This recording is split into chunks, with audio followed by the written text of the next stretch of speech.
The baddest woman on the planet is back. Kayla Harrison returns to the Smart Cage intent on continuing her undefeated reign in the women's lightweight division. The two-time PFL champion begins her quest for a three-peat tonight. Standing in her way, Marina Mokhnatkina.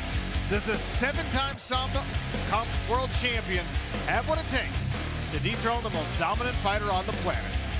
Find out tonight.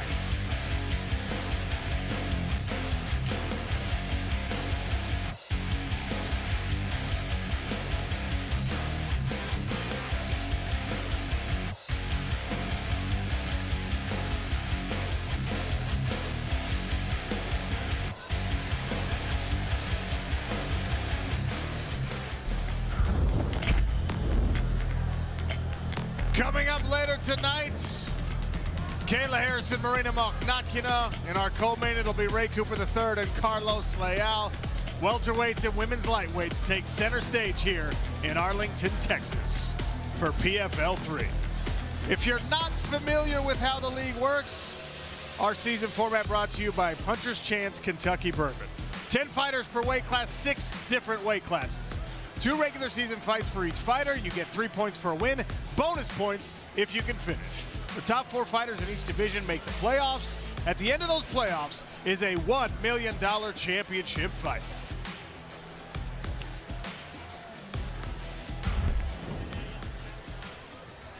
Our first fight of the night here at PFL 3 will take place in the women's lightweight division, brought to you by the United States Air Force Reserve, Vanessa Melo and Martina Jindrova. Martina Jindrova comes out of Prague, Czech Republic. She has 6 amateur kickboxing championships and over 70 boxing and kickboxing and Muay Thai fights. That is a ton of experience coming into this cage tonight. You know, the PFL was what was on Vanessa Melo's wish list. She is now here. A little undersized for the division, so she's been really working on her strength and size for this one. Said it shouldn't be a problem here as far as strength. She's going to be looking to use her speed and her striking in this one. Both women very aggressive here. All right, so we heard from Randy Couture and we heard from Kenny Floyd. Let's hear how our betting expert Ian Parker is picking this first fight. Ian? Thanks, Sean. Look, Vanessa Melo, she fought in the UFC, had a little success there. She's been off for a little bit. She's taken on a Challenger Series winner, Martina Jindrova. I think the striking, I think her leg kicks, I think her pace is ultimately what gets it done. So at minus 157, I'm going with the favorite, Martina Jindrova. Our tale of the tape for this first fight is brought to you by the United States Air Force Reserve. Vanessa Melo, 3 years older. She's also 3 inches shorter than Martina Jindrova. Reach advantage in the arms goes to Jindrova, but Vanessa Melo with the longer legs. Lillian Garcia gets us started. Well, good evening, fight fans. We are live from Arlington, Texas with the 2022 PFL season. Tonight, the journey begins to the $1 million prize for these fighters. And right now, we begin with the women's lightweight division. Introducing to you first, fighting out of the blue corner. She is a Muay Thai specialist. Standing at 5 feet, 8 inches tall, she officially weighs in at 155 1/2 pounds. In 6 professional fights, she has a record of 4 wins and 2 losses. Fighting out of Prague, Czech Republic, she is a 2022 PFL Challenger Series winner, Martina Jindrova. Her opponent, fighting out of the red corner, she also specializes in Muay Thai. Standing 5 feet, 5 inches tall, she weighs in officially 155 3/4 pounds. In 19 professional fights, she has a record of 11 wins and 8 losses. Fighting out of Sao Paulo, Brazil, here is Miss Simpatia, Vanessa Melo. Your referee in charge, Kerry Hatley. Kerry Hatley to oversee the action. He is equipped with our referee cam. Could take us up close inside the action. All right, ladies, this is what you work for right here. You ready? Ready? Let's go. We are underway. Vanessa Melo in the blue trunks, Martina Jindrova in the gray. Both women in the orthodox stance to start things out. Inside leg kick for Jindrova. And a push kick. Jindrova, the taller fighter. Oh. And the more experienced striker. That nice little shovel uppercut there. Another right hand from Jindrova. Yeah, Jindrova already looking very comfortable out there, Sean. Already has her timing. Jindrova won the European Championship in kickboxing twice. 6-time world champion in amateur kickboxing.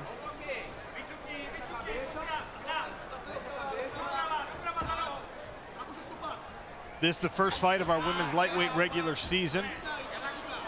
3 points for a victory. 3 bonus points here in the first round if you can get a finish. Jindrova continuing to try to find her range with that right hand. Melo looking to work her way inside. Yeah, Melo starting out a little bit flat-footed. Jindrova doing a good job of sticking and moving, landing her shots and getting out immediately. As Randy mentioned, Martina Jindrova earned her place in this regular season by winning the contract on the PFL Challenger Series. So she fought very recently. March 4th was her last outing.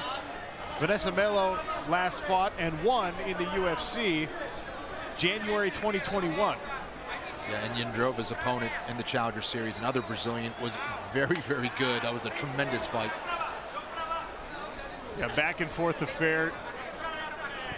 Jindrova continuing to land her jab. And a right hand there.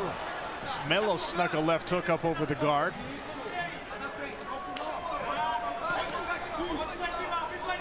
Jindrova doing a nice job of staying out of range, using that footwork, circling, not just standing right in front of Melo. Yeah, the footwork really is the difference here, Randy, for sure.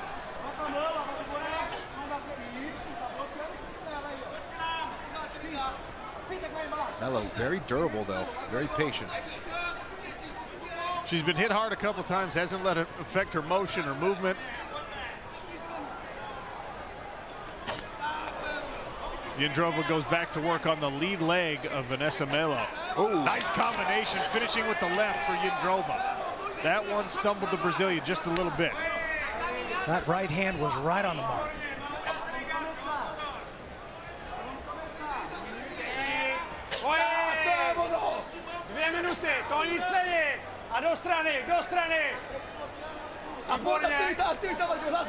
If you speak any Czech at home, you probably understand what the blue corner is saying.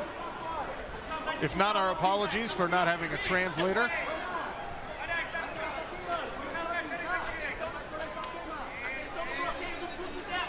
Melo continuing to stalk forward.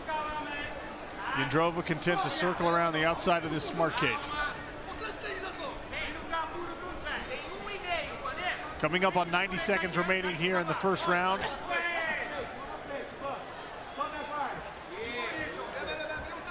Melo has switched her stance. Feint, feint. Don't burn yourself. Nice. Oh, that's that was it. a very nice little rip uppercut. When she comes in, you leave, and you get her on her step back. Yep, that's it. Feint, feint. Step on the outside. Slap her hand and step outside. Nice. A look inside Vanessa Melo's red corner there.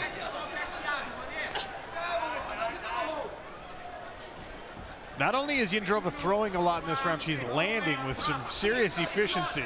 3/4 of those punches and kicks are finding their intended target. Another combination. She's looking very sharp right now.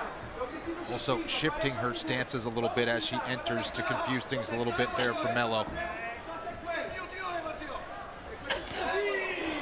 That time Melo stepped in, ate the counter right for her troubles.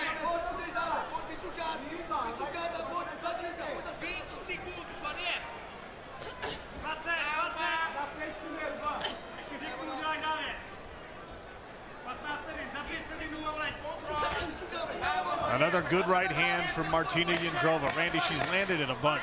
She has, and sometimes she switches leads when she throws it, which can be confusing too. You're not sure what's coming. Very impressive footwork. We will see the second round here on ESPN Plus when we return.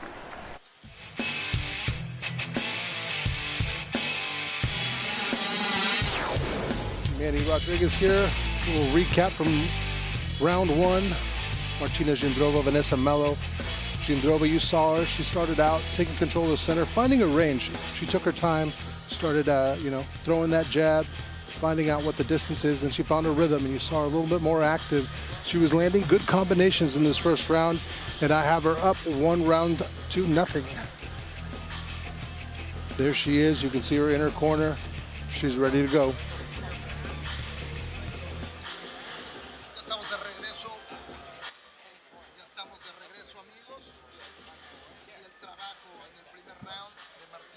Several times in the first round. There's a left hook, followed by a straight one, and there's another overhand right. There was a nice left hand by Melo.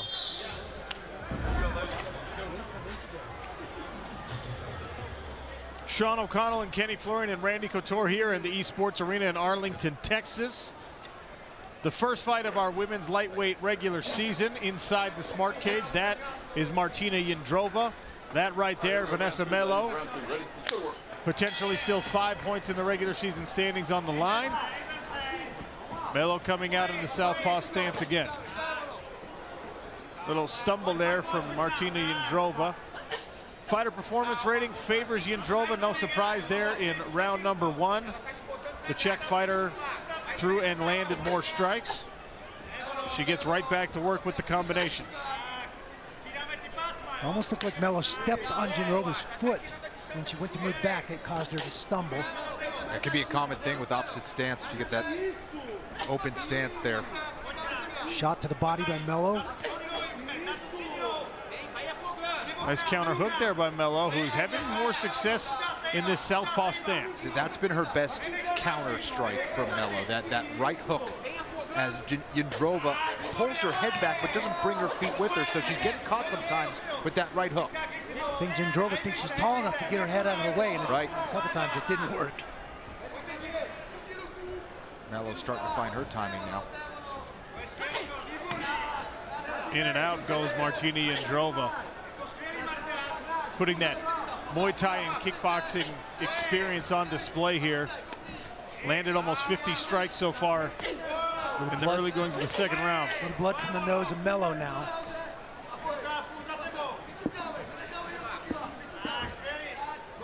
Jindrova definitely doesn't have as much MMA experience as Melo, but she has hundreds of kickboxing fights when you count her amateur record and her professional kickboxing and Muay Thai record. Excellent striker. Melo tries to initiate a grappling exchange here, grabs a hold of Martina Jindrova, presses her against the barrier.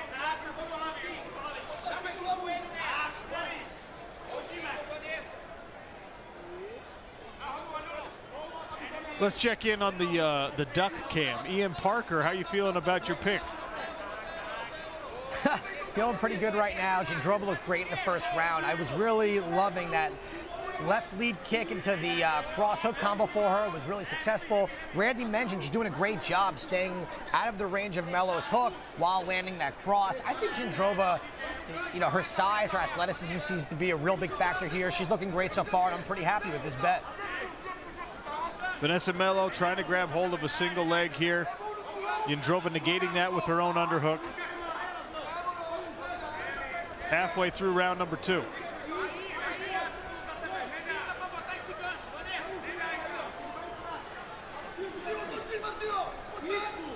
A stalemate here on the cage, Kenny. What does Melo need to do to actually get Martina Jindrova to the ground?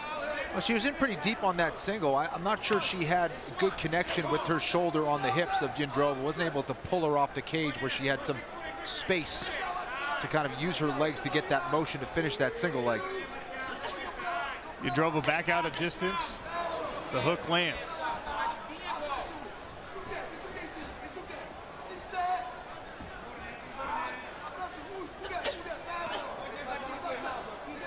Better defensive movement here in the second frame from Vanessa Melo.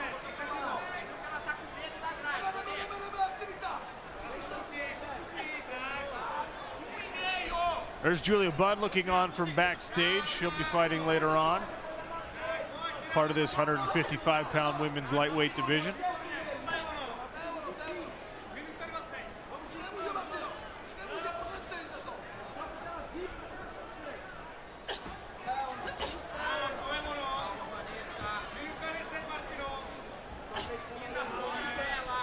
was a nice jab. Yeah, she's been landing that stinging jab all night, just significantly faster, it seems, than Melo.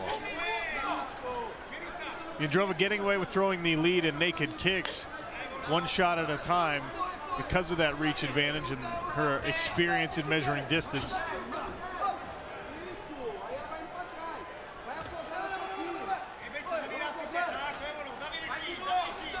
Turning this into a kickboxing fight effectively, Randy, and that obviously favors someone with the record that Kenny referenced earlier.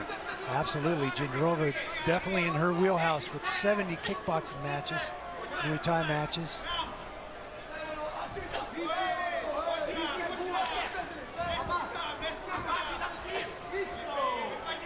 There was a right hand landing for Vanessa Melo. Good combination as we hear the 10-second clapper from Martina Jindrova. Left hand lands for Melo. Little flurry at the end of round number 2. And round number 3 ahead on ESPN+.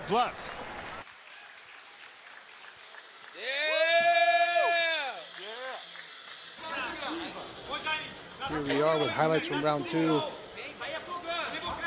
Some minor adjustments made by Vanessa Melo. She was able to, close in. You see her tie up Jindrova here, put her up against the fence. She did land a couple shots. I gave her round 2 again. That jab of Jindrova is just doing some damage, as you can see here, to Vanessa Melo's nose.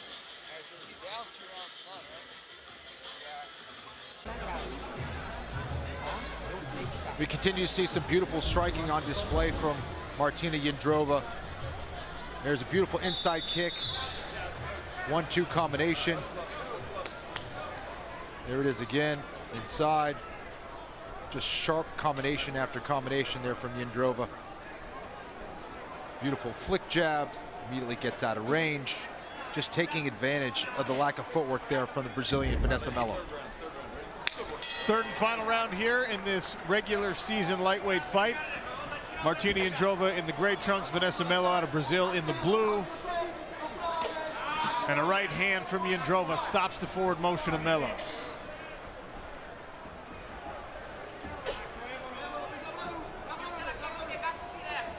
Jindrova does a good job of flicking those punches out there, both the jab and the right hand. I'd love to see her sit on those punches a little more and really bring her power, her core into that striking. You might see her with a knockout or a knockdown. A finish here in the third round would net her 1 bonus point in the standings.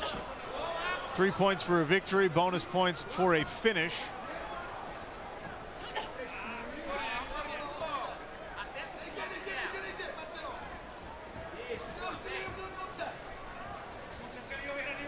A lot of bounce and a lot of footwork still from Martina Jindrova. She came into this fight in great shape.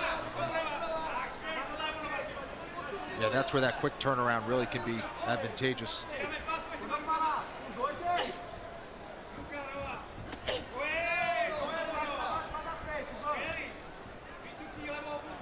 Genah Fabian fighting later. A veteran of the PFL regular season format, watching intently, potentially future opponents.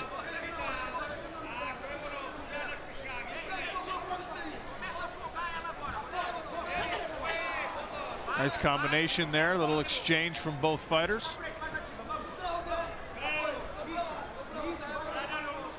Martina just showing some really nice subtle feints to throw Vanessa off. There's that switch lead. She throws that right hand and switch leads at the same time.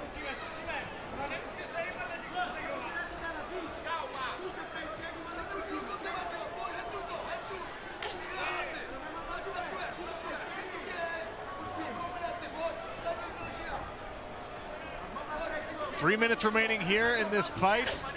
And another right hand from Martina Jindrova. Melo has a heck of a chin, and man, is she tough.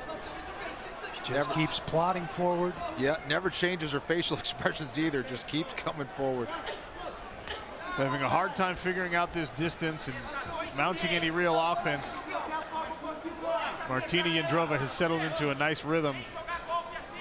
Vanessa Melo said being a single mother has made her a lot tougher than she ever thought it would. And boy, is she showing that tonight. No question. Left hand lands there for Melo. One of the major differences between these two, when Melo lands, it's usually one at a time, and we've seen Jindrova able to string some combinations together. Tests out a high kick that was blocked.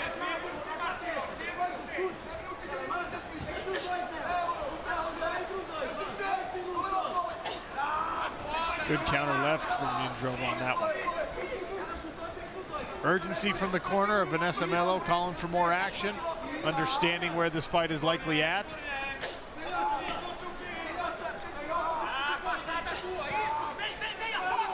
Yeah, the feints and the footwork by Jindrova are just spectacular. Really, really good job. Solid performance.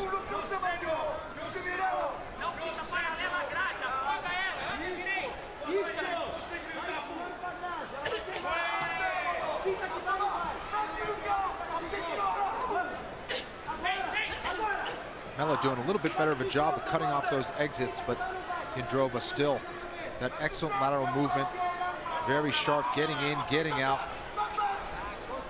And Melo following a little bit too much instead of cutting her off and punching when she cuts her off.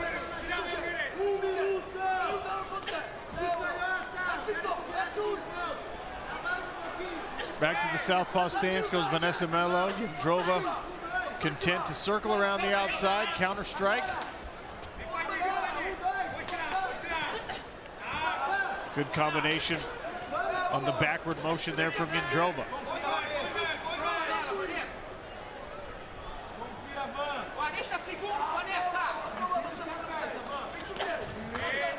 Melo grabs a hold. Inside of 30 seconds, not a whole lot of time to make something work from this dirty boxing clinch position.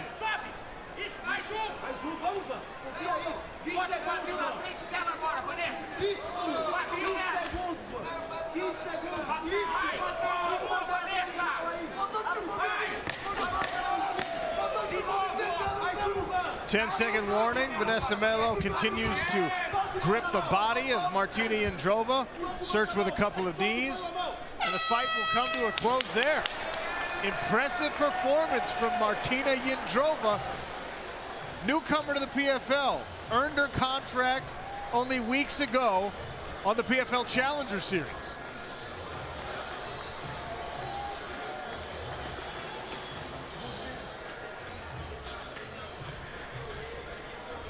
We'll take a look at our Geico Cagenomics stats bundle.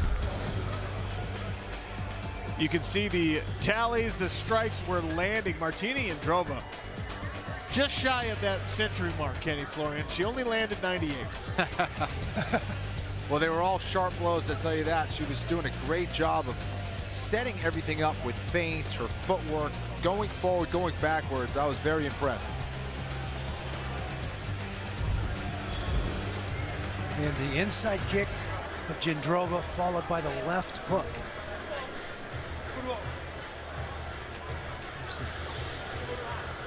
Again, right followed by the hook. A little short on the hook. And there's Jindrova recognizing that she won a fight. Fighter performance rating. Exclusive to the Professional Fighters League, measures not just the action inside of the cage, but the impact those actions have on an opponent. All 3 rounds in favor of Martina Jindrova, according to the Smart Cage and the algorithm.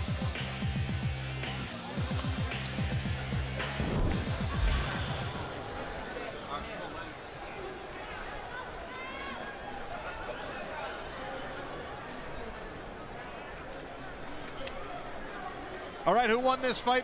FPR thinks it was Jindrova. Randy and Kenny agree. The official judges' scorecards, well, we go to Lillian Garcia for that. Ladies and gentlemen, after 3 rounds of action, we go to the judges' scorecards.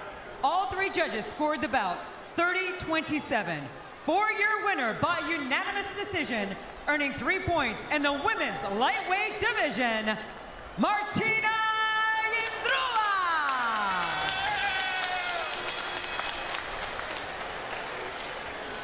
Martina Jindrova earns herself 3 points for the decision victory. As the women's lightweight standings begin to take shape. That was, of course, the very first regular season bout in this weight class.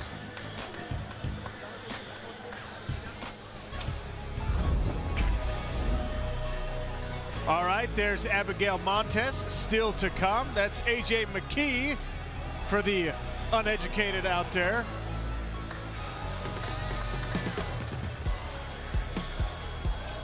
She'll be facing this proud Ukrainian, Olena Kolesnyk, Abigail Montes, when we come back on ESPN+.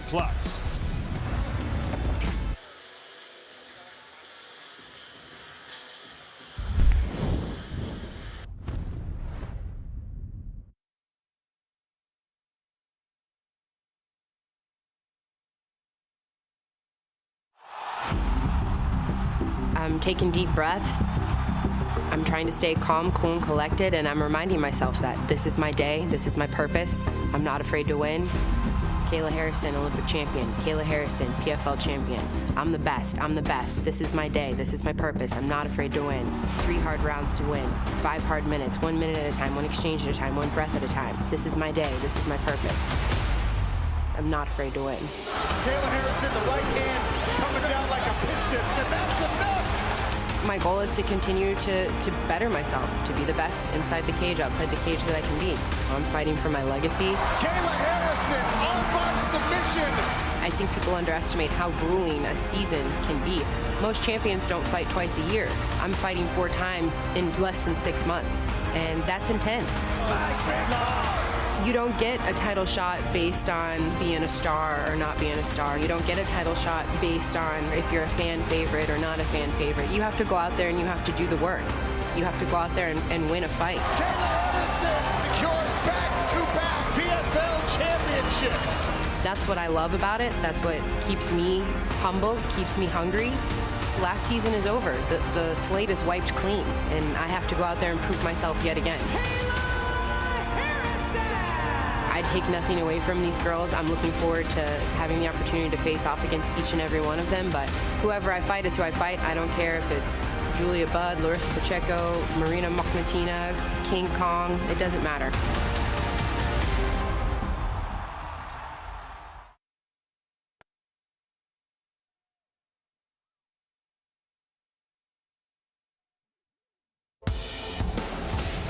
Tonight, when this cage is rocking, the gang will be knocking. That's enough!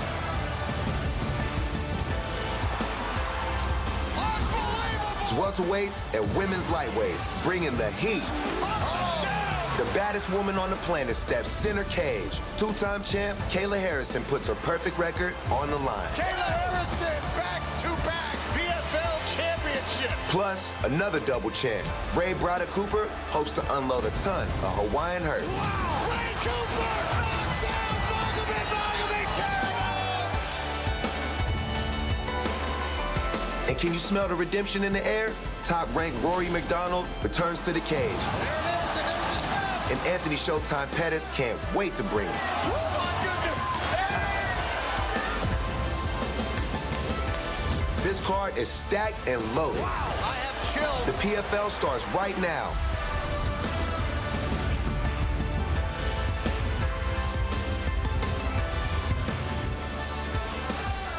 Professional Fighters League Season 4, our 3rd regular season event featuring the welterweights and the women's lightweights, coming at you live from Esports Stadium in Arlington, Texas.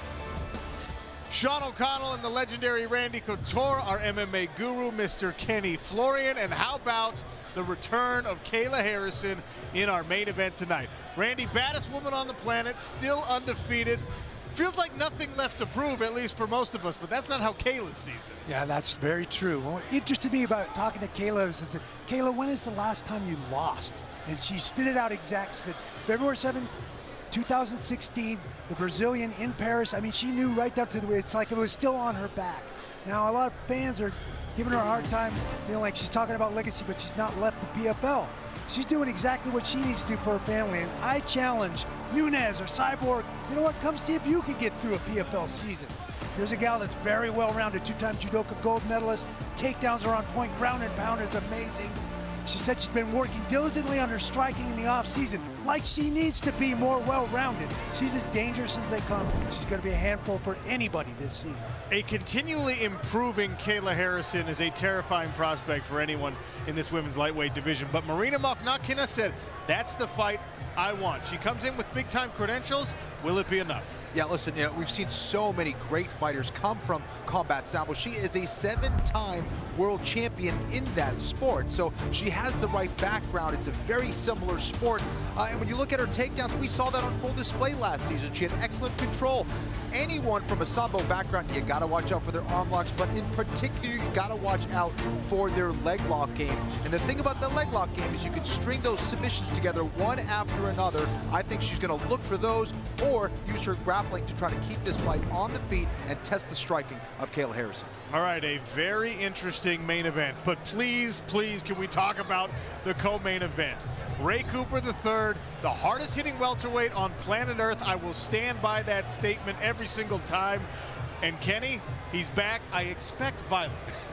I do. I mean, that's all he knows. This is what he does best. He gets in the cage and he wants to smash faces. Ray Cooper, just an amazing fighter, comes from a wrestling background, but watch out for this guy on the feet. As Sean mentioned, I think as well, he is the hardest hitting welterweight on the planet. He's an absolute demon on the feet. And again, he has a knack for making it a battle every single time. And when he does that, he often wins. This is a guy that is just must-watch TV.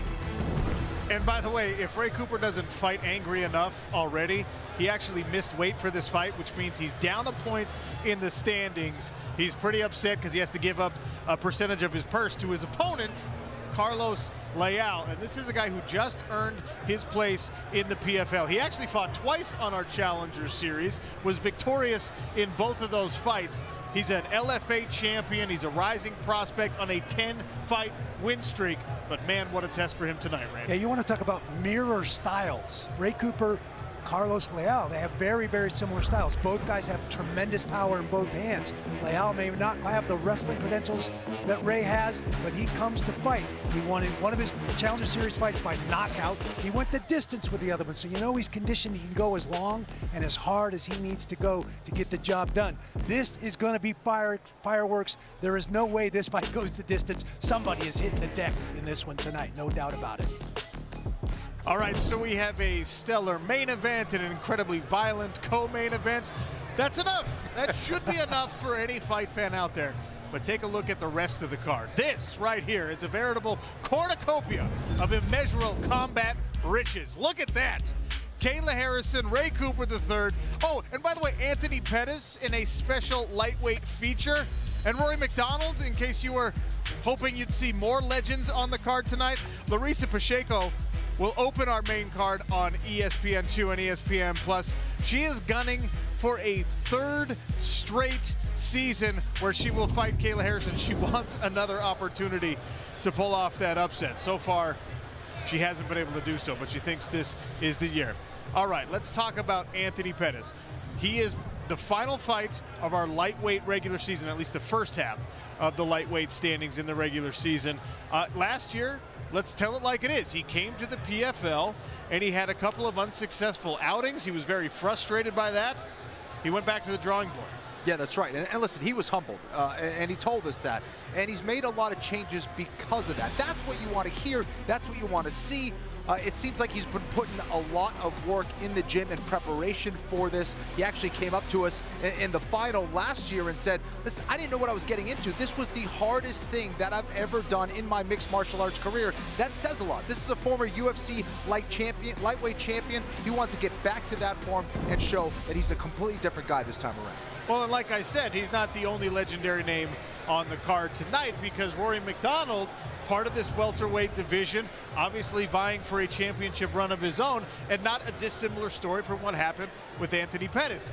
Rory MacDonald came over, actually pre-pandemic, was a big-time signing for the PFL. A lot of folks penciled him in as a future PFL champion. Well, that hasn't happened just yet. He wants to make it happen this year. Yeah, Rory MacDonald said he feels like he performed the worst he's ever performed last season, and he wants to rectify that situation. He moved his family to Texas yet again. Now, during the pandemic, he moved down to Florida because he couldn't get training up at TriStar with the lockdowns in Canada. Now he's moved to Texas. He's working with Tim Kennedy, John Danaher, two amazing grapplers and technicians.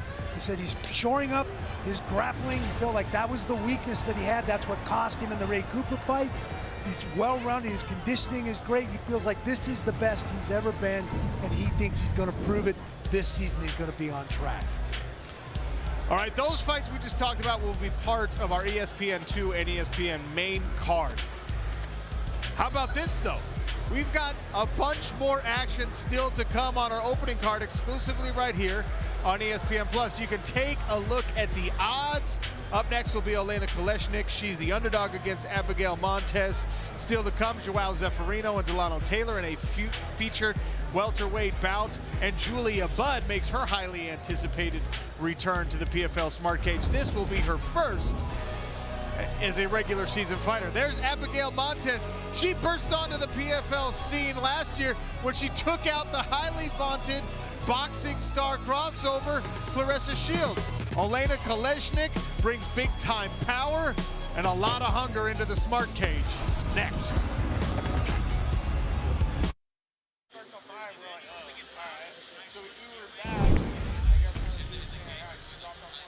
And we are back with a quick look at the main card tonight. Kayla Harrison facing off against Marina Mokhnatkina. Harrison obviously looking to get her third championship this season. Also, Ray Cooper, the third in the co-main event, faces off against a guy we've already seen fight a couple times this year in the PFL cage, Carlos Leal. And let's look and see what Ray Cooper thinks of this season and going into it. Scratching up the surface of what I set out to do is just to keep doing it multiple times and still move up in weight and fight whatever weight. And up and down, Ray Cooper slams Jason Bonnet. You're really gonna call yourself the best in the world, you gotta fight everybody, no matter what weight. That's how we was raised on the island when we were little kids in school. The biggest guy gonna bully you, you gotta fight him, or you can get bullied the rest of your life. Knockout victory! Ray Cooper the third! Anybody, any weight, anytime, I'll fight anybody. That's the goal for me, to fight everybody. All these new guys, they think they can just ask for stuff, but you gotta build your way up. Big shot by Ray Cooper to the ground and pound. You can bring any one of them. I'll smash them all of them. I proved it time and again. Ray Cooper! Oh my goodness! Terrible! Unbelievable! Come and try. I welcome it. I welcome all of it. It's just the beginning. I'm the best, so if they want it, come and get it.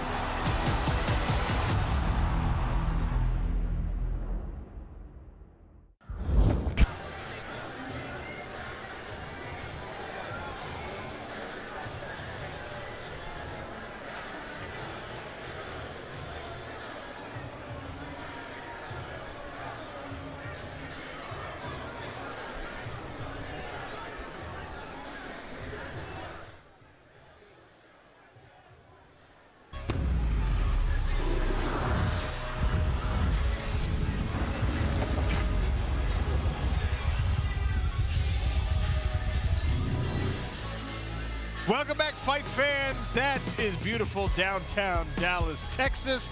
And not too far away, the Arlington Sports Complex, home of the Cowboys and the Texas Rangers. And at least for this week, our PFL Smart Cage. Smart Cage is powered by Flagship Solutions Group, an IBM partner. You can track strike speeds, strike totals, fighter positioning, all that information fed into our fighter performance rating algorithm. Our next women's lightweight bout brought to you by Geico, Elena Kolesnyk, and Abigail Montes. Abigail Montes from Guadalajara, Mexico, the 3-0 record. It's coming off a showcase win in the PFL last season against Clarissa Shields, a highly touted crossover boxer. She's got a great striking background, Olympic boxing gold medalist 2 times, so amazing striking credentials. Elena has been training full-time in Vegas since March, and she typically is all smiles. This time she is all business. Very motivated here. She's been working a lot on her ground game in preparation for this season.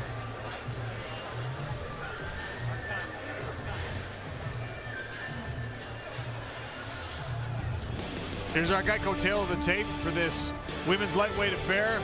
Elena Kolesnyk is the older fighter. She's also 3 inches taller, weighed in 1 pound heavier. A reach advantage favors Kolesnyk on both the arms and the legs. To you, Lillian Garcia. We continue now in the women's lightweight division. Introducing to you first, fighting out of the blue corner. Standing at 5 feet 6 inches tall, she weighs in officially 154 pounds. This mixed martial artist is undefeated with a record of 3 victories over 0 defeats. Fighting out of Guadalajara, Jalisco, Mexico, here is Abigail Brave Montes. Her opponent, fighting out of the red corner, she is a boxer. Standing 5 feet 9 inches tall, she officially weighs in at 155 1/4 pounds. In 10 professional fights, she has a record of 5 victories, 4 losses, and 1 no contest, with all 5 wins by way of stoppage. Fighting out of Odessa, Ukraine, here is Olena Cannon Kolesnyk. Your referee in charge, Keith Peterson. Keith Peterson set to oversee the action here. 3 5-minute rounds at 155 pounds. Olena Kolesnyk in the blue, Abigail Montes in the gray, and it's hard to even put into context the situation that Olena Kolesnyk escaped in order to get to this fight. Fled Kyiv during the very early stages of the Russian invasion, had to be driven by a friend through Moldova. She starts off with a combination here. I misread my own notes about Abigail Montes. She beat the 2-time Olympic champion. She wasn't the 2-time Olympic champion herself, but she does have a great striking background. And she's going to have to put that on display. Olena Kolesnyk with some serious power. Moving forward here.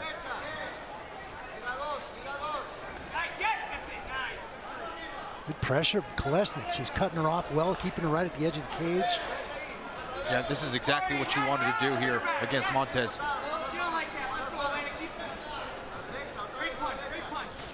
It was actually PFL president of fighter operations, Ray Seffel, that helped to facilitate Kolesnyk's ability to get to the United States and, of course, to Vegas to finish a training camp.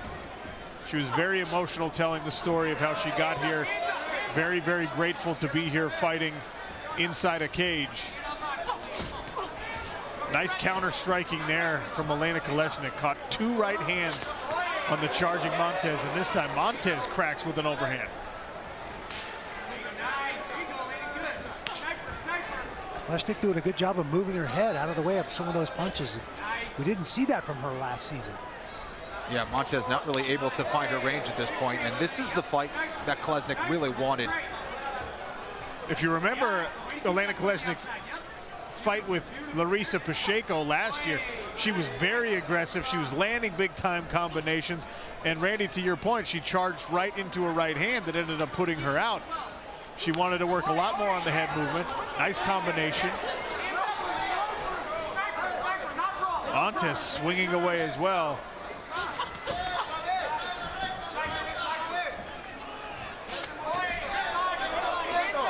There's inside the corner of Abigail Montes. Antonio and AJ McKee, a couple of veterans of the game. McKee the younger, a Bellator champion.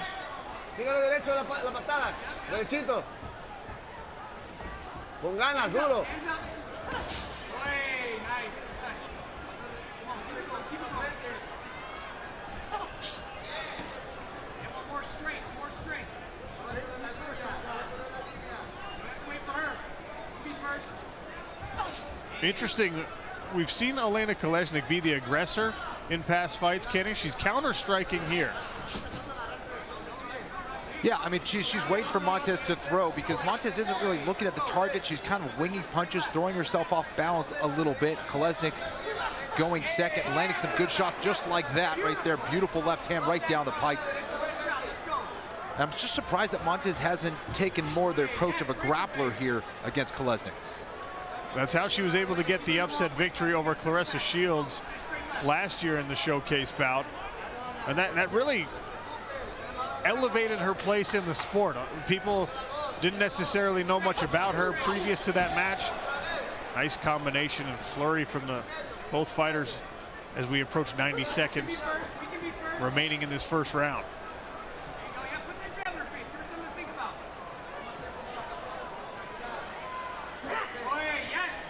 very impressed with Kolesnyk's improvement in footwork, in moving her head, picking her combinations.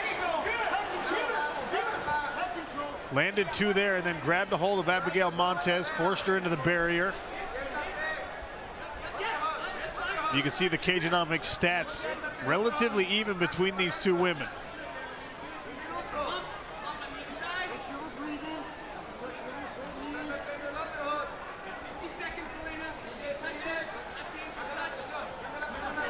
Lift your knees. Yes, yes. Hey, chop There's away. the corner of Elena Kolesnyk. Good. Yes. Get that hip under. Get your right hip Justin under. James and Dennis Davis. Yep. Good. Elena able to finish camp at Extreme Couture. Those are two of the instructors from Short Extreme knees to the Couture. legs, near the legs. Come on, chop your legs up. No, we don't rest here. Montes trading places with Kolesnyk now. Kolesnyk not having it, putting her back on the fence.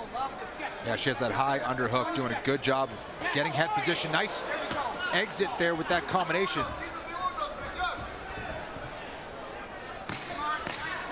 Final 10 seconds of this first round. Montes charges forward. Kolesnyk pulls the bullfighter and olays. Round 2 ahead.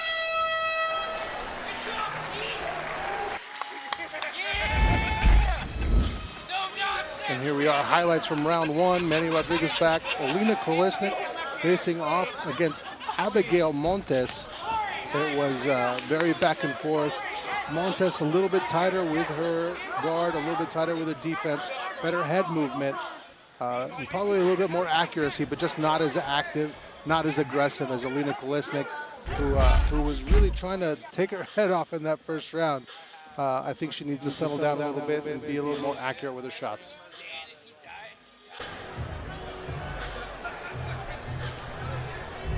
Well, this fight has stayed on the feet. There's a nice combination there from Kolesnyk as she backs up Montes up against the cage. There's a nice exchange of kicks from both ladies there, and then a nice return of fire there from Kolesnyk. Round 2 set to begin here in Arlington, Texas. Keith Peterson overseeing the action. Elena Kolesnyk in the blue, Abigail Montes in the gray, circling to her left. Kolesnyk takes the center of the smart cage. How about that? Fighter performance rating, all tied up at 43. Nice right hand there from Abigail Montes.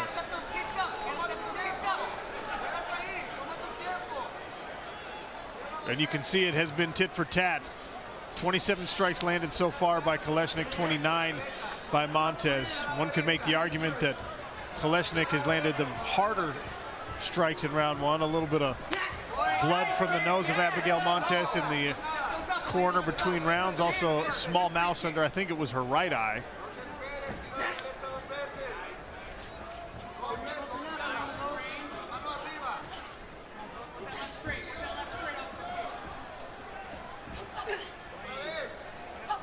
Kolesnyk trying to time that counter right hand. Montes rewarded for some of the aggression there. Yeah, it was a nice little blitzing attack there from Montes.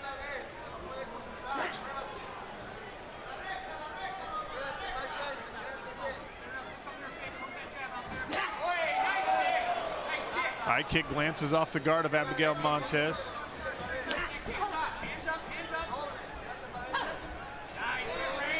Julia Budd getting warm backstage. She'll make her regular season debut in the PFL. Push kick there from Elena Kolesnyk.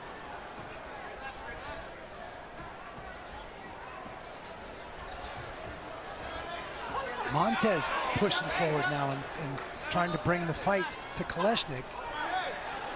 Yeah, she definitely seems way more focused, way more warmed up here, Randy. Finding her timing here, but Kolesnyk isn't backing down.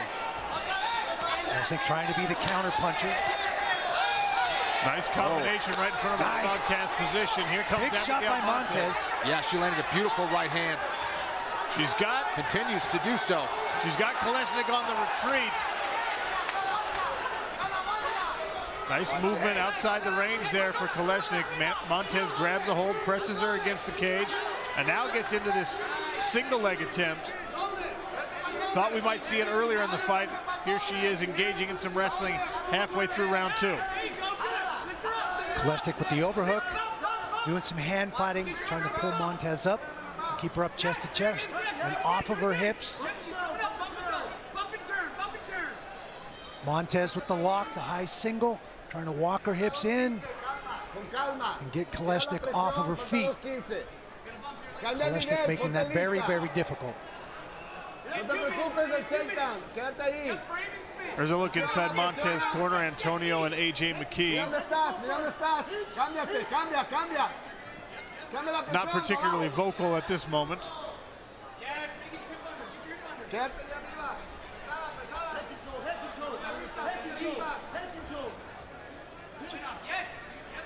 Double underhooks here for Abigail Montes. Good head position. We'll see if she can translate that into a takedown. Nice re-pummel by Kolesnyk. And they continue to fight for inside position. Yeah, she definitely seems way more comfortable in that over-under position, Randy.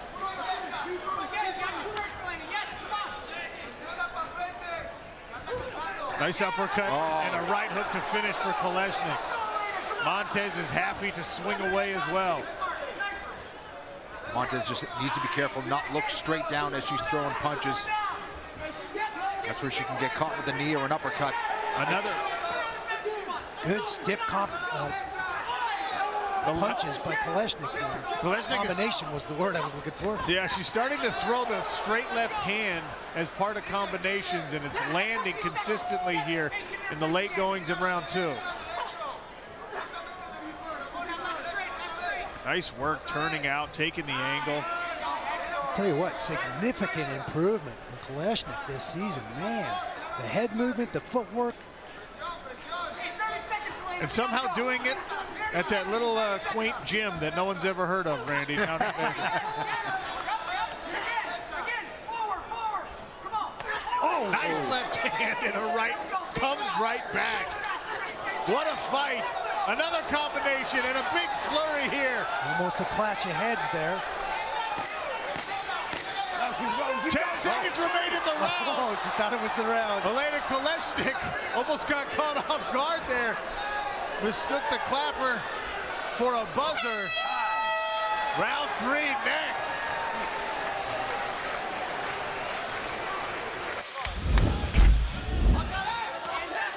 Here we are, some quick looks on round 2. And you can see the emotion in the fighting from Elena Kolesnyk. I think the difficulty she had getting here, you know, what's going on in her country. She feels happy here, and she's definitely fighting with aggression and emotion. She needs to be careful. This second round, you saw a little bit more aggression on behalf of Montes. She's definitely more precise, and she's landing cleaner and more frequent shots.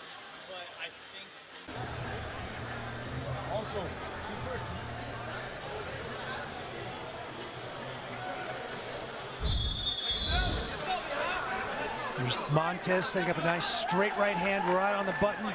Misses with the left hook. Inside kick. Montes, again, putting the pressure on Kolesnyk in that second round. They're ducking her head a little bit. This Montes, Kolesnyk making her pay with the straight left. Our third and final round, Elena Kolesnyk in the blue, Abigail Montes in the gray. We finished the second round at a furious pace, and it appears they're intent on starting the third in the same manner. Can't put too fine a point on the emotions that Elena Kolesnyk demonstrated in our talk yesterday. She said, I'm so thankful to be here donning gloves, because if I wasn't donning gloves, I'd be picking up a gun in my country. It's a very real situation that a lot of her friends and her family are experiencing in her home country of Ukraine. It's remarkable that she's able to stay focused on this fight, but she did say that this is her happy place. This is where she can put it all on the back burner, at least temporarily. And you can see nice aggression from both fighters here in this third round. And I really like those kicks down the middle for Kolesnyk. It's establishing a good range. It's keeping Montes on the outside.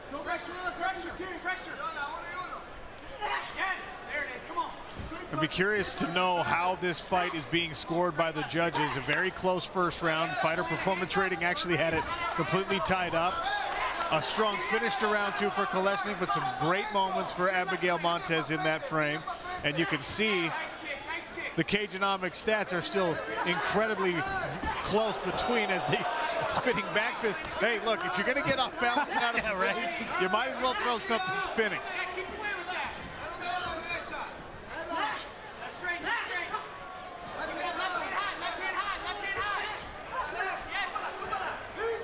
Double underhooks again for Montes.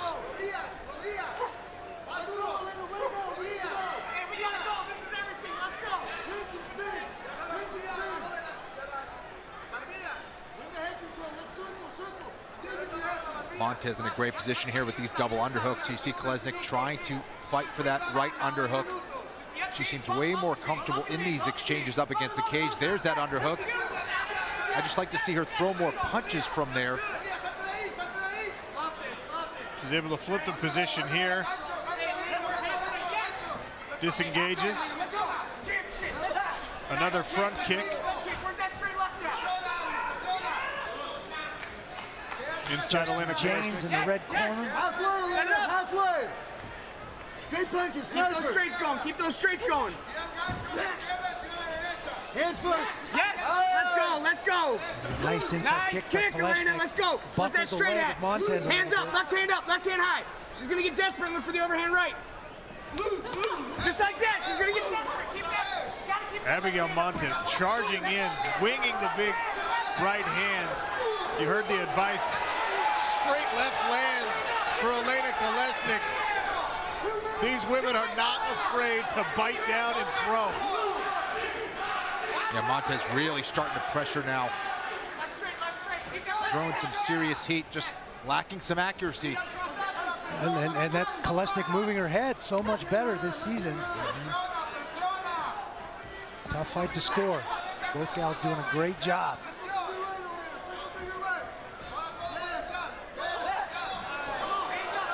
Nice left hand by Montes as Kolesnyk kicked. Good aggression here in what for me is a very, very close fight. Kolesnyk comes right back. Montes is able to move out of range. There's that push kick again, Kenny. You liked it early. Yeah, it's beautiful. Montes really doesn't have an answer for it. And an excellent long-range weapon for Kolesnyk. And then when she gets on the inside, she's throwing some really good hooks. Montes starting to get a little frustrated, it seems. She swung a lot in this round, but she missed a lot in this round. And that's a tribute to the footwork and head movement of Elena Kolesnyk. Kolesnyk once again. Ooh, nice right hand for Abigail Montes. Kolesnyk laughs it off. Little clash of heads. Kolesnyk grabs a hold of the body of Abigail Montes, goes to work on her legs with some knees. You hear the corner of Kolesnyk calling for the final 30 seconds. More knees. Take a look at our ghost cam technology. 20 seconds remain in this third round. Spinning back fist attempt there for Kolesnyk. Goes right back to work with the push kick as well. Fight. Time. Timeout. Right in the final 10 seconds for the mouthpiece. And they'll swing away to close this women's lightweight regular season fight. Elena Kolesnyk thinks she's done enough. Abigail Montes feels the same way.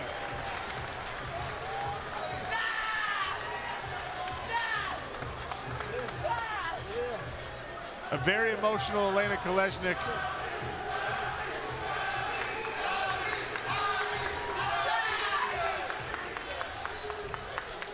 A tough fight to call, I think. Yeah, very close difficult. fight.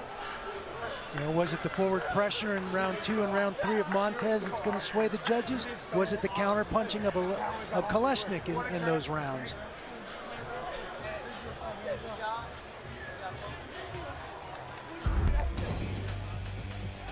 There's our Geico Cageonomics post-fight stats. You could see both fighters landing 85 to 88 landed strikes. The leg kicks were landing for Elena Kolesnyk. She also had the push kicks.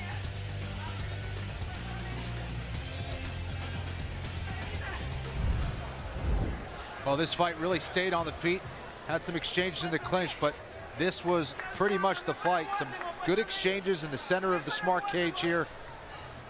Excellent kicks there from Kolesnyk. Nice left hook from Montes. There's a nice overhand right. Kind of landed on the backside of the head a little bit of Kolesnyk there.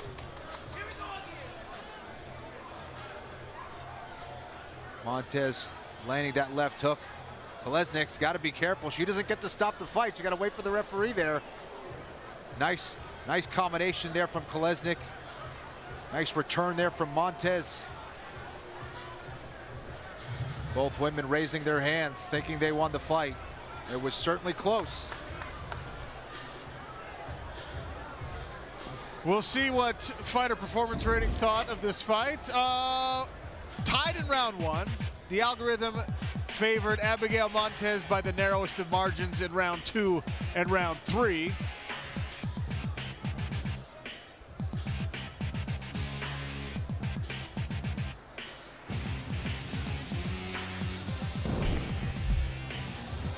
We'll see what my broadcast partners thought here. FPR says Montes, Randy and Kenny both feel Oleinik Kolesnyk did enough to win this fight. The judges deliberating a bit longer than is typical. So maybe a tough call for the 3 official commission judges.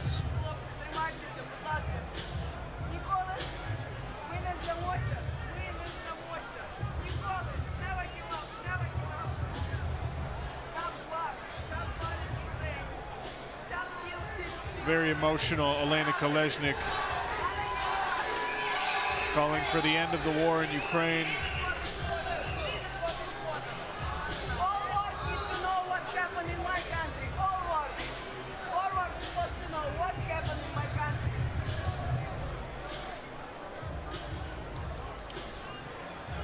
And now Lillian Garcia with the official decision. Ladies and gentlemen, after 3 rounds of action, we go to the judges' scorecards. Judge Steve Armstrong scores the contest 30-27 for Kolesnyk. Judge Robert Bassinger scores it 29-28 for Montes. And Judge Aaron Menard scores it 29-28 for your winner by split decision, earning 3 points in the women's lightweight division, Oleinik Kolesnyk!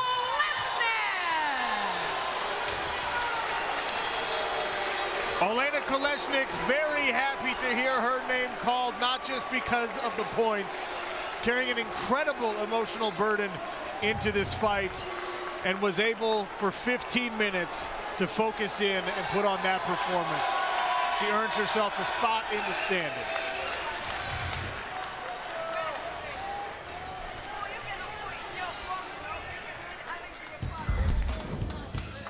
We'll take a look at the women's lightweight standings. Martina Jindrova, a decision victory earlier, and of course Oleinik Kolesnyk just awarded a decision and 3 points by the judges in that fight.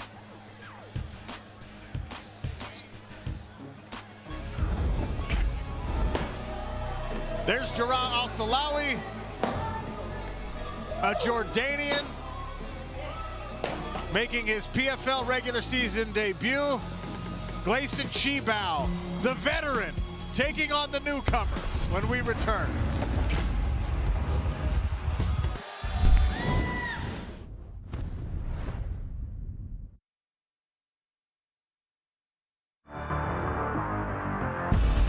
My expectations for the season is redemption and legacy. That's all I'm thinking about. After my first PFL season, I had a lot of reflecting to do, coming off of 2 losses. I looked super sloppy. I was trying to be Showtime. I was forcing the Showtime moniker, of course, letting it happen. Everything happened really quick last year. I had to figure out my training situation a little bit better. Last season, I started camp 2 months out, like the usual I would do. But this time, I started January because the bulk of this season is done, in the pre-camp. Because once you have that first fight, you're kind of re-healing and you're letting your body adjust to what happened in that fight, and then you're right back into another fight. Oh, big kick! Huge kick by Pettis! I'm not even going to give a prediction. I'm going to go in there, I'm going to put my head down and just get to work. Now Pettis on top. I think this season I focused on the holes in my game, made me a better fighter, a better athlete, way better shape than I was in last year. I'm excited to go out there and show what I've been working on.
Welcome back, PFL fight fans. Julia Budd will step into the PFL Smart Cage later. She's won 14 of her last 15, including 3 straight, including a PFL Showcase bout last season. Now she's part of the regular season, vying for points, a spot in the standings, and a trip to a $1 million championship through our playoffs. Let's take a look at the betting big board. Jonathan Coachman, Ian Parker, how we living, fellas? Oh, Sean, you know we're living good. Now we've already hit our first straight pick in the first fight of the night, so we're already playing with house money. But Ian, this next fight up, first leg of our 3-way parlay. Talk to me. Let's go with the betting big board. We're going to go on with Joao Al-Silawi. Loved what he did on the Challenger Series. I think his striking will be there. Second leg is going to be Larissa Pacheco, followed by Anthony Pettis, getting us to only -105 on 3 big favorites. But it all starts with Al-Silawi right here, getting by Tibau. You can't win the third leg until you win the first, and it's just about time for that. Sean, let's send it back to you, Smart Cage side. All right, thank you to Coach and Ian. The Ducks starting hot on the night, as is usually the case. The first bout of our welterweight regular season is brought to you by Bravago. Tibau, the Brazilian veteran, versus Joao Al-Silawi, the rising prospect from Jordan.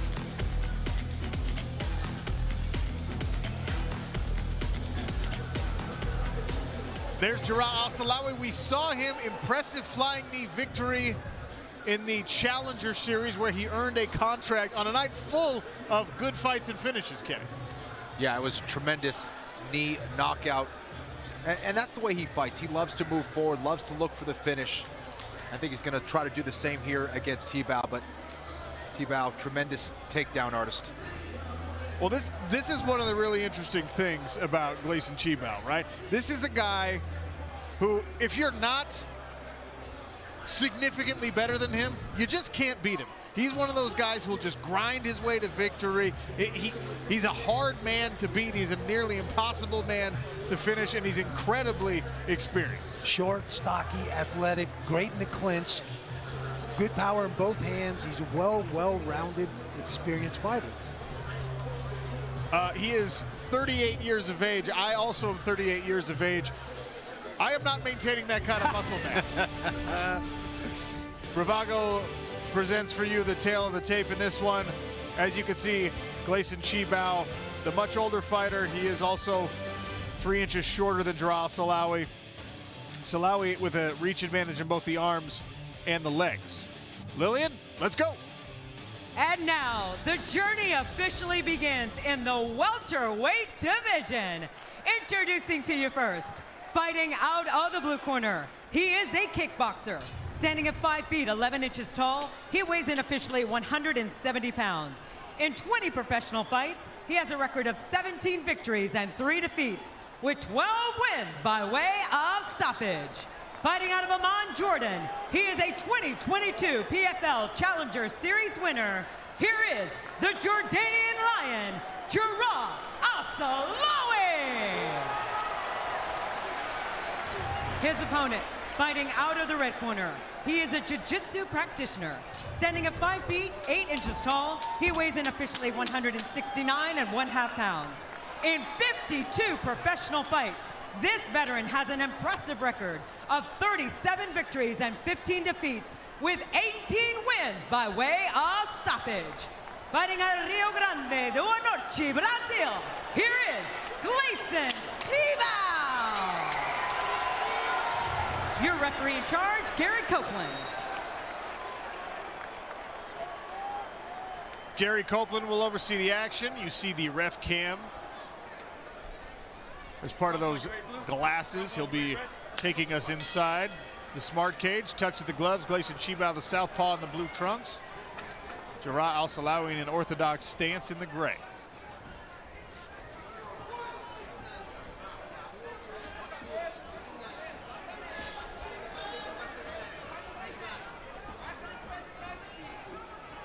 As I already mentioned, this is the first bout of our PFL welterweight regular season. Professional Fighters League, the only MMA league with a regular season, playoffs, and a championship.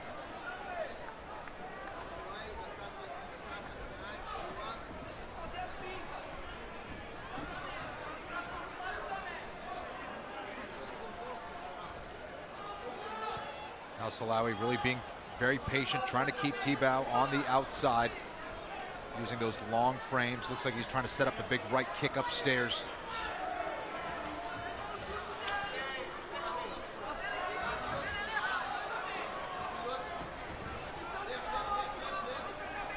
There's Rory MacDonald looking on. He'll be fighting on our main card later in this welterweight division. Gleison Tibau enters and will attempt a takedown here. Joao Al-Silawi is able to frame for now.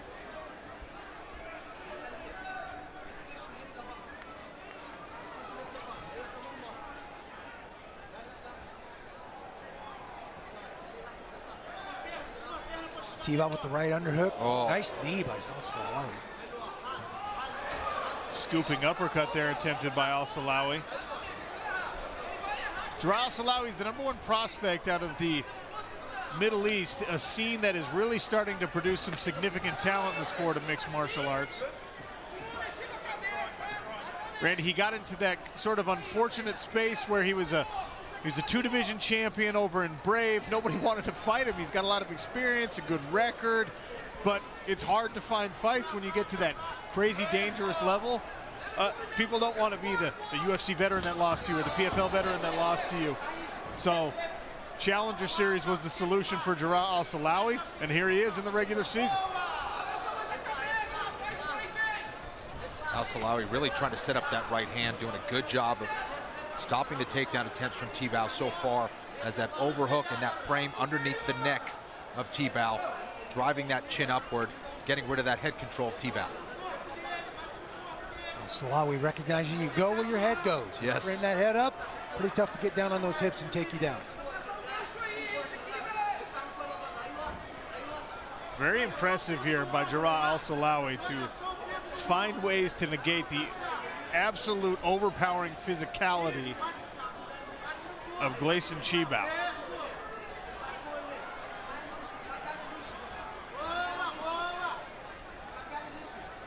Great job there by Al-Silawi, getting those double underhooks and circles away from the cage, but nice little body shot. Center. Little rip to the body by Al-Silawi.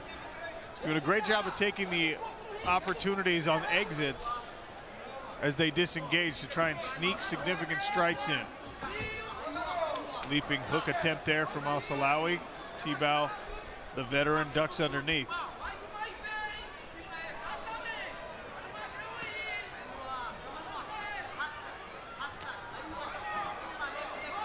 And that's what Silawi does really well. He keeps you on the outside, and then he'll break that distance very quickly with the blitz or with a flying knee. Nice shot to the body again there, Randy. Yeah, that's twice now. He's gone downstairs, working the body of Tibau. It's a good choice. Not only is it going to slow him down, and body shots definitely hurt, but it's good if they level change, they're going to run right into a punch. So I like that shot selection there from Al-Silawi. Also setting the trap. Throw a couple of those to the body, then the next one comes straight down the pike and hit you in the face. 100%. Al-Silawi searching with a right hand. Gleison Tibau continues to stalk.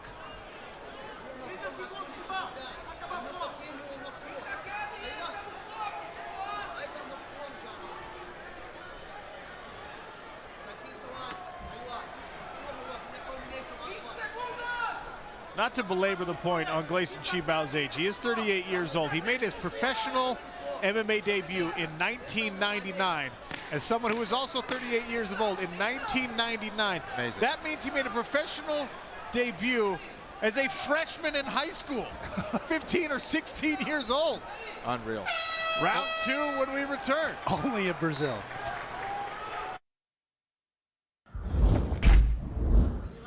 Manny Rodriguez here. We're back with Al-Silawi, Tibau. And honestly, I like what I saw on behalf of Al-Silawi. He was moving well. He controls the distance as well as he can. And his defense against the fence, very good use of the whizzer, very good use of his forearm, not really allowing Tibau to finish any takedowns and not really allowing Tibau to pressure him very much against the fence. Excellent defense by Al-Silawi.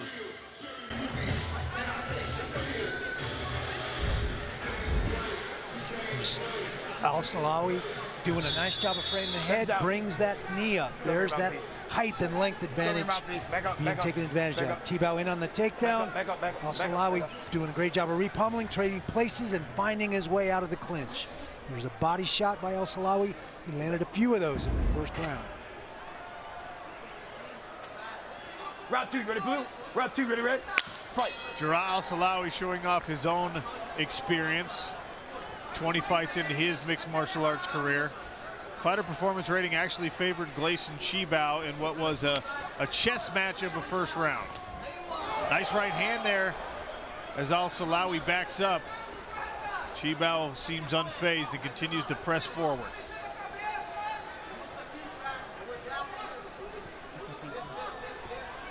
Very interesting situation developing here in the welterweight division as Ray Cooper III cannot earn points in the first half of the regular season and actually starts a point down in the standings because of his missed weight. Magomed Karimov had visa issues, was pulled from the card tonight. There's a knee from Joao Al-Silawi. He doesn't lose a point for that, but he will start with 0 in his only opportunity if he can get the visa thing worked out in the second half of the regular season. So with the two champions who've already taken home belts in this division potentially fighting uphill battles, I think we call that wide open. There's Gleison Tibau now, head outside single attempt. Well, Joao trying to switch.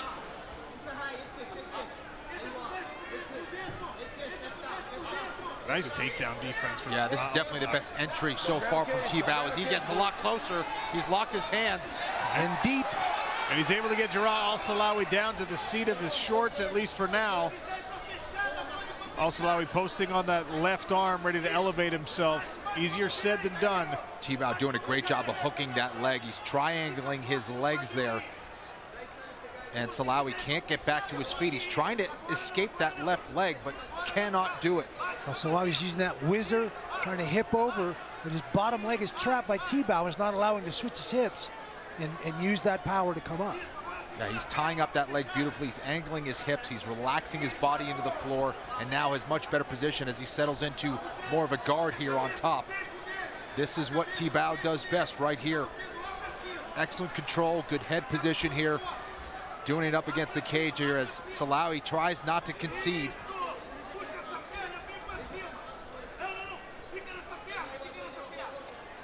You can see our Acronis fight tracker here, tracking the movement and motion of the fighters inside the cage. You'll see that outside percentage go up as more time ticks off with them pressed up against the barrier. Al-Silawi finally able to clear that bottom leg and switch his hips, use that whizzer to use the cage and get back to the standing position. Let's see if he can repummel. He's trying to frame that head of Tibau out again. And guys, perhaps most importantly, he gets back to his feet without really letting Gleison Tibau mount any significant offense in that takedown. You know, there was no real big strikes landed. There wasn't a submission attempt set up. Joao Al-Silawi was keeping Gleison Tibau occupied just trying to maintain the position. Yeah, that's a great point. Al-Silawi now really trying to get deeper with that left underhook. Body lock now by Al-Silawi. Nice little off balance by Al-Silawi to find his way out of that clinch. He scooped both arms under the left arm of Gleison Tibau and snuck his way out. Tibau doing a great job of moving his head. He is being hard to hit in this fight. Left hand glances off the jaw of Joao Al-Silawi there. Counter right hook for Gleison Tibau.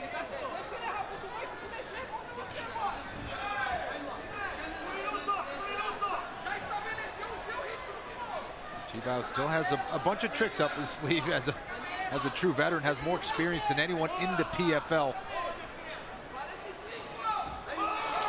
Nice right hook.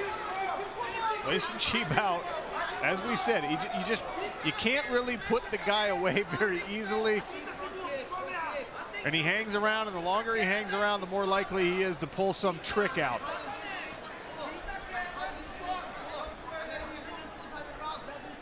This is the 54th fight officially, excuse me, 53rd fight officially of Gleison Tibau's MMA career.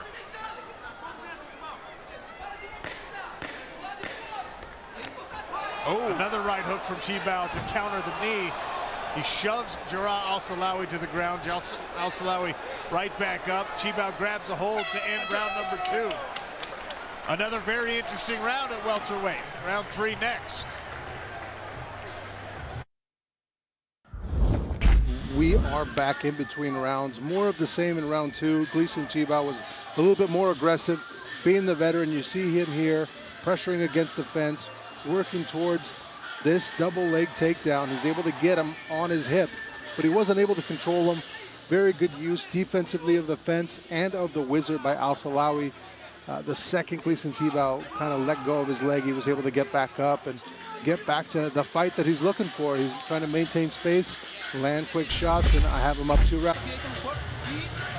Sean O'Connell, Kenny Florian, Randy Couture here beside the PFL Smart Cage. Gleison Tibau, Joao Al-Silawi about to head into round number 3 in this welterweight affair.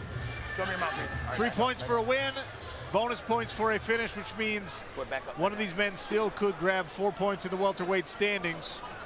This is the first half of the regular season from Arlington, Texas. Third final round, ready blue. Third final round, ready red. Fight.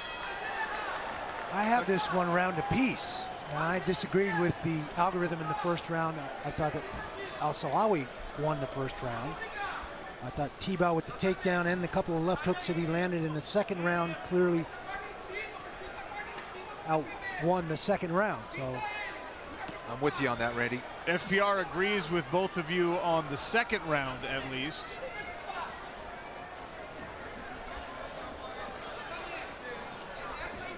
I think Al-Silawi, he's being efficient, he's being calculated. He doesn't want to overextend himself and get taken down, but I think he's got to get a little bit more aggressive. He's got to go for it a little bit more here against Tibau. Especially in the PFL, if he wants to score some points, it's a mandatory situation. It seems to be when he engages to throw his kick or his knee, he keeps his hands down and he's getting countered with that left hook, or right hook rather. Right, he's so focused about trying to get those underhooks and stop the takedowns, he's dropping those hands a little bit too much. And Tibau's landing some good combinations of his own as well. Nice low kick to the calf there for Joao Al-Silawi. Might be a little late in the fight for those to make any significant progress towards slowing down Gleison Tibau.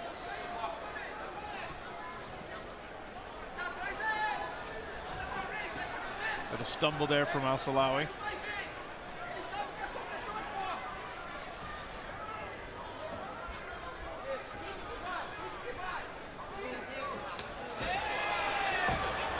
Nice body kick from Joao Al-Silawi.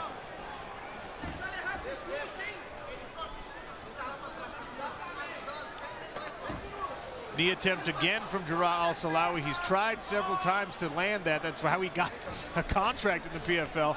Gleison Tibau not falling for it. Head over to collectibleexchange.com for autographed event used gear and posters from your favorite PFL fighters. collectibleexchange.com. That was a beautiful little uppercut there from Al-Silawi.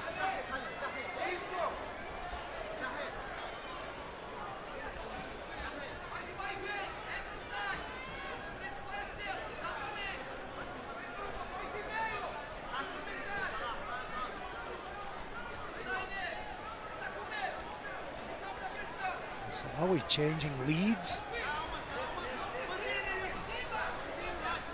Now back to the right, orthodox stance.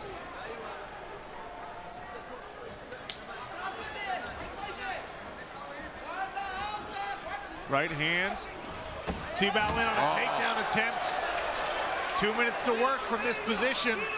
Nice timing, level change, and follow through with Tibau for the double leg takedown.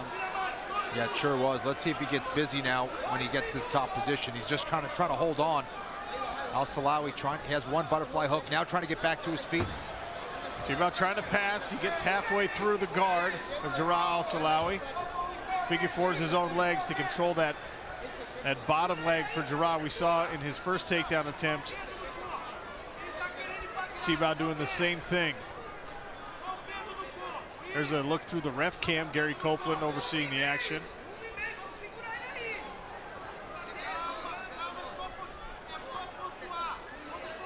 Joao Al-Silawi's right in front of his own corner, so he's able to hear their advice. Getting out from under Gleison Tibau is easier said than done in the sport of mixed martial arts. But again, hard for Tibau to mount any offense. I'm not sure that he's landed a significant strike from the top position yet, Kenny. Yeah, I mean, he threw one to the body, and I think that is pretty much it. Right now, he's shelving that leg of Al-Silawi, not allowing him to get up. It's Silawi trying to get his back up against the cage. We can get up like he did last time in round 2 here, but doesn't have a whole lot of time. Silawi doing a nice way to work his way over to that cage to be able to wall walk up and try to get back to elevation. Tibau doing a nice job of scrapping and pulling his hips back out of him. That's disheartening to get partway up and get pulled back down. And it's tough to get offense going off of your back up against the cage like that.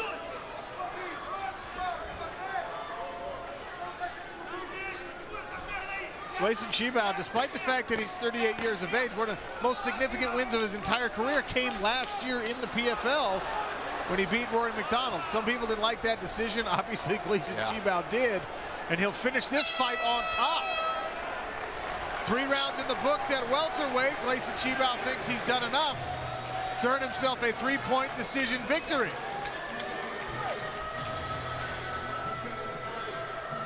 Joao Al-Silawi, a tough test in his first, let's be honest, his first fight on the biggest stage.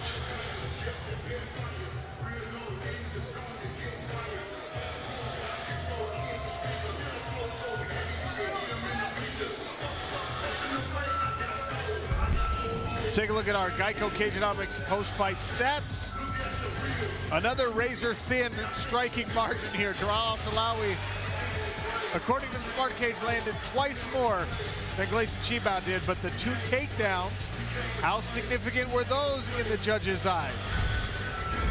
You know, when you're facing another grappler and you're a superior striker, you're waiting for your moment. You're waiting for your precision strikes. But sometimes you could wait a little bit too much. Silawi was effective on the feet, but not sure he threw enough. There's a nice right hook from Tibau.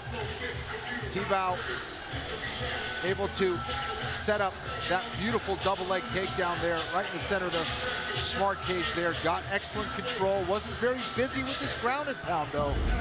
Curious how the judges are going to see it. Abigail Montes, her fight already in the books, a very close one against Elena Kolesnyk, and fighter performance rating favors Gleison Tibau in all 3 rounds. Now, round 1 incredibly close. According to the algorithm, rounds 2 and 3 a more significant margin of victory for Gleison Tibau. And what do our experts think? We use the term expert loosely, obviously. FPR says Tibau, Randy, and Kenny feel the same way.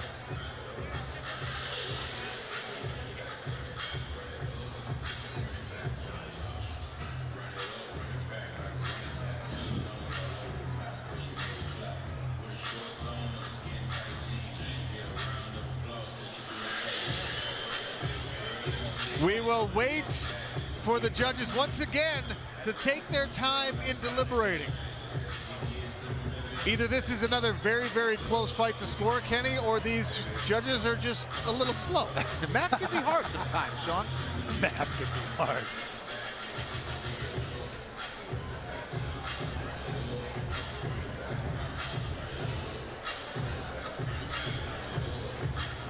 Lillian Garcia enters the smart cage, which means we have an official result. All right, ladies and gentlemen, after 3 rounds of action, we go to the judges' scorecards. Judge Robert Bassinger scores the contest 30-27 for Tibau.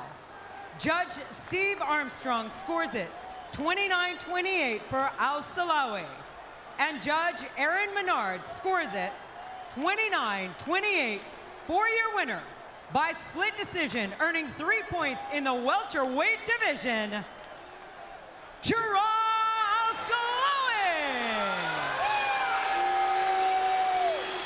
Gleison Tibau in his corner, disbelief. Joao Al-Silawi, relief. The Jordanian, making his regular season debut, earns 3 split decision points.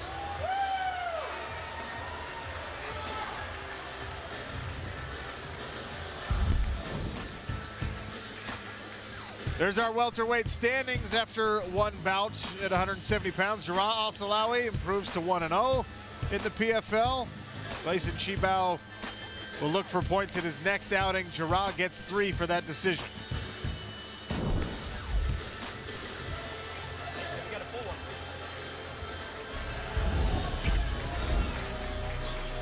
More welterweights to come. That man, Nikolai Aleksakhin, a striking specialist, as is his opponent, the Swedish Denzel Washington, Sadabusi. A rematch next.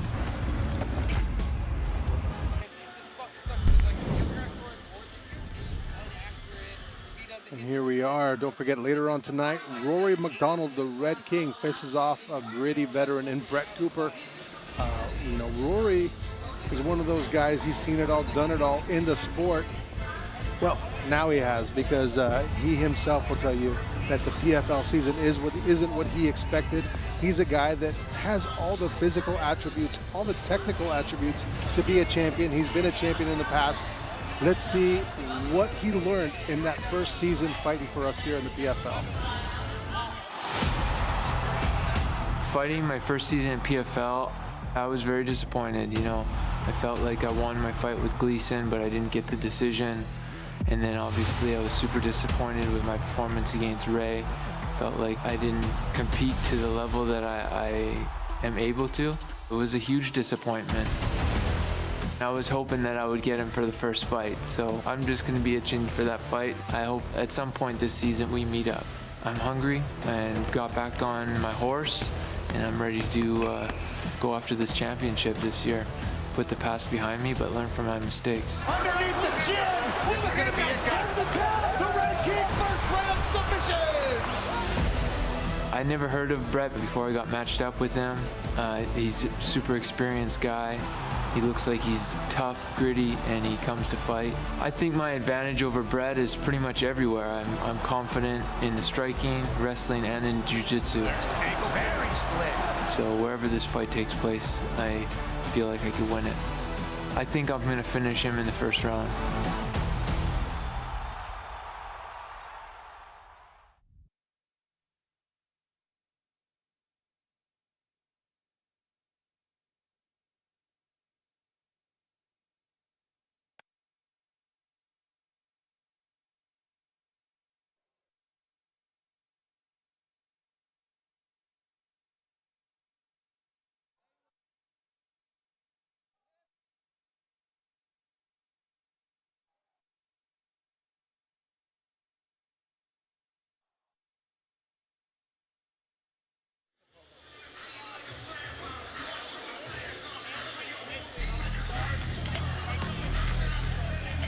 Our coverage continues shortly on ESPN2 and ESPN Plus with 5 more fights beginning at 9 p.m. Eastern. Still to come, 2-time PFL champion and 2-time Olympic gold medalist Kayla Harrison begins her 2022 PFL journey. She'll face Marina Mokhnatkina, and the Hawaiian knockout king Ray Cooper III collides with Carlos Leal. You are not going to want to miss it.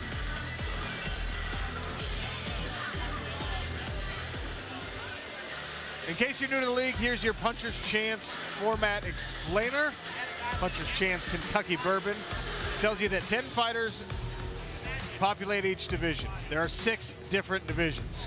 2 regular season fights for each, 3 points for a win, bonus points for finishes. The top 4 fighters on points in each division make the playoffs, and at the end of the playoffs, fighters contest for a $1 million championship. Here's how the welterweight standings look after one bout. Joao Al-Silawi, with a split decision victory over Tibau, holds 3 points.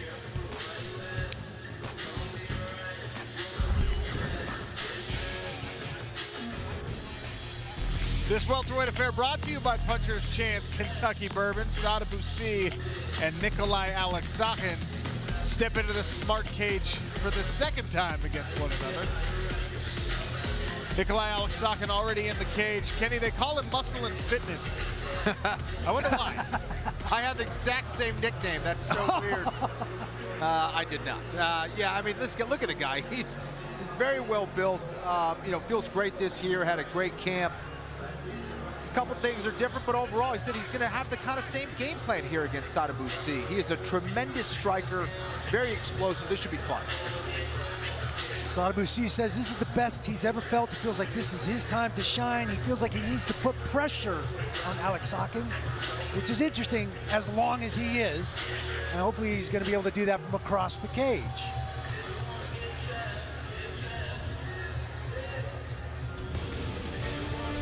Take a look at our tail of the tape. The Swedish Sada Busi is 4 years older. He's 6 inches taller. That reach translates on the arms and the legs. Puncher's Chance Kentucky Bourbon.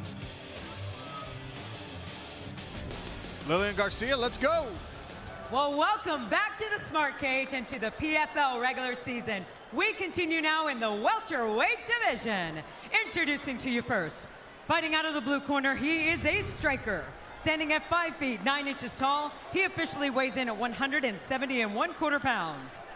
In 31 professional bouts, this veteran has a record of 24 victories, 6 defeats, and 1 no contest, with 11 wins by way of knockout. Fight fans, here is Nikolai Aleksakhin. His opponent, fighting out of the red corner, he is a kickboxer. Standing at 6 feet 3 inches tall, he officially weighs in 170 3/4 pounds. In 18 professional bouts, he has a record of 9 victories, 6 defeats, 2 draws, and 1 no contest, with 6 wins by way of knockout.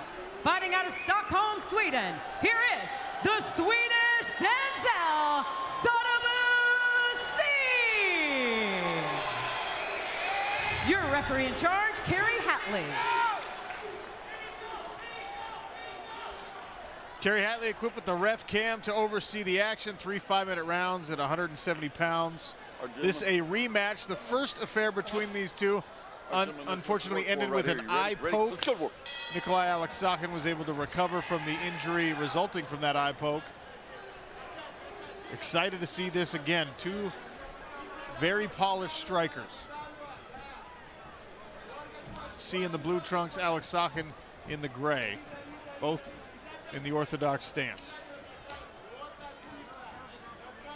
Aleksakhin said he was out for 3 weeks after the eye poke. It was pretty significant.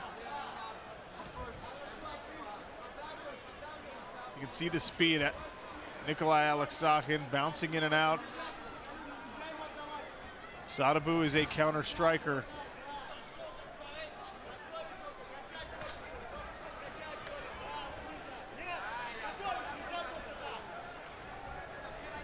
Lightning fast kicks from Sada Busi. We've seen him put those on display both at middleweight in the early PFL seasons and as a welterweight when he made the move down really is a sniper with all of his strikes and has been working a lot on his wrestling, a lot on his jiu-jitsu on the ground, and not sure we're going to see that here. Two excellent strikers, but you never know. Sadibou has switched himself into the southpaw stance, potentially for that exact reason, to bring the left leg to bear in the kicks.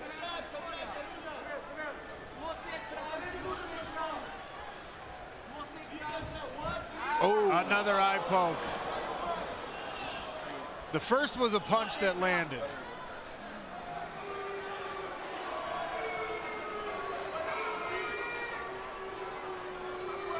Looked like a short right hook on the first go. Maybe a pawing. There was a thumb to the head, and then there's that. It was the left hand, the thumb right into the eye. That was a bad one.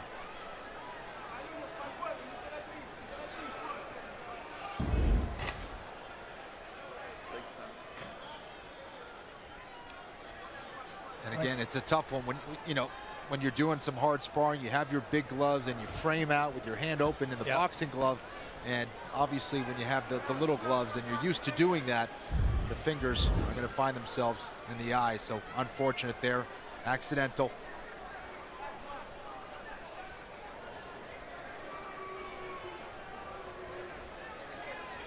Yeah, you can see that open left hand. The thumb did go in to the eye, the short right hook pushing on the jaw as Sadibou tries to back out. Can't imagine the frustration for both of these athletes. Yeah. No, just the thumb.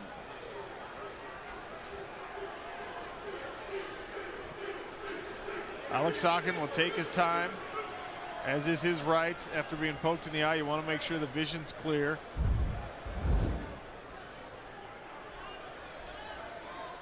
Let me give him a minute and I'm out.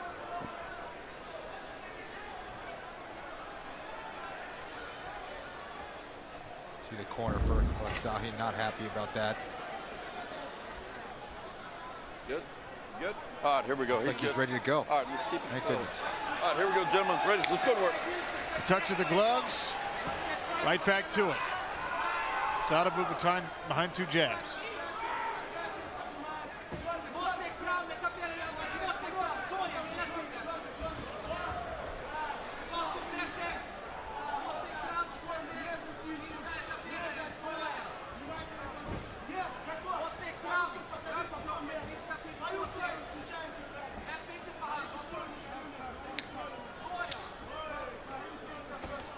Nice right hand, countered with a right hook from Sadibou.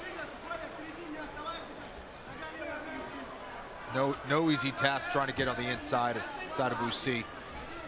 But Aleksakhin using some good footwork, some good feints to try to get on the inside, landing a good right hand as he slips his head up off the center line there. Those entries made all the more difficult by the fact that Sadibou continues to switch stances from orthodox to southpaw. He'll throw a right leg and then just stomp that leg down to be his lead foot after throwing it.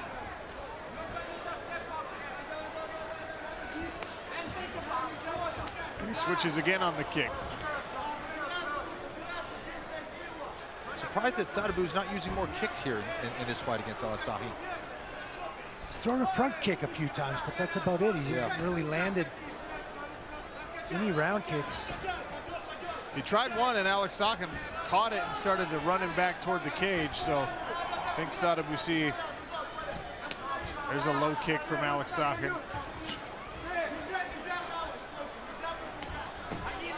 Aleksakhin goes downstairs to the body.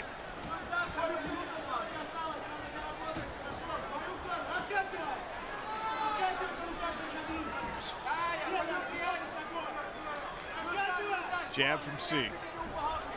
90 seconds remain in this first round. C really now trying to utilize those long-range weapons, the jab, the kick to the body. If you're able to do it, you can force the shorter fighter to make rash decisions to try and come in. Oh, big kick. Return. You have to punish him for this. You have to punish him. Excellent. Get ready. Keep shaking him. Don't stay still. You have to move. Yes, excellent. Yes, keep going. Don't go back. No, you set your pace. Don't let him man. Push him. Punish him. Pressure. It's your game. Thanks to Alex for the translation inside the corner of Nikolai Aleksakhin. See the corner wanting him to set the pace and measure the distance. And I think that's the approach. You got to back up a guy that's that much taller than you and who's that good of a striker. If you start backing up and allow C to just dictate the pace and lead the dance out there, you're going to be in a lot of trouble. He'll start finding his range and really start landing if you back up. You've got to press forward. Too much length, too many weapons. Final seconds of round one. Wheel kick misses for Nikolai Aleksakhin. We will see round two when we return on ESPN+.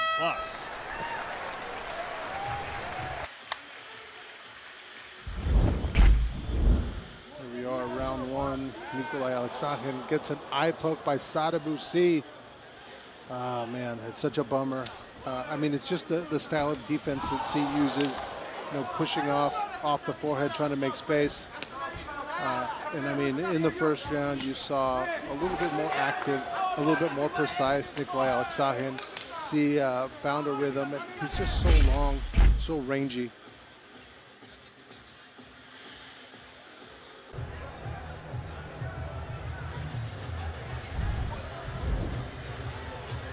Here's Nikolai Aleksakhin with the overhand right, landing on the chin of Sadibou C. Here's the body kick by Sadibou C. When he switches to that southpaw, he loads that left leg up. See the red on the ribs of Aleksakhin from that. All right, gentlemen, round two. Here we go. Ready? Let's go work. Round two, Sadibou C in the blue trunks, Nikolai Aleksakhin in the gray. Big hook ripped from Aleksakhin, who charges in behind a 1-2 as well. Sadibou C in the southpaw stance here. We've seen Sadibou get off to slow starts in the past. I didn't think it was a terrible start for him here in round one, but he does have a tendency of heating up, making adjustments, and then creating more offense in the later rounds. Beautiful kick upstairs there by C. Sometimes that's what those body kicks are all about, setting up the opportunity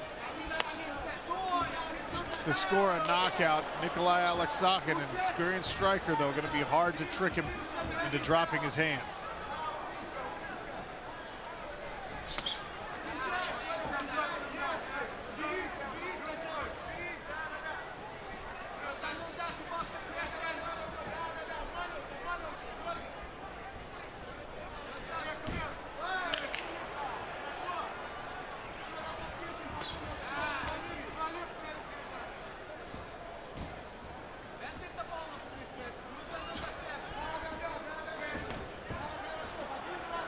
Nikolai Aleksakhin once again trying to figure out this distance against a fighter who has a 10-inch leg reach advantage and a 6-inch arm reach advantage over him. He's also, Sadibou C, 6 inches taller than Nikolai Aleksakhin. Sadibou doing a better job of holding his ground here. He's taking the center of the cage. Not backing up as much here against Aleksakhin.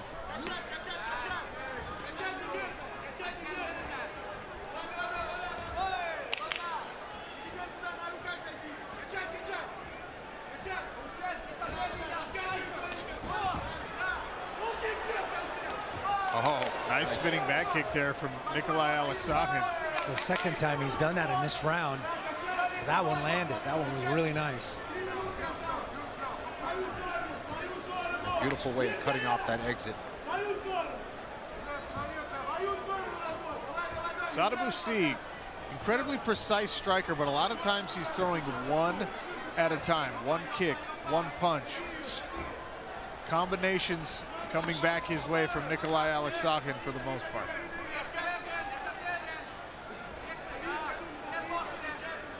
Yeah, he's a really smart fighter, but the only problem with being a smart fighter, sometimes you can get caught analyzing. Great combination there by Aleksakhin. Sadibou says that one hit the cup. A brief pause, Aleksakhin acknowledged. Another kick to the calf from Nikolai Aleksakhin. Another switch of stances from Sadabusi. That time Aleksakhin misses with the roundhouse.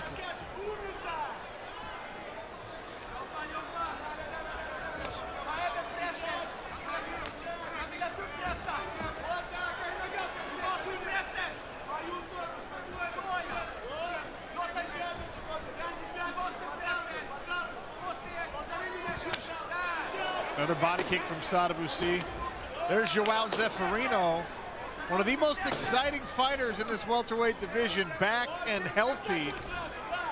He'll fight in a featured bout here on ESPN+.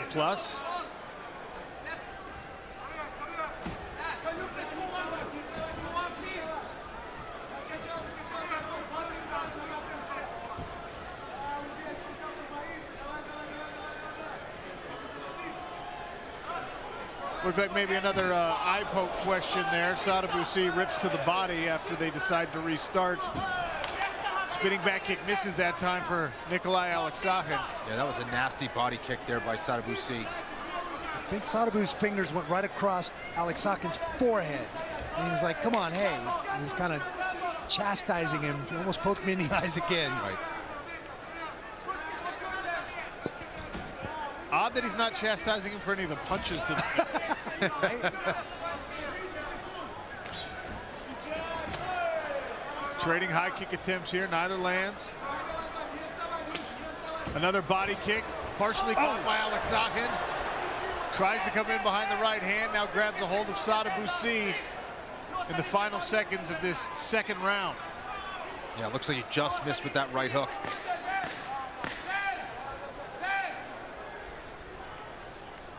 I think this is a smart choice, especially near the end of the round, to try to look for a takedown, try to steal it. Round 3 to come. Not able to do it, though.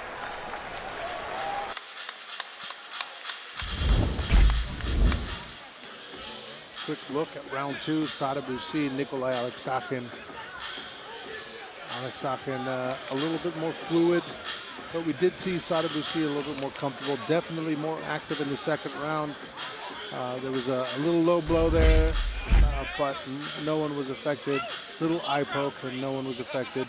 And you know, right now I have it, you know, 1 round apiece. So this third round is, you know, for the win and for the points here in the first round. Kayla Harrison is one of 15 Olympians, along with Michael Phelps, Lindsey Vonn, and other big stars, who've been named as finalists for induction into the U.S. Olympic and Paralympic Hall of Fame class of 2022. Only 5 will be chosen for this year's class based on voting. Voting is open at teamusa.org now through May 16th. Round three, man. Third and final round. Last round, ready? 5. Take a look through the ref cam.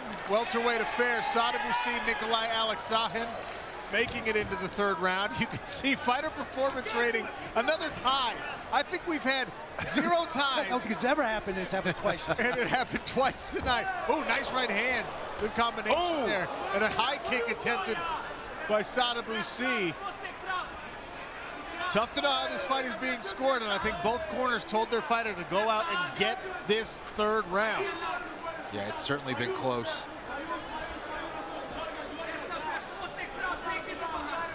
I hope Kayla Harrison gets into that Hall of Fame. My coach John Smith from Oklahoma State is on that list as well. It's about time something good happened for Kayla, you know?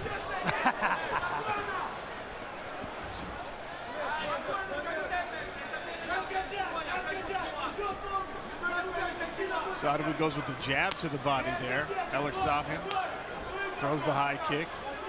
Back and forth they go. Both of these guys very technical strikers. Such a hard fight to score. Yeah. Is it the activity of Aleksakhin that's going to catch the judges' attention, or that big left kick of Sadabusi? Nikolai Aleksakhin's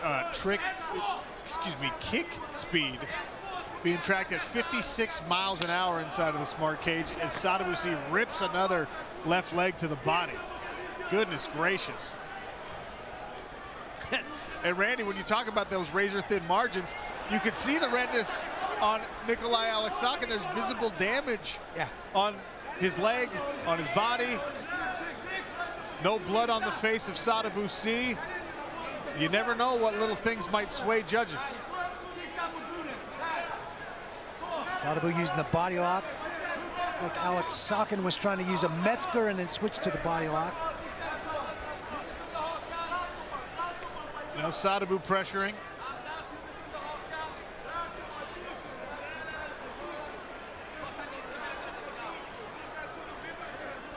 Nikolai Aleksakhin's going to need to get better head position if he wants to get himself off the cage against the taller Sada Boussi. Circle that underhook just like that. There it is. Oh, beautiful takedown. Strong work by Nikolai Aleksakhin. We'll see if he can keep Sada Boussi down as the Swede builds his base.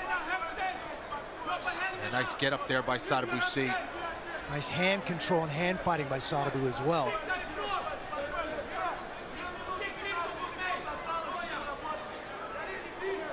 Double unders here for Aleksakhin. We'll see if he can get Sada Boussi back to the ground. Yeah, he's great position there, almost.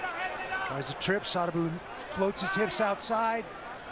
Aleksakhin almost has Sadibou's back. Sadibou able to turn and face him again. And that's something that has really improved in Sada Boussi's game. Just even this upright grappling, it's clear he's been working on it a lot.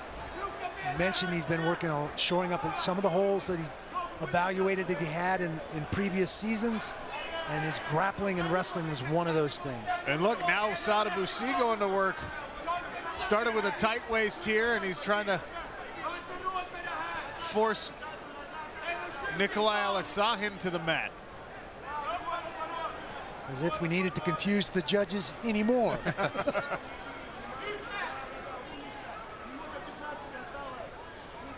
Sadibou trying to climb onto the back of Aleksakhin.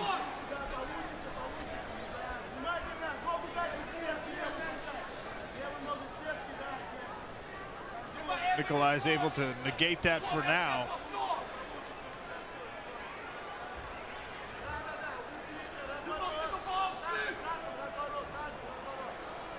A tangle of limbs visible through the ref cam there. Aleksakhin trying to hit a switch. He's gonna get it. It's gonna work.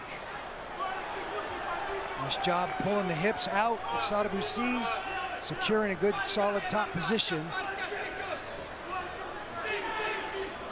Sadibou not conceding anything, right back to his feet. Good hand control by Sada Boussi.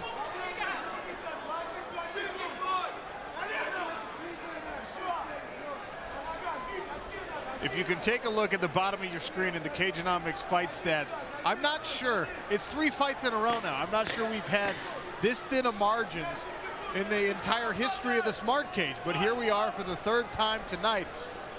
Very evenly matched as this fight comes to a close at 170 pounds. Both fighters lifting their arms. They feel like they've done enough. I'm going to go out on a limb and say this is another decision that might take the judges a minute. Yeah.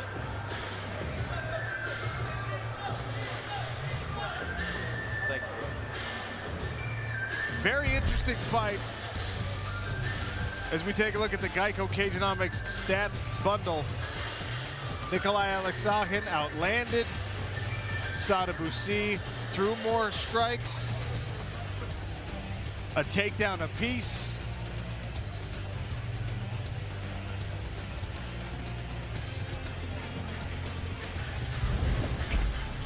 As we wait for that decision, there's a look at Genah Fabian backstage.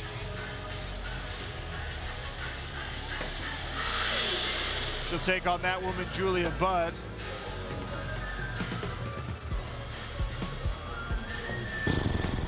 Julia Budd looking for points in the women's lightweight standings. Genah Fabian not eligible because she missed weight.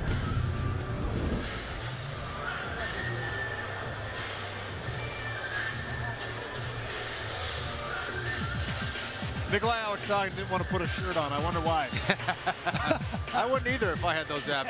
Fighter performance rating. Look at that. Nikolai Aleksakhin. That is a consistent performance. 37, 34, 37. Sada Boussi tied in the 2nd round, according to the fighter performance rating. Lost rounds 1 and 2. by the algorithm score. I don't know if I'm Aleksakhin, I might want to cover that sunburn. Looks like a sunburn.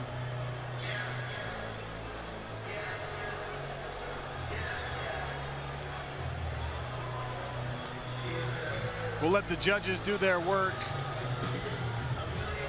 Randy and Kenny offer their expert opinions. Once again agreeing that Nikolai Aleksakhin victorious in this one, but the official judges' scorecards are the ones that matter, and Lillian Garcia has their decision.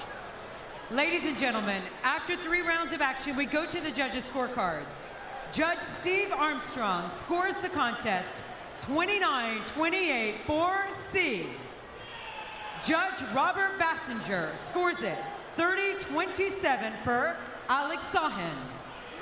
And Judge Aaron Menard scores it 29-28 for your winner by split decision, earning 3 points in the welterweight division,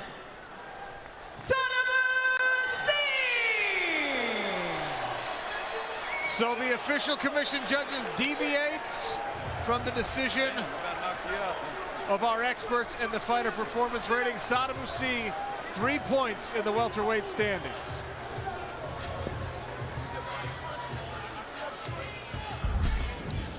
And there's a look at our welterweight standings. 2 fights down, 2 razor-thin split decisions, 3 points apiece for C and Al-Silawi.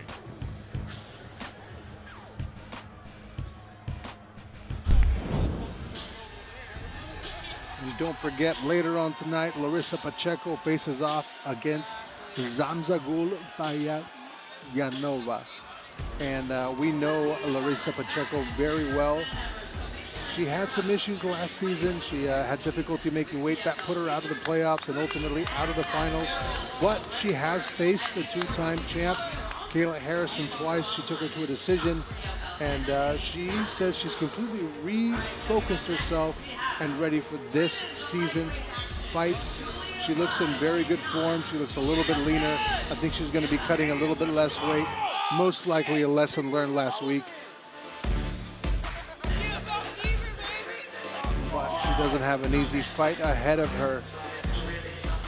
Zamzagul, she's an aggressive fighter. She likes to come out strong. She has plenty of fight in her. And I think it's going to be an action-packed fight.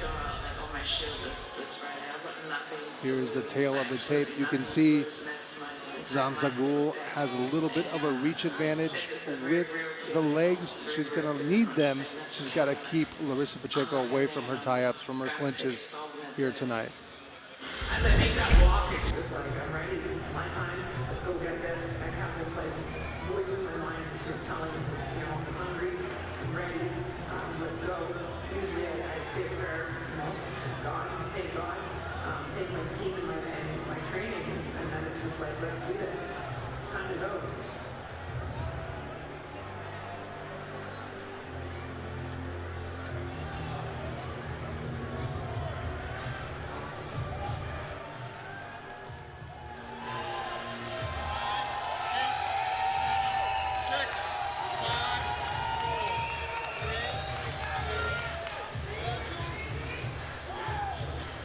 Fans, now's the time to get your PFL fan token on the Socios.com app. As a PFL fan token holder, you can vote on decisions that impact PFL fighters, like the fan favorite finish from the first half of our regular season. Get your fan token right now. This week, Kayla Harrison is prepared for her 2022 PFL season debut against Marina Mokhnatkina right there in the Century Martial Arts training room. Century Martial Arts, the official equipment provider of the Professional Fighters League.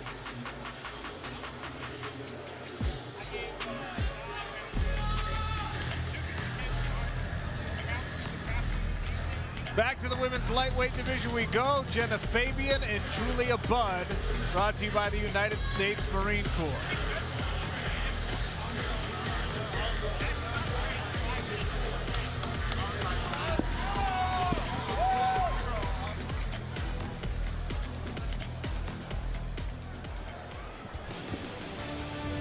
Marine Corps also brings you the tail of the tape for this lightweight affair. Julia Budd is 6 years older. It is Genah Fabian who's taller.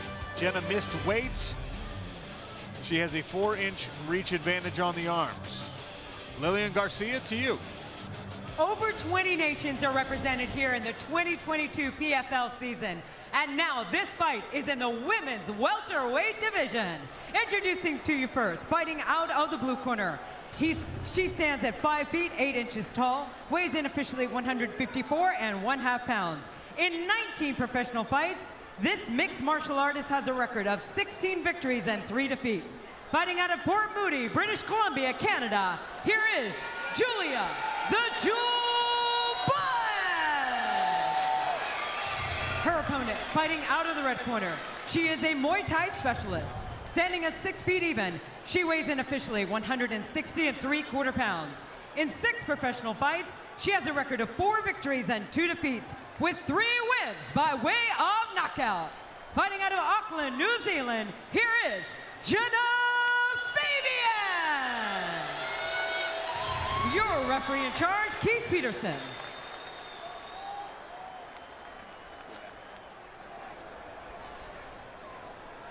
Keith Peterson equipped with our ref cam. Genah Fabian in the blue. Julia Budd in the gray. Ma'am, are you ready? Ma'am, are you ready? Fight. Southpaw stands for Fabian. Orthodox for the Canadian Julia Budd.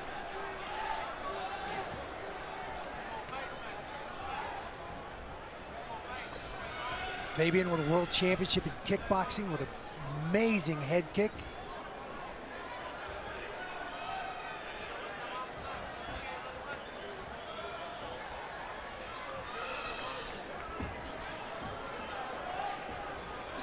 Kenny, one of the first questions you have to ask with a bout like this one is when you miss weight by 5 pounds, how does that affect your mentality, much less your physicality? Yeah, I mean, that's going to be the question. She's got to put that behind her. Just move forward. She has a big challenge in front of her right now, Julia Budd.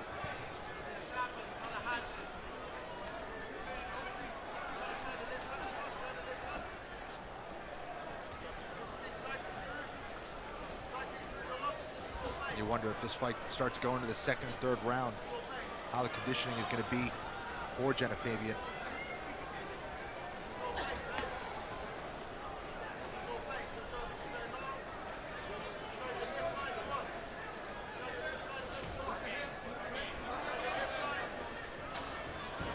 Julia Budd catches a kick, gets in on the leg. And immediately goes to work trying to secure a takedown here against Genah Fabian.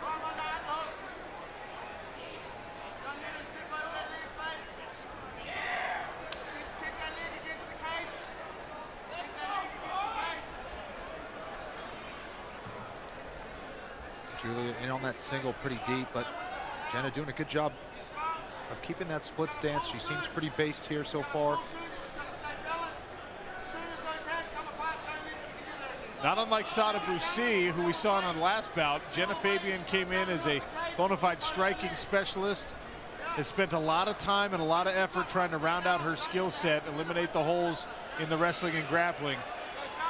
Budd trying to work her way up, bring those hips in, take Fabian off her feet with that high single, find a way to put Fabian on her back. Fabian using that overhook and has trapped Budd's head pretty tight in there. It's going to be difficult to change that elevation for Julia Budd. Budd switching back here to a single. She's got to get that leg off the floor or switch to a double if she can, if those legs get too close together from Genah Fabian. Genah Fabian's coach and cousin, Eugene Behrman, legendary out of City Kickboxing, in the corner, calling for her to stay hard on the whizzer. Referee looking at the situation, trying to decide if this is a stale position. He's thinking about breaking it up, I think. Budd trying to change tactics and go for the trip. Manages to get it. Lands right inside control. Genah Fabian will try and recover some guard here. Julia Budd steps into a half mount. Goes to work with her left hand. Fabian reaching over for that Kimura grip. Julia has very good position here. Very difficult to get that Kimura from half guard. Julia chipping away, trying to advance position, trapping that arm now. Now setting up, or potentially setting up some big left hands here. It's really that head position of Julia Budd that traps the left arm of Genah Fabian, doesn't allow her to dig for that underhook, use that fence and try and find her way up. This is a much better position now for Genah Fabian. Fabian posts on the right, gets her right leg out and back to her feet. Nice work by Genah Fabian. Sneaks in an underhook as well. And concedes it.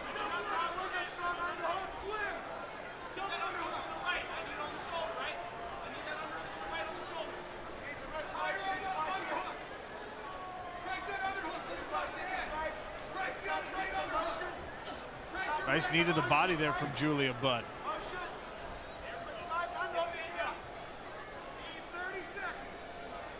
Pressure from the Canadian. Genah Fabian stuck against the barrier here in the smart cage, throws up a knee of her own. It's actually a smart tactic, close the distance, get your hands on her, take some steam out of her, make her work, make her struggle. Genah Fabian gets the exit, steps right in with a 1-2. Yeah, did well to control the head of Julia Budd. Inside of 10 seconds here in the first, Julia Budd with a push kick, make it 2. Round 2 next.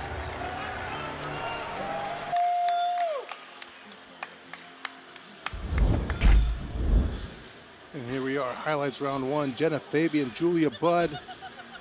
And what we saw here was Julia Budd, who's, you know, a former Bellator world champion at 145 pounds. I think she was used to being the bigger, stronger fighter, and tonight she's finally in a 155-pound weight category, and Genah Fabian is a big woman that meets her strength. I'm liking the fight we're seeing. Hey, we know that guy. Kelvin Gastelum here taking in the action. Inside the PFL Smart Cage, Sean O'Connell and Kenny Florian and Randy Couture cage side. That's Genah Fabian. And right there, Julia Budd, as we head into the second round of this women's lightweight affair. Ma'am, are you ready? Ma'am, are you ready? Fight. Keith Peterson gets them started here in round number 2, potentially 5 points in the standings if either of these women can get a finish. Southpaw Fabian takes the center of the smart cage.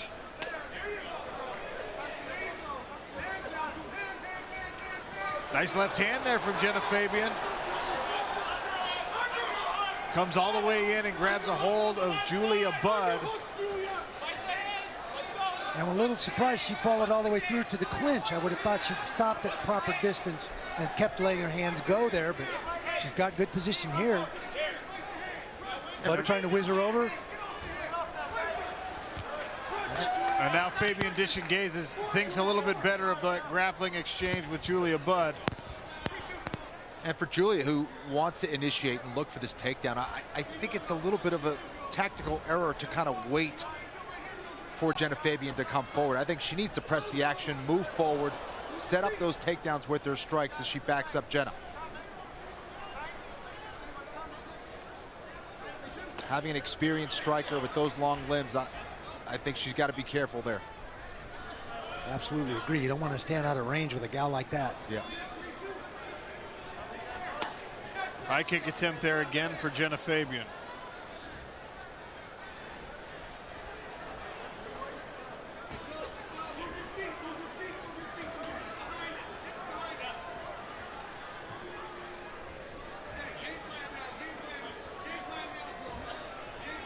Misses with a low kick. Left hand off the guard of Julia Budd. Fabian taking control of the pace setting here in the second round.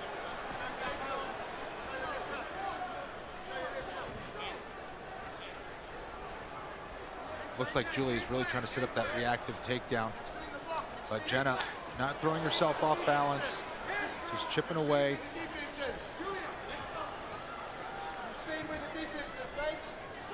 The open stance can sometimes make it more difficult to close the distance, and that might be giving Julia a little problem. Genah's timing that big left kick, and because of the open stance, usually that's when you would close, but only if you're in the same stance. Left hand snuck through one more time for Genah Fabian as Julia Budd tried to come forward. Fabian doing a great job figuring out the distance here in the second round. Budd has half a round to try and figure it out in the second frame.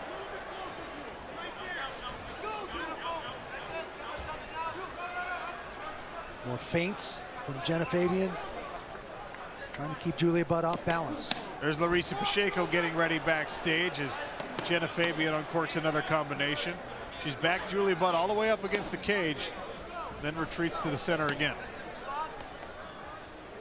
Genah's being careful to not overcommit and allow Julia to level change and get in on those legs. Body kick there from Genah Fabian. Yeah, this is a much smarter round here from Genah Fabian. The ghost can. Technological innovation exclusive to the PFL. Glad you pointed it out, Randy. The Ghost Cam allows you to look right through the chain link of our smart cage.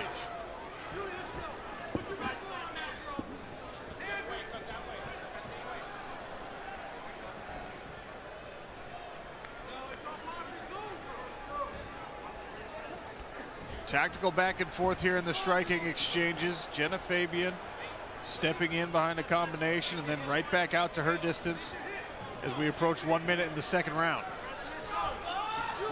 Nice left hand again. And a combination from Genah. Good timing on the shot from Julia Budd, who gets under the attack and will now try and drag Genah Fabian to the ground. Some great combinations there from Genah. Definitely got Julia's attention here. Even if Julia is able to hit this takedown, I think it's gonna be too little too late. Not a whole lot of time in this round.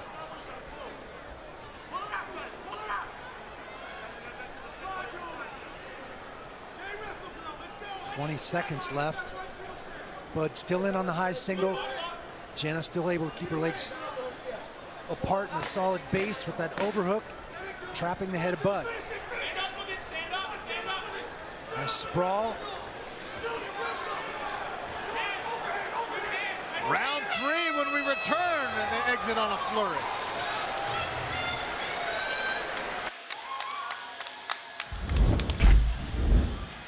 Highlights from round 2. We saw Genah Fabian make excellent adjustments, much more aggressive, and I mean, realistically, I think she found a little bit of a groove.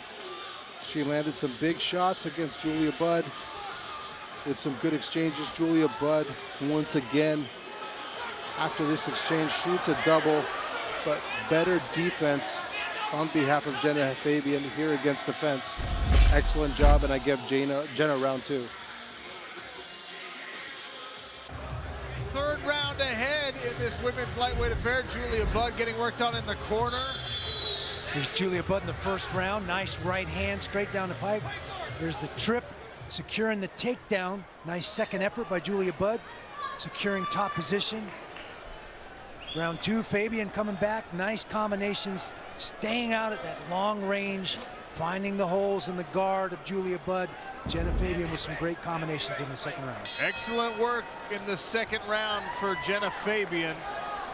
And this third and final FPR score favors Genah Fabian in the second. No surprise there. Body kick lands for Julia Budd.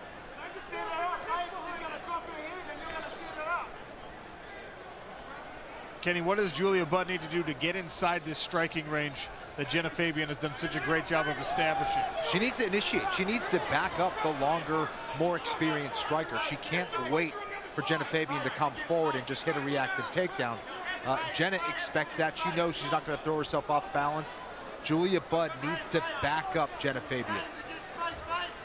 Right now, the opposite is happening. Genah Fabian has Julia Budd pressed against the smart cage. Julia working with double underhooks, changes the position now.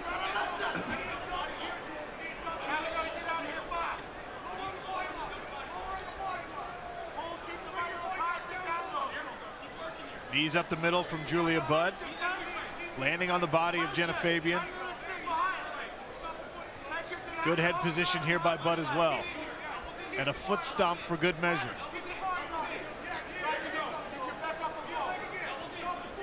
Fabian's got to try and find a distance to re-pummel and get an inside position. At least one underhook. And then as a taller athlete, she might be able to trade positions here with Julia Budd. These are some excellent knees in the body from Julia Budd. She's chipping away. She's foot stomping, going inside the legs as well. Now she's starting to initiate a takedown. Forcing Genah Fabian to stay on the defensive. Head inside. Julia Budd working on a single.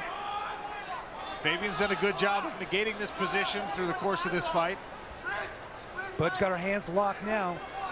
Fabian did a good job of pulling her back up above her hips. Another knee from Julia Budd. And it was Genah Fabian who initiated this clinch that Julia Budd was able to reverse and press the fighter out of New Zealand against the cage. Now she goes back down, Julia Budd does. Take a look at the live fighter performance rating right now, favoring Julia Budd in this third round. 2 close rounds already in the books. Halfway through this third, Julia Budd appears to be taking control of this fight. Had this 1 round apiece going into the third. I thought Budd clearly won the first round. Fabian found her range in the second.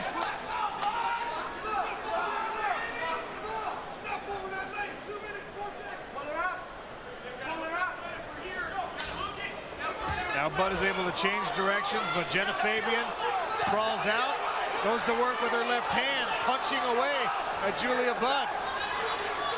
Budd really might have gassed herself out on those takedown attempts. Takes a couple of big, deep breaths. Nice left hand here for Genah Fabian, and another good sprawl. Her left hand right back to work. Hammer fist landing. Genah Fabian forces Julia Budd to pull guard. Yeah, Jenna's making her pay here. And I think you're absolutely correct, Sean. I don't think Julia was very efficient on those takedowns. She looks very tired at this point. Spent a lot of energy underneath the weight, carrying the weight of Genah Fabian, trying to secure that high single in both the second and the third round. No question. But just trying to get an angle for an arm lock, it seems. The corner of Genah Fabian calling for her to stand up in posture. Stacking up Julia Budd, Genah Fabian on top.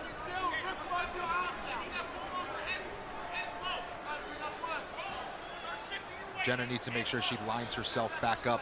Needs to line up those hips with Julia again. Doesn't want Julia to get angle on that arm as she tries to posture out. This is a better position for her.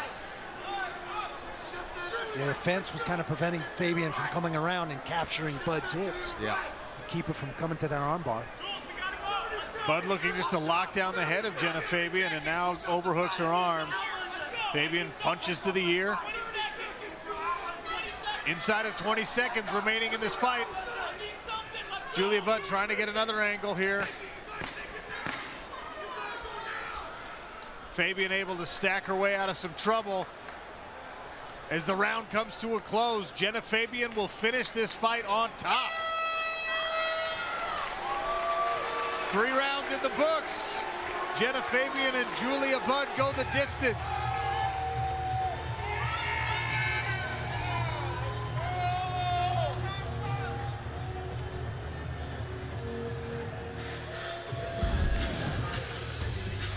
There's our Geico Cageonomics stats bundle. You can see the numbers all night have been very, very close. Genah Fabian landed 57, Julia Budd landed 52.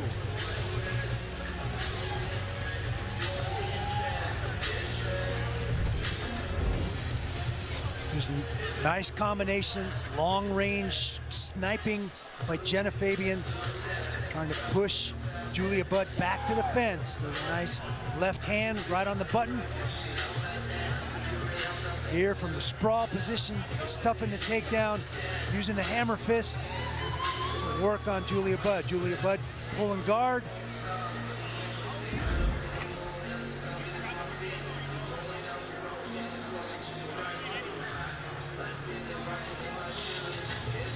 Take a look at our fighter performance rating. Julia Budd wins round 1 according to the algorithm. Genah Fabian, according to fighter performance rating, takes rounds 2 and 3. Judges took a little less time in deliberating on this one. Lillian Garcia has the official decision. Ladies and gentlemen, after 3 rounds of action, we go to the judges' scorecards. All 3 judges scored the bout 29-28. For your winner by unanimous decision, earning 3 points in the women's lightweight division, Genah Fabian! Genah Fabian victorious. Just a clarification, because she missed weight, she actually is not eligible to earn points. She will be -1 in the standings, but she'll get both checks, as they say in the business. Julia Budd gets an automatic 3 points in the standings. Genah Fabian -1, but Genah Fabian victorious in this lightweight affair.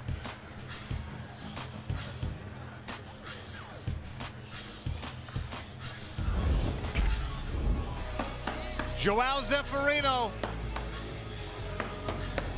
getting ready. He's been on a long win streak. He just hasn't been able to stay healthy, but he feels good here in season 4 of PFL action. And Dilano Taylor, we last saw him on the Challenger Series. The postman looks to deliver next. Arlington, we really want to thank you guys for joining us tonight. You have been. And don't forget our main card tonight. A little bit later on, Kayla Harrison facing off against Marina Mokhnatkina. Ray Cooper III facing off against Carlos Leal, who's fresh off the PFL Challenger Series. Remember, he fought twice already. So for him, you know, he was talking about it. He's like, you know what? I could fight 6 times and get $1 million.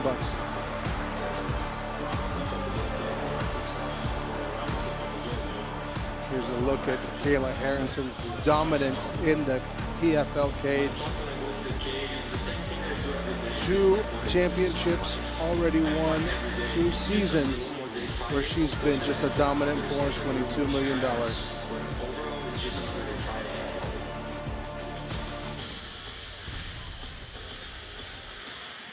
And I'm really looking forward to that fight. Marina Mokhnatkina training at Sanford MMA. I hear she's got very slick submissions on the mat, specifically leg locks. So keep an eye on that. Standings, Jarrah Al-Silawi and Sada Boussi each earned decision victories earlier tonight. That gives 3 points apiece to those 2 gentlemen.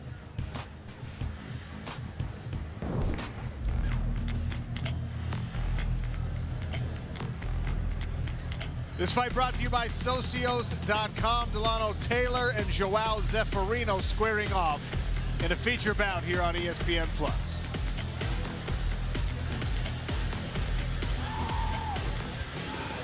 Our tail of the tape also brought to you by Socios.com. Dilano Taylor, the much younger fighter, 11 years the junior of Joao Zeferino.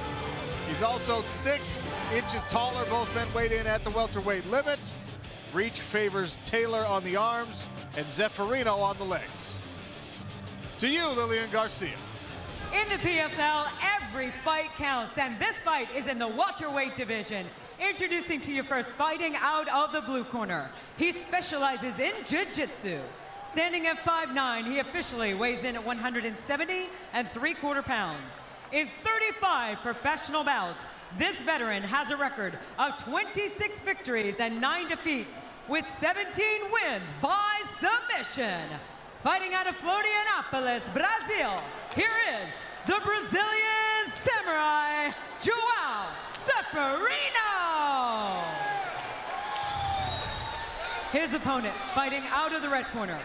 Standing at 6 feet 3 inches tall, he officially weighs in at 170 1/2 pounds.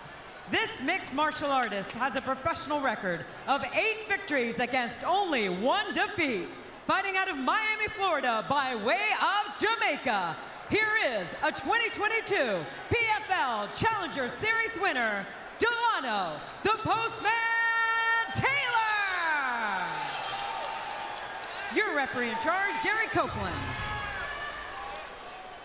Gary Copeland to oversee the action. Dilano Taylor and Joao Zeferino. Taylor in the blue, Joao Zeferino in the gray. Joao Zeferino has made the playoffs. He's qualified for the playoffs in the PFL twice. Injury took him out both times. It's all about unfinished business for the Brazilian Samurai. They get right to the action. Taylor with a low calf kick. Taylor, one of our Challenger Series winners, with a first-round TKO. He landed a low kick, but he ate a left hook and a right hand for his troubles.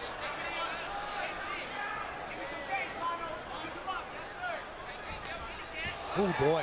Zeferino with 3 times the experience of Dilano Taylor. Enters here for a double leg. Able to get Taylor right to the ground. Brazilian Jiu-Jitsu black belt. Nice level change. Kept his feet moving. Ran him over. Got all the way through the double leg. Nice job by Dilano. Not conceding the takedown. Scrambling back to his feet. Yeah, great job by Taylor, but Zeferino in a good position to hit another takedown here, and he does. Always demoralizing to fight so hard to get back to your feet and get pulled right back down to the ground. Randy, you mentioned that Dilano Taylor is a graduate of the Challenger Series. I tell you what, the welterweights that were brought out to Orlando, Florida to contend for the contract, excellent. Carlos Leal, Jarrah Al-Silawi, Dilano Taylor, Chris Brown, who we don't see on the roster just yet. But I mean, even guys who lost, Michael Lilly in his fight looked pretty good. Zeferino securing back positions, got one hook in. Yeah, this is where Zeferino does some of his best work. Got plenty of time to hit this rear naked choke too. Zeferino with the body triangle. Definitely make it difficult for Dilano to breathe. Taylor has good position here, good posture. Excellent job by Dilano Taylor. Taking advantage of his own narrow hips and getting himself a little flip of the script there. Nice work by Dilano Taylor. Yeah, I mean, he doesn't have the experience, obviously, of Zeferino, but boy, does he stay composed. Gary Copeland giving a view through the ref cam here. Taylor on top. Taylor's going to serve himself better by getting his arms up off the mat. That's exactly what you need to prevent. Nice work by Zeferino to once again reverse position. Got some fun grappling exchanges here. Taylor got his hips a little bit too high. Zeferino very sensitive there, able to sweep with that butterfly sweep. Zeferino trying to isolate that left arm of Dilano Taylor, see if he can force a shoulder choke. Zeferino wants to try and climb the mount. Steps in the side. And now a crucifix position for Joao Zeferino. Dilano Taylor explodes out. Wow. Wow, Dilano Taylor showing his athleticism and not as experienced as you mentioned, but that's the right time to explode if you're going to go. And I don't think I've ever seen anybody get their head out that way to get out of that face-up crucifix. Yeah, not many get out of those positions against Zeferino. Zeferino, a brown belt in Brazilian Jiu-Jitsu. Wasn't concerned about the ground game of Zeferino, but he's in some trouble here in round 1. Body lock again, and figure fouring of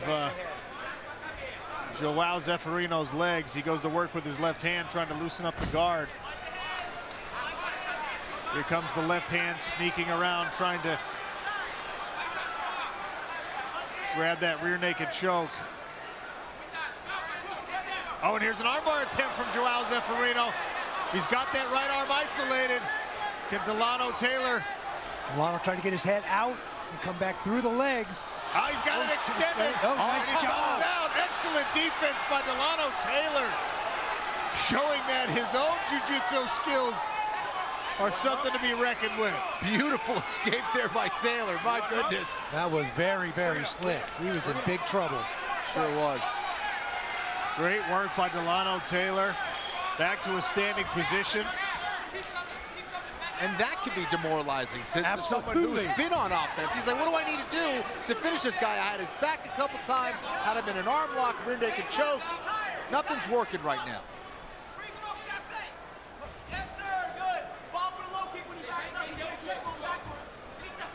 Zeferino circling on the outside here, taking a breath. Taylor stalking.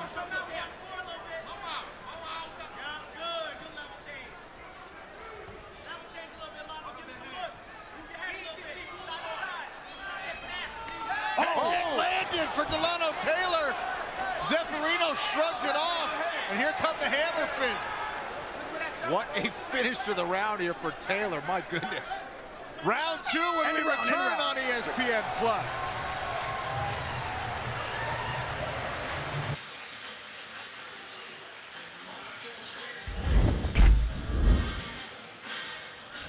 Quick look at some highlights from round 1. Zeferino gets the takedown. But you know what? Taylor, like Houdini here, escapes the back. And you know what? He's in trouble here. You see that? Does the little hitchhiker escape from the arm bar, gets back to his feet, lands a good kick. And I mean, I have him winning round 1. Excellent showing for Taylor.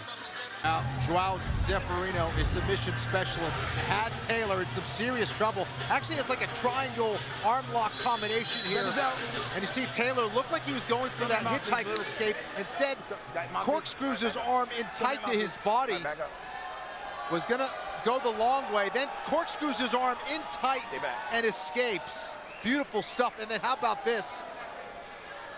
Zeferino eats that left shin of Taylor to end that round. Sprinkle a little sugar on that thing and gobble it right up.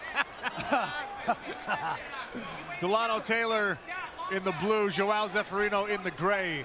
Welterweight points on the line here and a place in the standings. Once again, a nice sprawl by Dilano Taylor, who backs out and beckons Joao Zeferino back to his feet.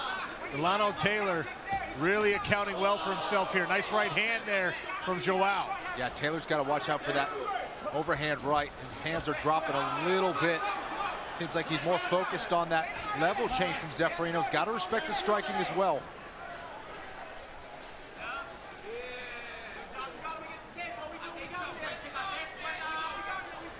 Switch of the stance here for Dilano Taylor. Goes southpaw for now.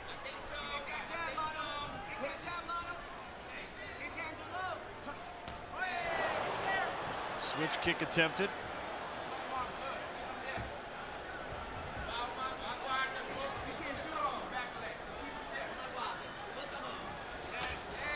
The third of that combination landed at least partially for Dilano Taylor, who threw 4 of them. And now Taylor tries to go underneath. Nice knee to the body.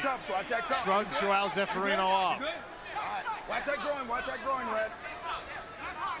There's Ray Cooper III, the hardest hitting man in this division. Co-main event tonight against Carlos Leal.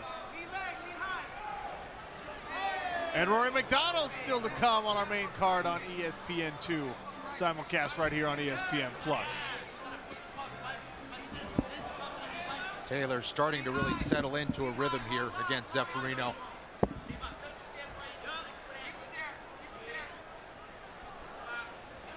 Been a much stronger round for him here. And he said he's envisioned this. He saw this happening. Really has a lot of faith in his abilities and in his path. Mature young man. Worth noting, this was a last minute change of opponent for Joao Zeferino. He was preparing for Magomed Karimov. Nice combination for Joao. Landed the left hook. He got Dilano Taylor on about 1 day's notice after the visa issue was not cleared up for Magomed. And of course for Dilano Taylor, you show up in Arlington, Texas thinking you're an alternate. Once again, the left hand sneaks through for Joao Zeferino. And you're told, yeah, you get a fight, you can earn some points in the welterweight standings, but you got to do it against Joao Zeferino, who hasn't lost in a very long time. Yeah, what's crazy is Taylor just seemed unfazed by the whole thing. It's really impressive to see this level of maturity and confidence and composure at only 25 years old.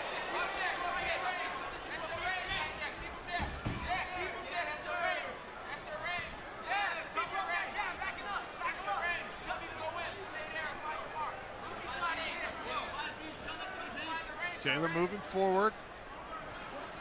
Scooping uppercut in the right hand, blocked by Joao Zeferino. Joao feints the takedown attempt there. Joao's got to be careful, though. His hands are starting to drop. He's starting to be a little bit too predictable.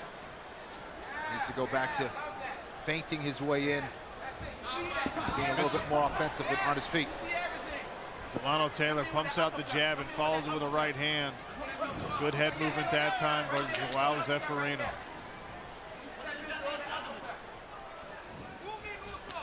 Spitting back fist lands on the body. And now Joao attempts first the double, switches to the single. Good hand control by Taylor. Trying to stymie the takedown attempt by Zeferino. Post that right leg to frame out the posture and position of Joao Zeferino. Taylor still has his right arm underneath, and there he reaches for double underhooks and a knee to exit. Nice work once again by the young fighter. Stiff jab.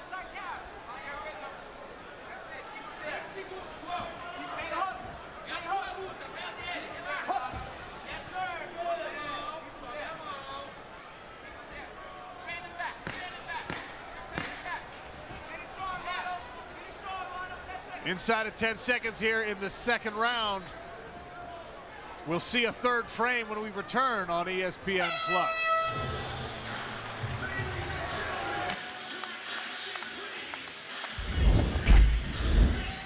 And here we have highlights from round 2. Here you see Taylor, just a little bit more confident, a little bit more aggressive this round. I think the ability that he has had in this fight of shutting down the takedown attempts of Zeferino and the escapes he had have given him so much confidence. He's doing well. He's gaining confidence, and it's just a great showing for Taylor here.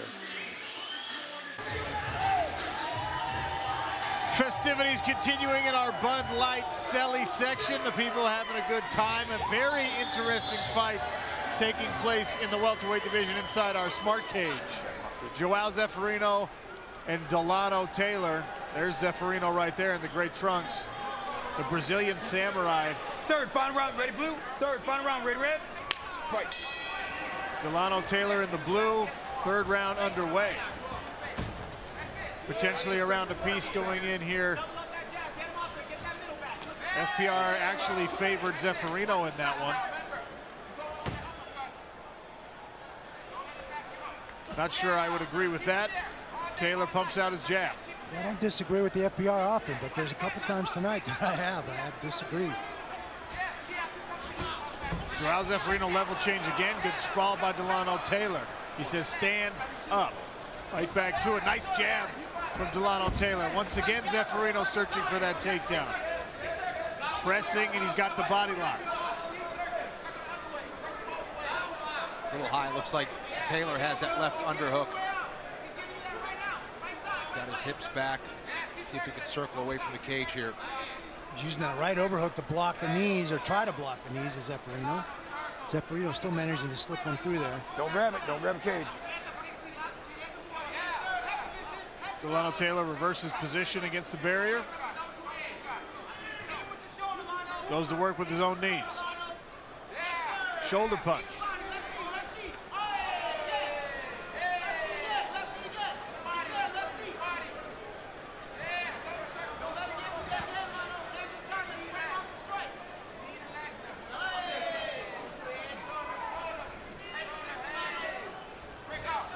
And the queen has arrived. Kayla Harrison in the building.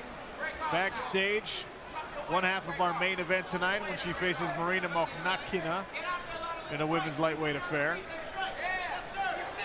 Dilano Taylor exits, back to the center of the cage. Tell you what, this Dilano Taylor is very impressive. Only 9 fights. This is this younger generation, this third generation of fighters. Are well-rounded skill sets, athletic. Very, very impressive for a young fighter. Yeah, absolutely. Trains at one of the top gyms in the world at Sanford MMA. So he's seen pressure in the gym. Well, when we talked to him ahead of his Challenger Series fight, Kenny, you remember the fact he said, I can hang with any of those guys at Sanford MMA. And yeah. That is an absolute murderer's row. That's going to be a confidence builder. Good jab from Taylor. Yeah, I was just going to say, Zeferino's got to be careful for an uppercut. He's kind of ducking down to get out of the way of those punches. Taylor's starting to time it. Zeferino calling for more action. He himself not really throwing. No, and that's what he needs to do. If he wants to get in on that takedown, he's got to set it up with competent strikes, good strikes, and Dilano Taylor isn't having it. And you can see the confidence of Dilano Taylor building with every combination, every slip and movement. Pulls his leg out of the takedown attempt there. Stunting a little bit inside the smart cage. Zeferino starting to show signs of fatigue.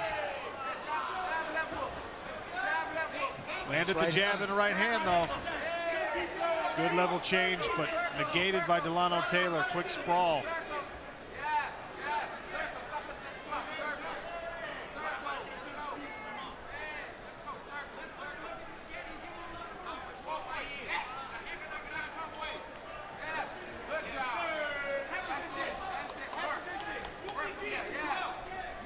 Taylor getting it done with that right underhook. Keeping the hips back from Zeferino. And it's going to be hard to hit those kind of takedowns in round 3 against Taylor.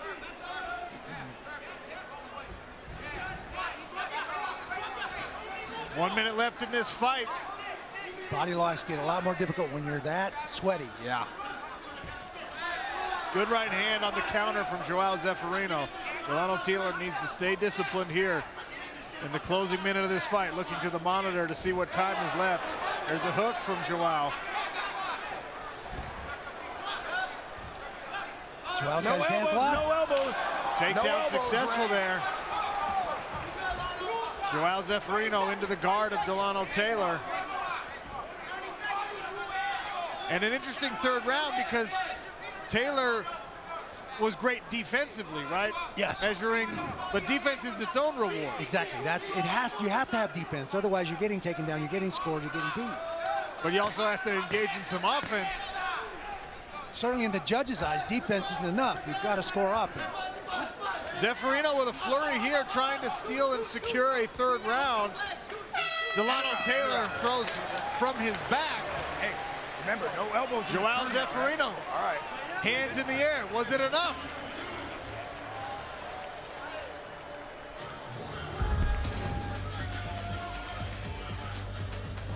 There's your Geico Cageonomics stats bundle. Again, close margin.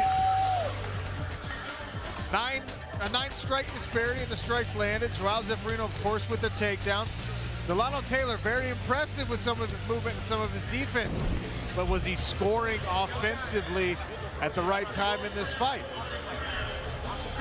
We'll get an official decision when we return to Arlington, Texas.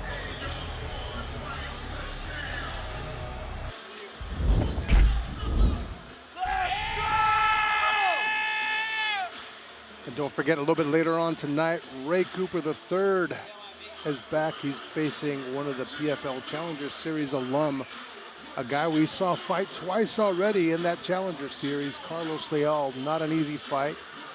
Ray Cooper, Carlos Leal, 2 heavy hitters.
Fighter performance rating favors Joao Zeferino in all 3 rounds. Impressive performance by Dilano Taylor. But he did not impress the algorithm. Did he impress our experts? Randy thought Joao won. Kenny thought the fight belongs to Dilano Taylor. And the judges' scorecard, Lillian Garcia's got that. Ladies and gentlemen, after 3 rounds of action, we go to the judges' scorecards. Judge Aaron Menard scores the contest 29-28 for Zeferino. Judge Robert Bassinger scores it 29-28 for Taylor. And Judge Steve Armstrong has it 29-28 for your winner by split decision, earning 3 points in the welterweight division, Dilano Taylor! Dilano Taylor gets the win, split decision victory. The biggest win by far of his young mixed martial arts career, snaps a years-long win streak for Joao Zeferino. 3 points in the PFL welterweight standings for Dilano Taylor.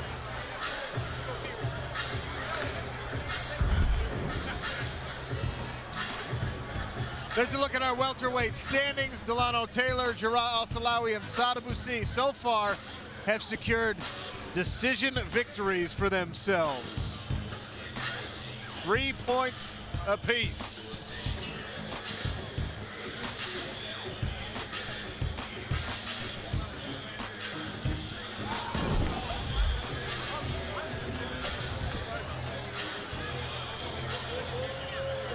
All right, someone we're very much looking forward to seeing coming up on our main card on ESPN2 and simulcast on ESPN Plus, Anthony Showtime Pettis. Can he return to form?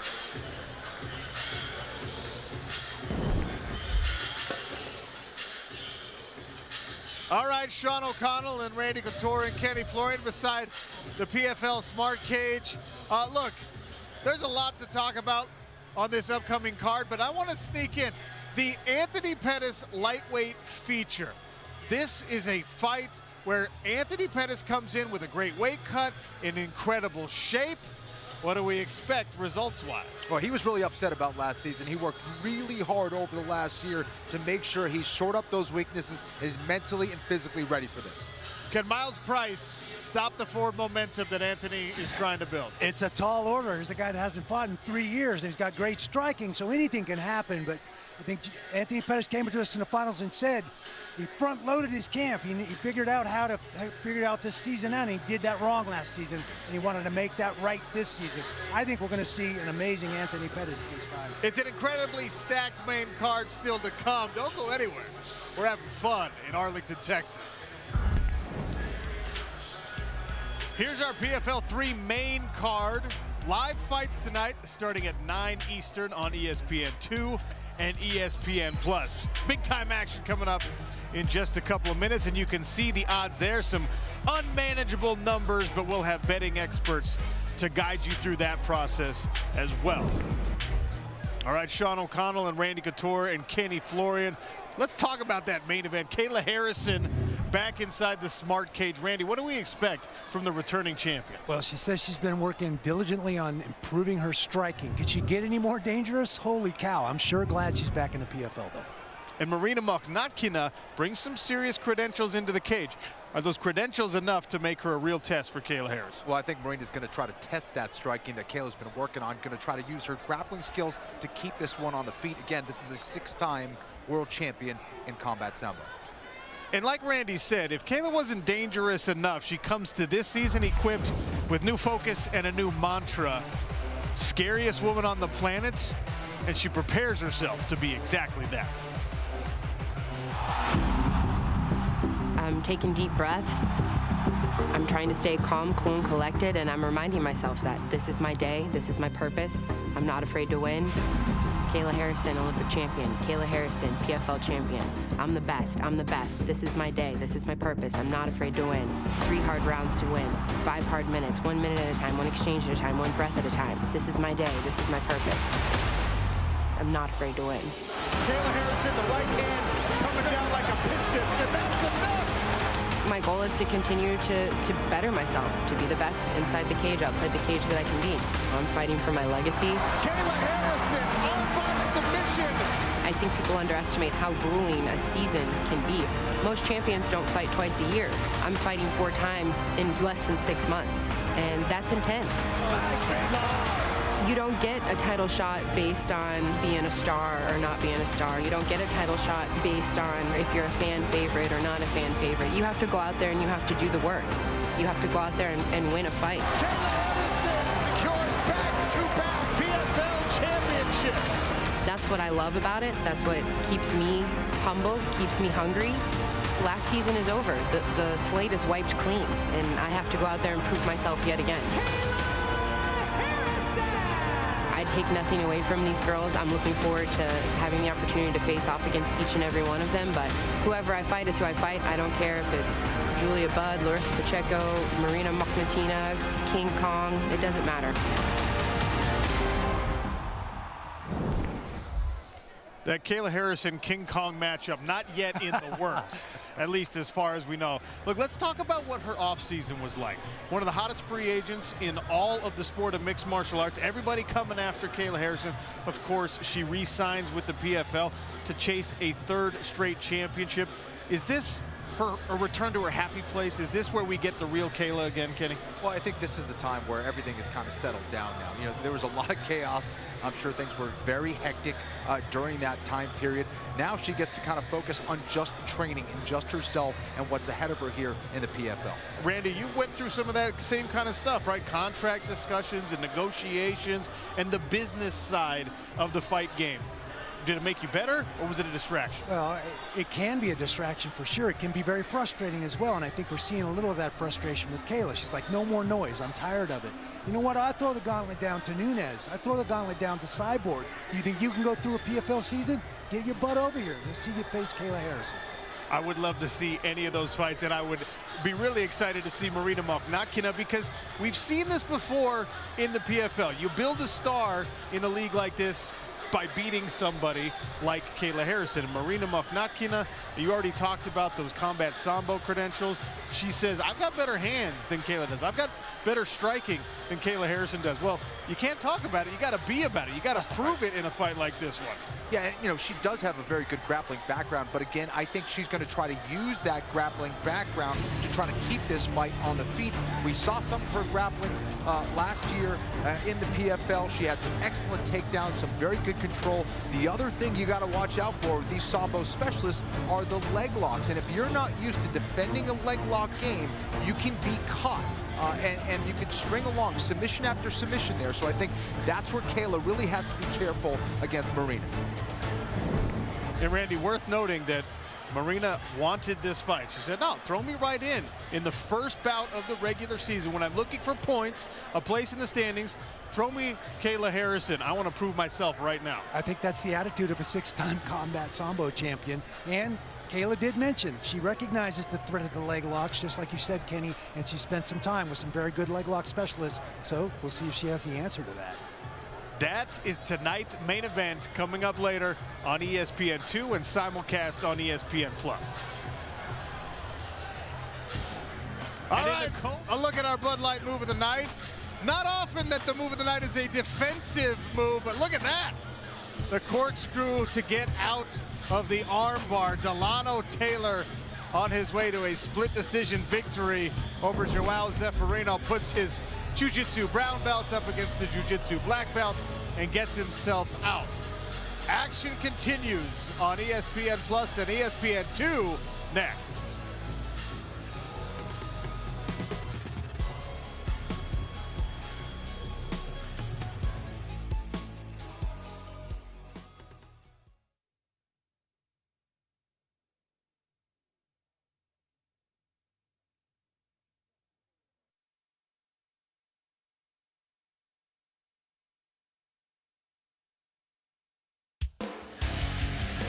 The baddest woman on the planet is back. Kayla Harrison returns to the Smart Cage, intent on continuing her undefeated reign in the women's lightweight division. A 2-time PFL champion beginning her quest for a 3-peat tonight. And standing in her way, that woman, Marina Mokhnatkina. Does the 7-time Sambo world champion have what it takes to dethrone the most dominant fighter on the planet? We find out in our main event. Tonight, when this cage is rocking, the gang will be knocking. That's enough.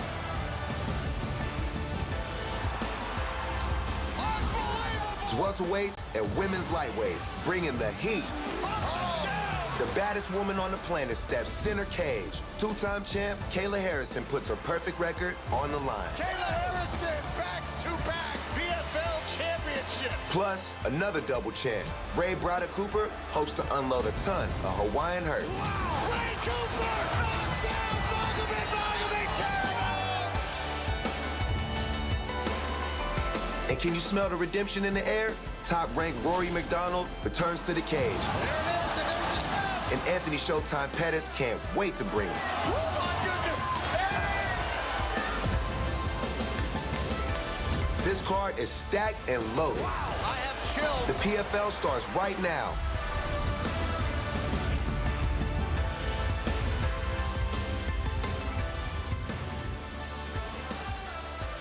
Beautiful Dallas, Texas. And not so far away, the eSports Arena at the Arlington Sports Complex, home of the Dallas Cowboys and the Texas Rangers. And for one more show tonight, Professional Fighters League. It's the welterweights and women's lightweights taking center stage here in Arlington, Texas.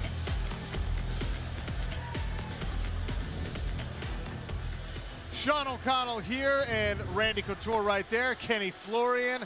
Action already underway. Some really incredible stuff as the standings at welterweight and women's lightweight start to take shape. But let's concentrate on our main event still to come. The return of Kayla Harrison when she takes on Marina Mokhnatkina, the 7-time World Combat Sambo champion. Let's talk about Kayla Harrison. The most highly sought after free agent in the sport during this past offseason, re-signs with the PFL, chasing her 3rd straight championship. That quest begins tonight. Do we see the same old Kayla? Well, I think we see a better Kayla. She says in the offseason she's been working a lot on her striking. She's been with Mario Lopez. Said if I can take his punches, I can take anybody's punches. It's already got amazing takedowns, 2-time gold medalist in judo, a submission game that's literally unstoppable, the ground and pound that is on point.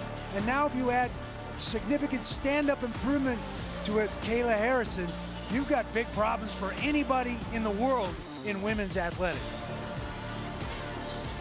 That's absolutely right. A continually improving Kayla Harrison is a terrifying prospect.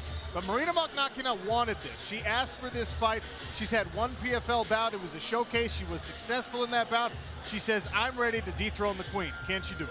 Yeah, listen, be careful of the warrior with nothing to lose, and she is just that. She has nothing to lose. All the pressure is on Kayla here. And as you mentioned, she does come from that combat sambo background. We've had some of the best mixed martial artists in the world come from that sport. So you got to respect that, and you got to respect her leg lock game. She's very tricky there when she's attacking the legs. You can fire off a lot of submissions when you're attacking the legs, one after another. Kayla's been really working on that, showing her respect for Marina, and not to mention her grappling skills to try to keep this fight on the feet. Well, if that main event's not enough to get you excited, how about the co-main event? Ray Cooper III, a 2-time welterweight champion, steps back inside the smart cage. Forecast? Violence. Absolutely. What do you expect from Ray Cooper? I mean, Ray brings a very particular ferocity to the cage. Every single time he comes out, I get excited. When he runs out that tunnel, unfortunately, he dug himself a hole. He missed weight by about 5.5 pounds. So he starts this with 1 point down. But if there's one guy in this division that can come back from that and score points in his second outing in the PFL regular season, it's Ray. He's got amazing hands, both of them. He uses his wrestling very, very diligently to put himself in the best positions to win fights. And there is nobody more ferocious than this guy in the cage. And stepping in against Ray Cooper III is a guy who fights a lot like him, Carlos Leal. Carlos Leal has already won 2 fights this year on the PFL Challenger Series. He earned his spot here, and he gets the 2-time champion. Yeah, he's definitely built from a similar mode as Ray Cooper. loves to go out there and throw hands. He has serious power there, excellent knockout power on the feet and on the ground. Has good positioning as well when it comes to the submission game. You got to watch for that. He's on a 10-fight win streak right now. He's riding high on confidence. And again, with Ray Cooper not making weight, you know, he's in there making the most money he's ever made right now. So he's coming in there smiling, waiting for this opportunity. So watch out for Carlos Leal, who's going to be, in my opinion, looking for something big in the form of a knockout in round 1. Well, that main event and co-main event will cap off an incredible main card on ESPN2 and simulcast on ESPN+. Anthony Pettis in a special lightweight feature. Rory MacDonald, the legend, looking to chase his first PFL championship. And Larissa Pacheco is a big-time favorite as she opens the card against Zamzagul. Larissa Pacheco wants another shot at Kayla Harrison. All right, I showed you the card, I showed you the odds. Maybe you're not super familiar with the PFL format. This is the first part of our regular season. Let me explain how it works for you. This brought to you by Puncher's Chance Kentucky Bourbon. There are 10 fighters in each division. There are 6 different divisions. 2 regular season fights for each fighter. You get points based on your wins, bonus points if you can secure a finish. The top 4 fighters in each division make the playoffs, and a $1 million championship opportunity awaits everyone in each division at the top. All right, we already saw some fights on ESPN+. Next Level Hydrogen Water brings you these welterweight standings so far. Dilano Taylor, Joao, Al-Silawi, and Sada Boussi each earned decision victories. Those are good enough for 3 points apiece. And by the way, that makes it more interesting when you're talking about Magomed Karamov and Ray Cooper III, because no one has really seized the opportunity to distance themselves and put themselves out of reach in these standings. All right, what about at women's lightweight at 155 pounds? Brought to you also by Next Level Hydrogen Water. Martina Jindrova, Oleinik Kolesnyk, and Julia Budd with 3-point victories. Julia Budd actually lost her fight, but she got 3 automatic points because Genah Fabian missed weight, and that's why you see Genah Fabian with -1. So a victory for Genah Fabian, but the points going to Julia Budd because of the rules. And again, it's the same situation. No one has really jumped out to take the lead, and we obviously have a couple of aggressive finishers to come in the women's lightweight division. And coming up next, our first Kazakhstani female in the Professional Fighters League, Zamzagul Fayzallanova takes on Larissa Pacheco. And there is Larissa Pacheco. For her, it's all about battling her way to another Kayla Harrison rematch. Coming up.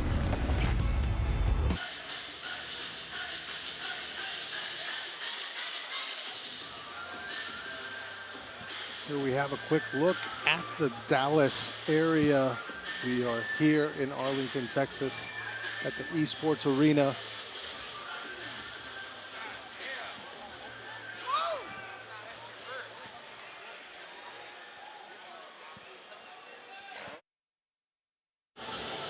Tonight, when this cage is rocking, the game will be knocking.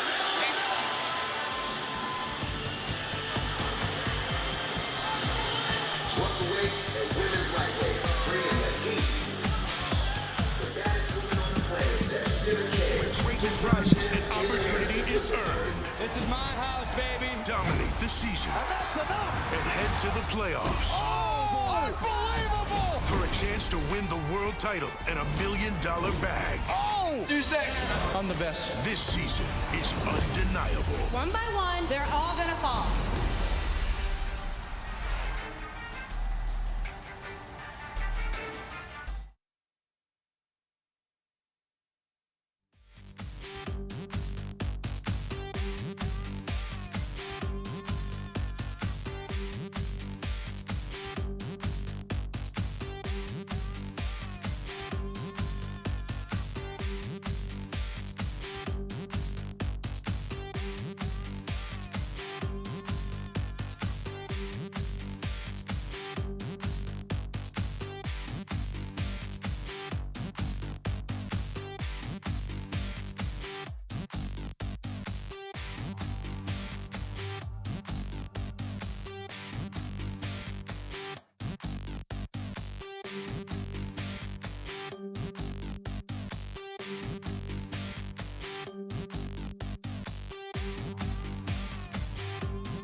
Fans packing their way into the esports arena at Arlington Sports Complex. The first bout on our main card, Larissa Pacheco, Zamzagul, Fayzallanova. Our first Kazakhstani representative from the women's lightweight division. 3 5-minute rounds. This bout brought to you by Bud Light.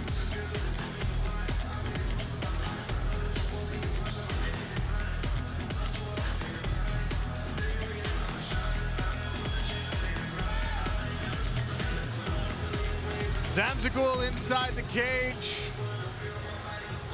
Kenny comes to us from a judo background. Yeah, that's right. She was a national level competitor in Kazakhstan, a country that has produced a lot of great grapplers over the years in wrestling and judo. Has a nickname, Mope, it was based on a former female warrior who ruled Kazakhstan many years ago.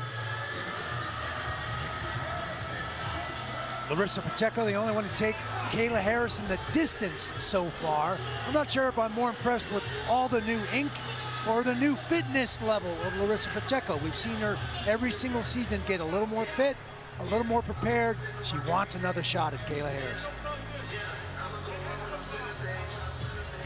Let's check in with our betting expert, Ian Parker, to see how we're playing this one. Ian, what do you have here? Well, I got Pacheco as the second leg of our parlay. We hit the first one with Al-Silawi. We really squeaked that one out there. But for Pacheco, I think she's the better athlete. We've seen her striking on display and level of competition. I think this is the year she gets back to the top and fights Kayla in the finals. It all starts here, and hopefully she'll get that second leg for us pretty quickly. Take a look at our Bud Light tail of the tape. Zamzagul Fayzallanova is 2 years older. She is 1 inch taller. Larissa Pacheco weighed in 2 pounds heavier. 2-inch reach advantage to the arms on Pacheco, 2 inches to Zamzagul on the legs. To you, Lillian Garcia. Well, good evening, fight fans. We are live from Arlington, Texas with the 2022 PFL season. This fight is in the women's lightweight division, so get fired up, because it's about to get real. Introducing to you first, fighting out of the blue corner. She specializes in judo. Standing at 5 feet 7 inches tall, she weighs in officially 153.5 pounds. In 9 professional fights, she has a record of 7 wins, 1 loss, and 1 draw. Fighting out of Almaty, Kazakhstan, here is Zamzagul Fayzallanova.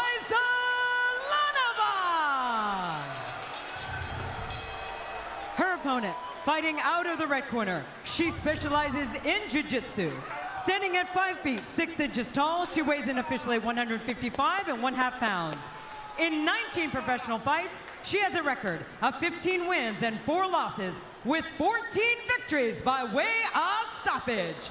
Fighting out of Marituba, Brazil, here is Larissa Pacheco. Your referee in charge, Kerry Hatley. Kerry Hatley will monitor things inside the smart cage. He's also equipped with our ref cam to take you up close and inside the action. Larissa Pacheco in the blue, Zamzagul in the black and gray. You ready? You ready? Let's go to work. Orthodox stance for both women. To the center of the smart cage they go.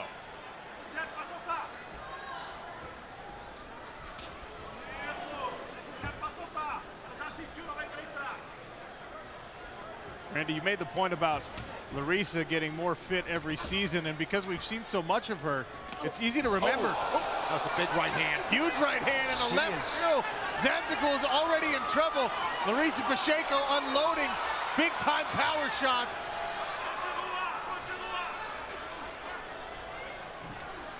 Larissa really stepping in with some serious power here. We've seen this from Larissa before. She's got amazing striking. She's not afraid to go toe-to-toe with anybody. Zamzagul on the retreat right now, trying to survive this early storm. Yeah, Pacheco just really low to the ground, sitting down on her punches, generating that force from the floor really well.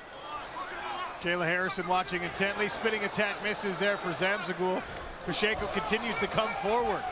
Double leg attempt Good sprawl from Larissa. Fayzallanova needs to be really careful. She's ducking that head down. Needs to be careful with the knee or not. Big shot. Zamzagul's in trouble.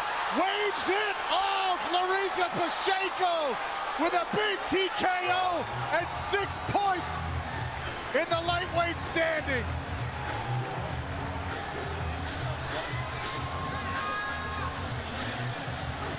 The onslaught started early, Randy, and it continued often.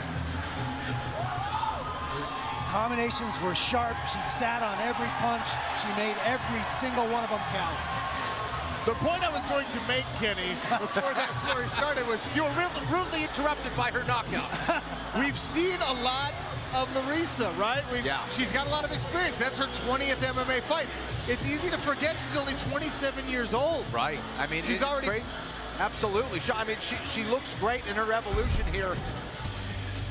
Just well-based, serious power. Looked phenomenal tonight. She had some stuff going on outside the cage last season. She missed weight in the semifinals, and that kept her out of getting a shot to get into the finals. She said she's focused this year. She's had a great camp. She's on track, no distractions, no weight issues. We can see her with abs. We've never seen her come in this cage with abs in the past previous seasons that we've seen her.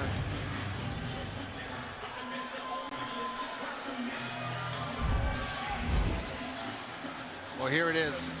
Pacheco establishing her distance with that jab, coming up over the top of the guard of Zamzagul. The beautiful right hand, left hook combination. And here's more right hands. A kick upstairs, partially blocked there by Zamzagul. And here's the end.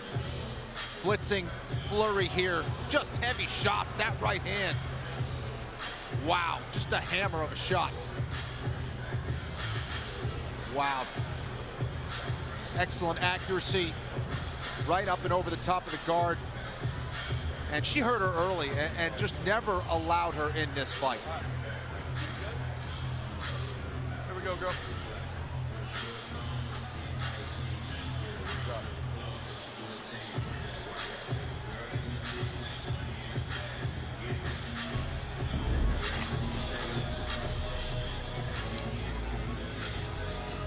We'll make this one official and have a little chat with the victor when we come back.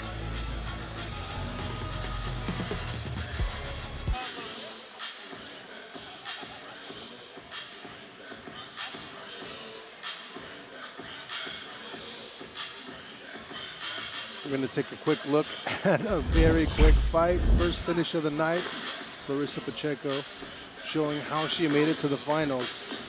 She is a heavy hitter, and she proved it tonight and just completely overwhelmed her opponent. Very, very dominant for a quick 6. Here's a look at the end. It's a little overhand right that lands after this kick. The kick was blocked, but she still took a run. There's a right hand that just basically, it was just too much for Zamzagul. Excellent stoppage by the referee. Quick 6 points for Larissa Pacheco, who is now in the lead here in the women's lightweight division.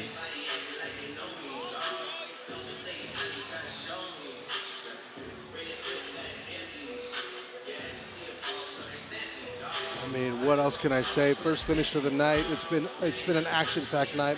Plenty of great fights. But Larissa Pacheco told us she was completely refocused on the season, and she definitely showed how and why she was able to make it to a final just 2 seasons ago. Don't forget, we got more action tonight. Rory MacDonald facing off against the veteran Brett Cooper. Anthony Pettis is closing out the lightweight category, facing off against Myles Price. Ray Cooper III facing off against the PFL Challenger Series alum Carlos Leal. And the main event, Kayla Harrison against Marina Mokhnatkina.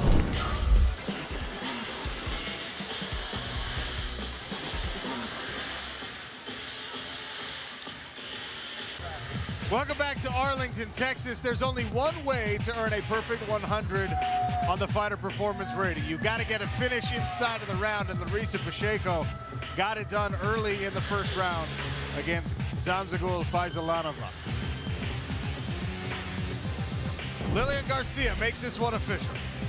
Ladies and gentlemen, referee Kerry Hatley has called a halt to the bout at 1 minute and 25 seconds of the very first round. Your winner by TKO, earning 6 points in the women's lightweight division, Larissa Pacheco.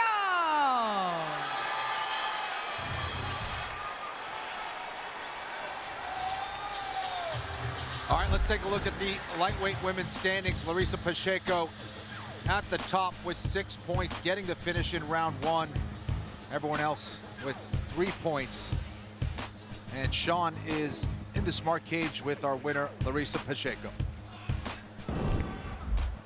All right, Kenny Florian standing by with our winner, Larissa Pacheco. Larissa, you came out aggressive. The right hand landed early and got the job done. Was that the game plan the whole time? Larissa, você foi muito agressiva, a mão direita, enfim, encaixou e terminou o serviço. Esse era o plano? Esse sempre foi o plano, né? Eu treinei bastante, tudo. Estou me preparando para ser a campeã desse evento, então eu não posso deixar nenhuma brecha. Eu tenho que chegar e finalizar.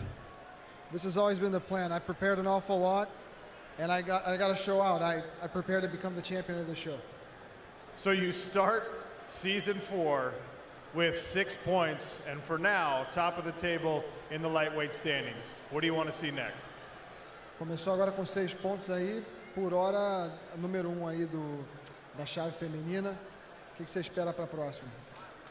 Esperar para a próxima, fazer mais um nocaute, uma finalização, fazer mais 6 pontos. Well, for next fight, 6 more points, knockout or submission.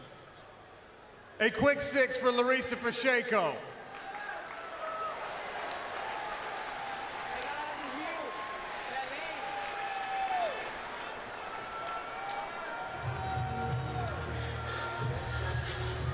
Notice Pacheco sporting a new cauliflower ear there, too. Yeah. Some people don't think that's sexy, but I kind of like it. I think you're biased, Brady. There's Rory MacDonald getting warmed up backstage.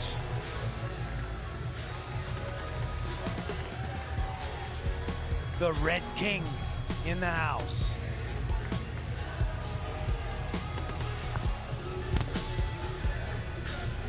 Earlier today, we had GSP on the line, and he talked a little bit about the Red King. Well, sometimes, you know, it's a bad day at the office. You know what I mean? The only thing is in this game, when you have a bad day, it's a really a heck of a bad day, you know? So I think if his head is on the right place, if he's motivated, and if he still wants to do this, I think he can, the sky is the limit for him. John is the mastermind, you know, he's a genius, you know. There's no way you can regress with John. You're gonna only improve. Well, I know he's very, very skilled, very talented. It's gonna be a hell of a fight, you know. But I think, as I know, Rory, he loved the challenge. He liked to test his limit, so we can expect a good fight. There's Rory MacDonald backstage, getting warm, getting ready, getting sweaty, ready to go. He's made some serious changes to get things rolling. He had to relocate during the pandemic to Florida, and he has made a change again, going to Texas to train with John Danaher and Tim Kennedy, and we actually talked with him about it, getting ready for this bout. Fighting my first season in PFL, I was very disappointed. You know, I felt like I won my fight with Gleason, but I didn't get the decision. And then obviously I was super disappointed with my performance against Ray. Felt like I didn't compete to the level that I am able to. It was a huge disappointment. I was hoping that I would get him for the first fight, so I'm just gonna be itching for that fight. I hope at some point this season we meet up. I'm hungry and got back on my horse, and I'm ready to go after this championship this year. Put the past behind me, but learn from my mistakes. Underneath the chin, this is gonna be it, guys. The Red King first round submission. I never heard of Brett before I got matched up with him. He's a super experienced guy. He looks like he's tough, gritty, and he comes to fight. I think my advantage over Brett is pretty much everywhere. I'm confident in the striking, wrestling, and in jiu-jitsu. Very slick. So wherever this fight takes place, I feel like I could win it. I think I'm gonna finish him in the first round.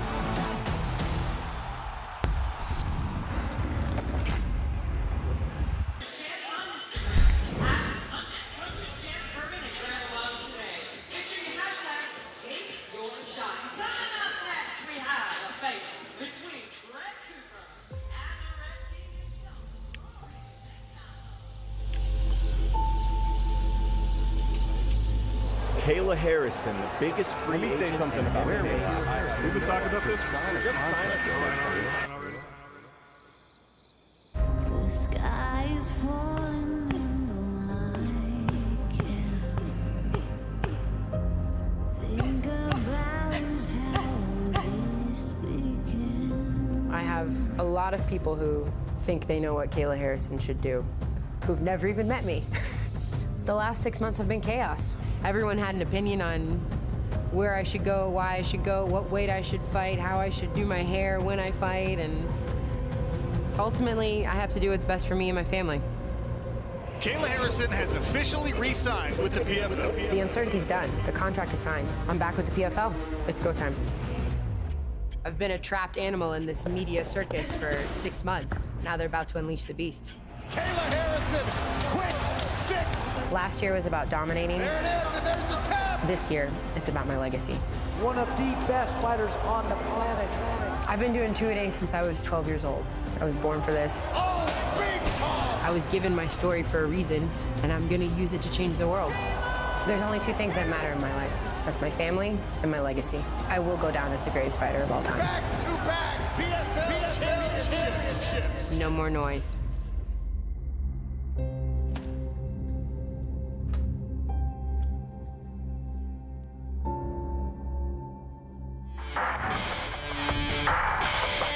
Don't forget your main event a little bit later on tonight. Kayla Harrison facing off against Marina Mokhnatkina.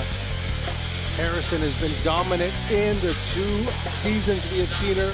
That's why she has won 2 championships, $2 million inside the PFL cage. Marina, her opponent, Mokhnatkina. What else can you say? We saw a little bit of her last season. Kayla Harrison on the ground is devastating. She has 2 Olympic gold medals in judo. Her opponent, a 6-time combat sambo champion. She showed excellent striking, and I think she's going to use her wrestling base to keep the fight standing, where she could be more aggressive, try and outpoint and wear down the powerful Kayla Harrison.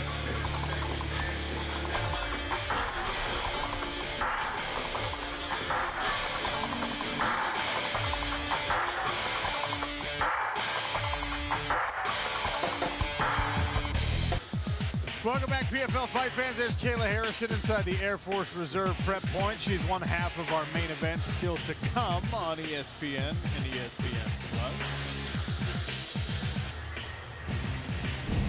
We'll take a look at our welterweight standings. Dilano, Taylor, Joao, Al-Silawi, Sada Busi each secured 3 points for themselves with decision victories earlier tonight on our lead-in card.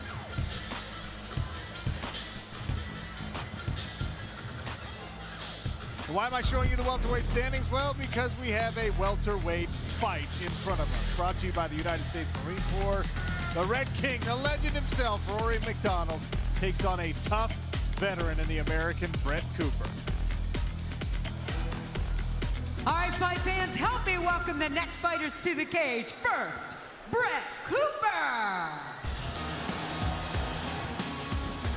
Brett Cooper felt he had to win this battle by battle in the fight. You know, we actually asked the fighters how they feel while they're making this walk during the week, and this is what Brett Cooper said.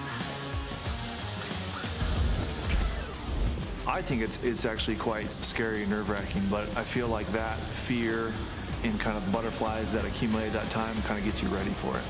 But personally, it kind of scares me, but I've faced that over 40 times, and it's kind of part of the preparation.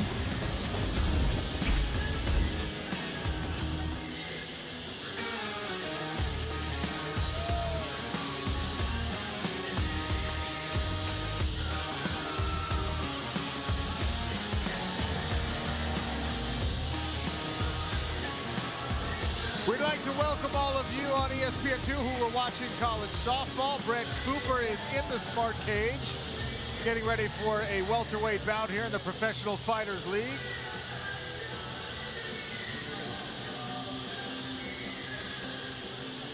And his opponent, Rory MacDonald.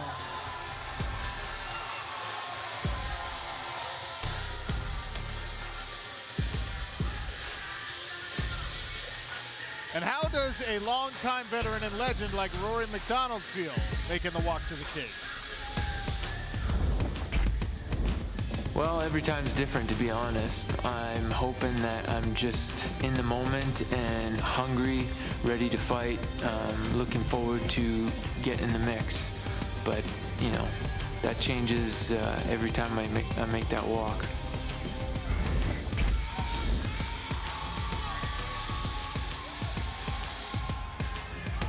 There he is, the Red King, a semifinalist last year, losing to the eventual champion, Ray Cooper III, former Bellator welterweight champion, long-time top 10 welterweight in this sport. Some of the best fights in this weight class belong to that man. This fight brought to you by the United States Marine Corps. It's Rory MacDonald and Brett Cooper squaring off for points and a place in our welterweight regular season standings. Let's take a look at our tail of the tape, brought to you by the United States Marines. Brett Cooper is 2 years older. It is Rory MacDonald with the height advantage. He also weighed 1 pound more. 5-inch reach advantage on the arms, 1 on the leg. And Lillian Garcia gets us going. The PFL $6 million quest continues, and now this fight is in the welterweight division. Introducing to you first, fighting out of the blue corner, he is a freestyle fighter. Standing at 5 feet, 11 inches tall, he weighs in officially 169 3/4 pounds. In 43 professional bouts, this veteran has a record of 28 wins and 15 losses, with 18 victories by way of knockout. Fighting out of Maryville, Tennessee, here is Brett Fudushin Cooper. His opponent, fighting out of the red corner, he is 6 foot even, weighing in officially 171 pounds. This mixed martial artist has a record of 22 wins, 8 losses, and 1 draw, with 15 victories by way of stoppage. Fighting out of Montreal, Quebec, Canada, here is Rory, the Red King MacDonald. Your referee in charge, Keith Peterson. Keith Peterson will oversee the action, and I love fights like this. If you saw either of these individuals walking around on the street, Randy, you wouldn't think much of it. Little do you know, they're 2 of the most dangerous welterweights on the planet. Sir, you ready? Sir, you ready? Fight. MacDonald in the blue trunks, Brett Cooper in the black and gray. It's a lot of fight experience in that cage right there. Cooper with 18 knockouts. He is looking to decapitate you with every strike. Nice snatch single here attempt by Rory MacDonald, who runs right through it and gets Cooper straight to the ground. Yeah, beautiful finish to that single there by Rory. Cooper said he anticipated that Rory was going to try and take him down. He needed to win those little battles and attack off of those and create scrambles. Let's see if he can do that. MacDonald already passing to side control here. We'll see if he's got new tricks up his sleeve. He has been working with a very grappling intensive camp, as we mentioned. John Danaher, Tim Kennedy. Yeah, John Danaher, one of the best martial art minds in the world, has produced some of the best grapplers in the world. Of course, was in the corner of George St. Pierre for many, many years. Chris Weidman as well.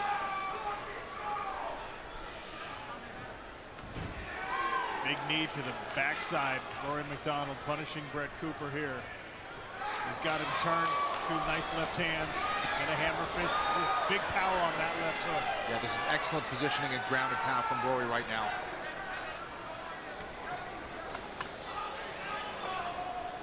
Now Brett Cooper's starting to get his legs back into the fight. With his hips trapped and turned the wrong way there for a little while. Rory still inside control here. Heavy shoulder pressure. Looking to climb to the mount.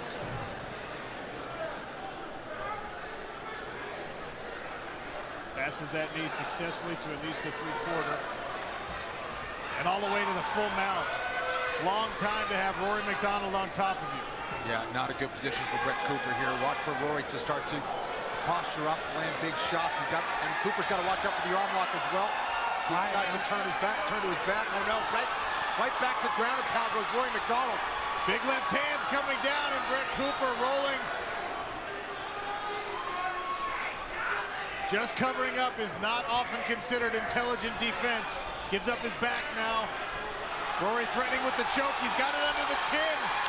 He switches it, locked in, squeezing, and there's the tap. Rory MacDonald with a quick 6 points in his first regular season bout of 2022.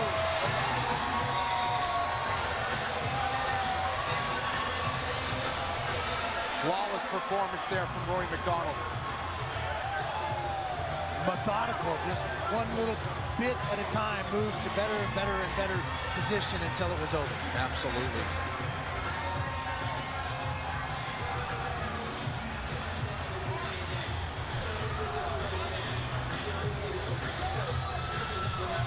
Efficient, quick work by Rory MacDonald. There's our Geico Kagenomic stats bundle. 13 total strikes landed, 12 of those on the ground. Big power on a good number of them for Rory MacDonald. And the one takedown, of course, the most significant stat on display right there. Here, Roy has secured the back position, got it locked in with a body triangle, secures and locks in the rear naked choke. Brett Cooper has no opportunity but to tap. Again, here's the full mount position, nice high mount. Cooper tries to get out, turns his back. Donald rolls with him, hits it under the chin, locks it in, applies the hips and the squeeze. Tough to get out of it from that position. All right, we'll make this one official and speak with our winner, the Red King, Rory MacDonald, when we come back on ESPN2.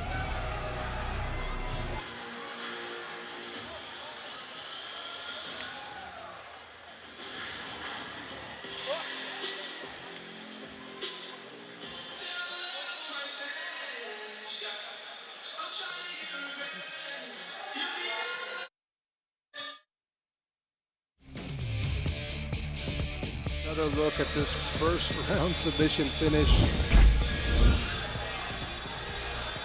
Quick fight, quick work for Rory MacDonald. Ties up that single leg, snatches it up, takes the fight to the mat. And he's very methodical. All that work that he's doing with John Danaher, I think, is paying off because his jiu-jitsu here looks on point.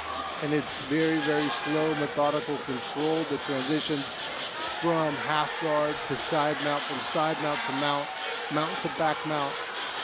After this ground and pound where you see him landing on Brett Cooper. Brett is trying to get out, just trying to survive, waiting for an opening. And here's the ultimate transition. The rear naked choke was already locked in.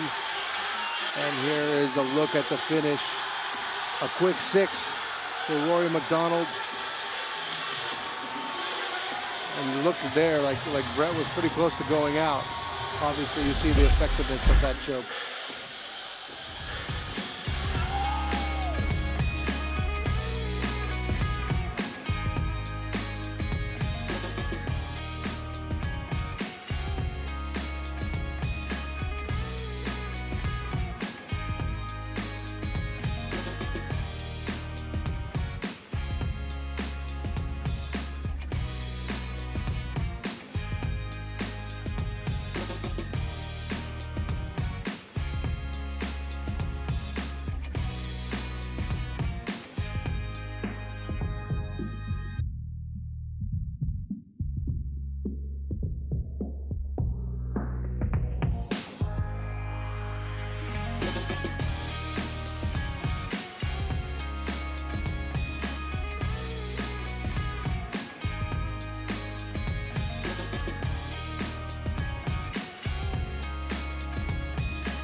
The NBA playoffs roll on tomorrow with another pair of Game 3s in series that are tied at 1 game apiece over on ABC and the ESPN app. Celtics and Bucks square off in their Eastern Conference semi at 3:30 Eastern, 2:30 Central. And the Warriors host the Grizzlies in their Western Conference semi, 8:30 Eastern, 5:30 Pacific. Fighter performance rating scores are in, and the only way to score 100 points in a round is to get a finish inside that round. We just saw Rory MacDonald do that, hence the perfect 100 on the FPR score. Lillian Garcia makes it official. Ladies and gentlemen, referee Keith Peterson has called a halt to the bout at 2 minutes, 23 seconds of the very first round. Your winner by rear naked choke and earning 6 points in the welterweight division, Rory MacDonald.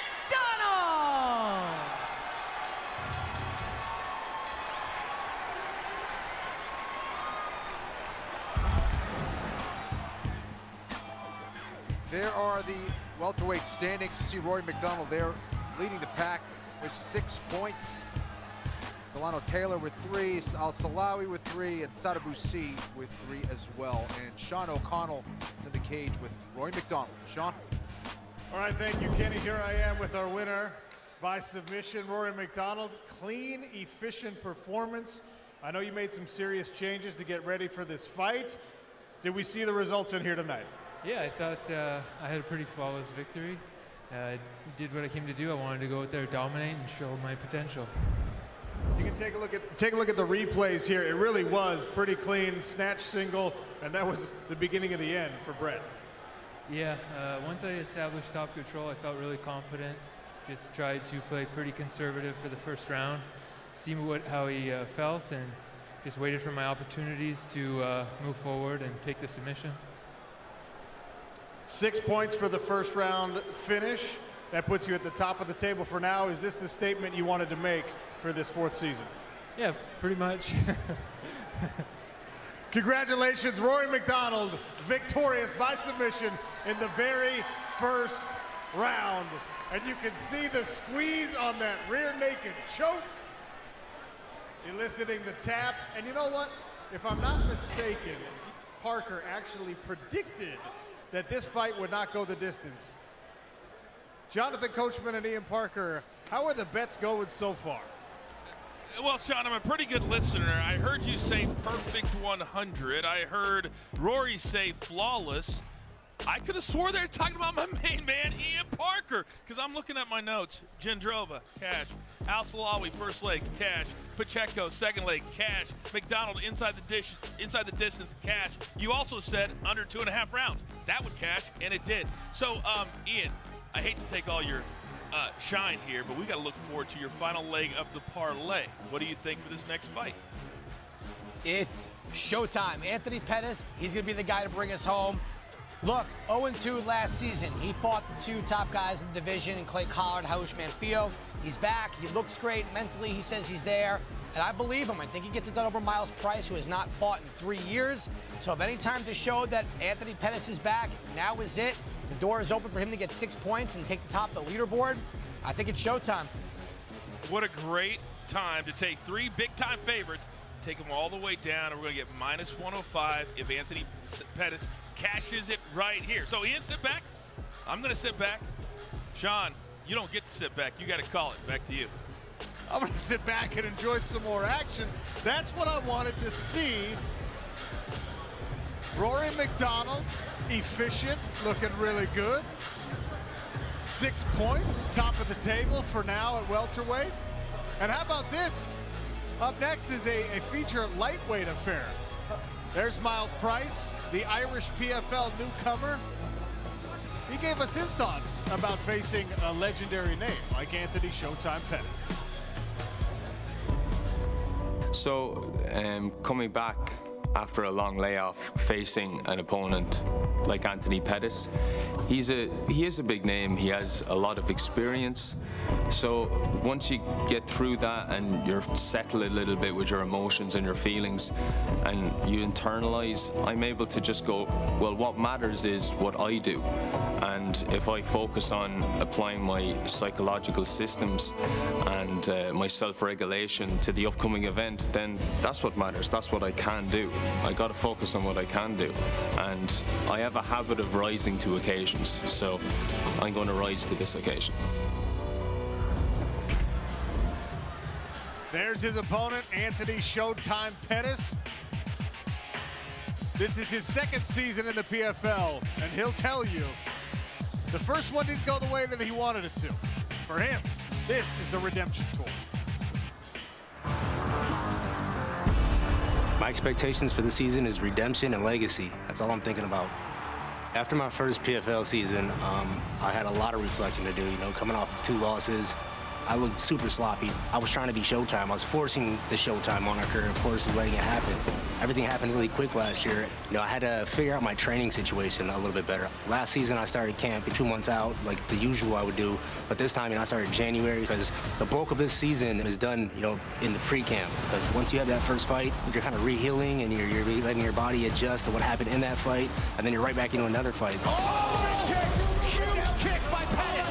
I'm not even gonna give a prediction. I'm gonna go in there, I'm gonna put my head down and just get to work. Now Pettis on top. I think this season I focused on the holes in my game, made me a better fighter, a better athlete, way better shape than I was in last year. I'm excited to go out there and show what I've been working on.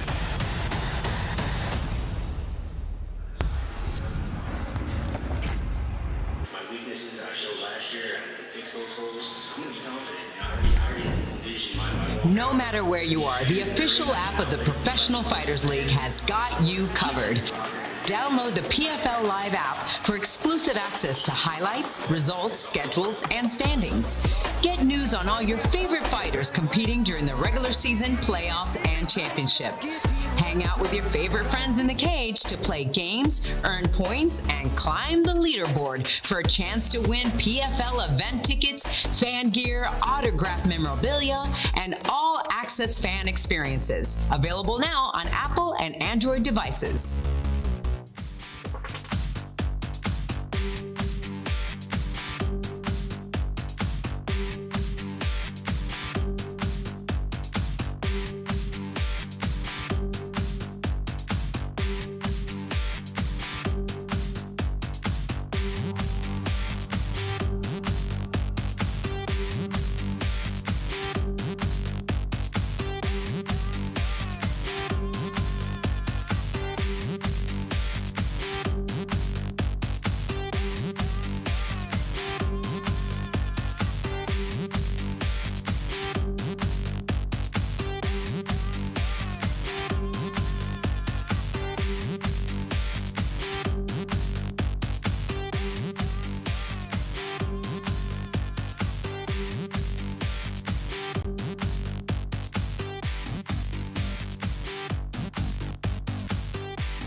Welcome back to Esports Arena in Arlington, Texas, fight fans.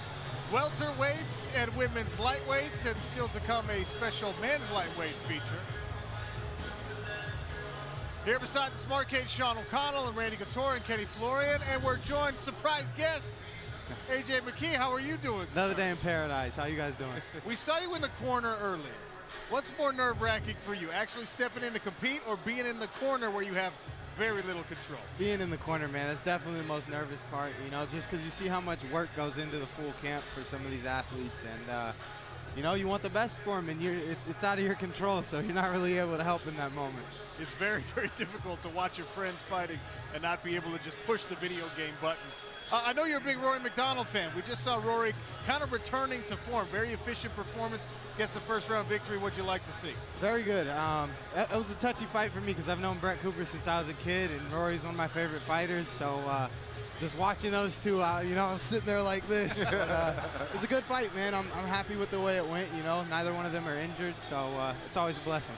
Yeah, it's good to see both fighters come out of it healthy. We will see Brett Cooper back for the second half of the regular season. And of course, Rory, those 6 points, top of the standings, at least for now.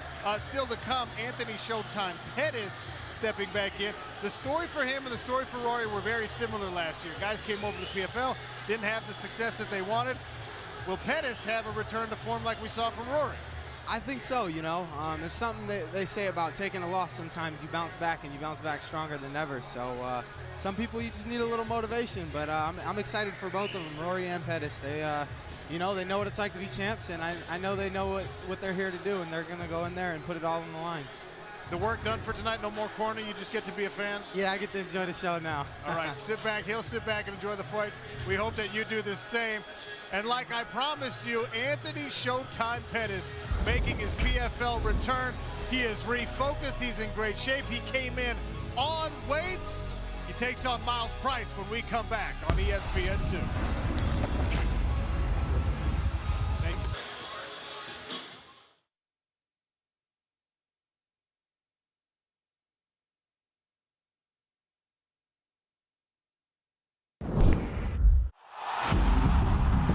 I'm taking deep breaths. I'm trying to stay calm, cool, and collected, and I'm reminding myself that this is my day, this is my purpose. I'm not afraid to win. Kayla Harrison, Olympic champion. Kayla Harrison, PFL champion. I'm the best, I'm the best. This is my day, this is my purpose. I'm not afraid to win. 3 hard rounds to win. 5 hard minutes, 1 minute at a time, 1 exchange at a time, 1 breath at a time. This is my day, this is my purpose. I'm not afraid to win. Kayla Harrison, the right hand coming down like a piston, and that's enough! My goal is to continue to better myself, to be the best inside the cage, outside the cage that I can be. I'm fighting for my legacy. Kayla Harrison, armbar submission! I think people underestimate how grueling a season can be. Most champions don't fight twice a year. I'm fighting 4 times in less than 6 months, and that's intense. You don't get a title shot based on being a star or not being a star. You don't get a title shot based on if you're a fan favorite or not a fan favorite. You have to go out there and you have to do the work. You have to go out there and win a fight. Kayla Harrison secures back-to-back PFL championships. That's what I love about it. That's what keeps me humble, keeps me hungry. Last season is over. The slate is wiped clean, and I have to go out there and prove myself yet again. I take nothing away from these girls. I'm looking forward to having the opportunity to face off against each and every one of them, but whoever I fight is who I fight. I don't care if it's Julia Budd, Larissa Pacheco, Marina Mokhnatkina, King Kong, it doesn't matter.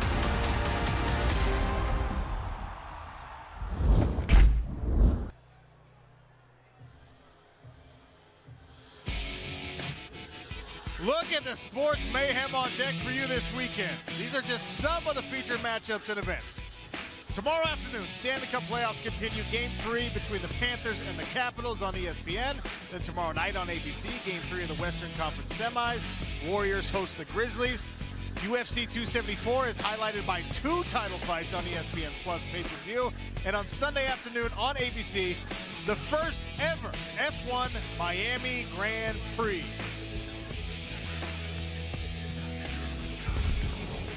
We turn our attention to the men's lightweight standings.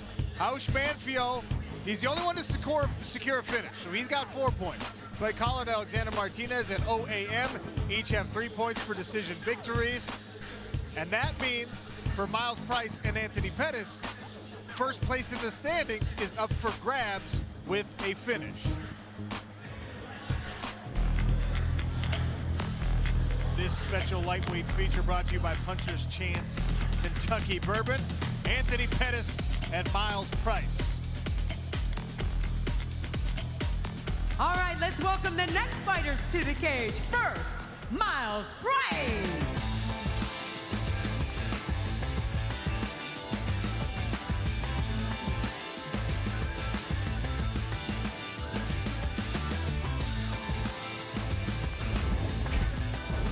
It's tunnel vision from there. It's autopilot.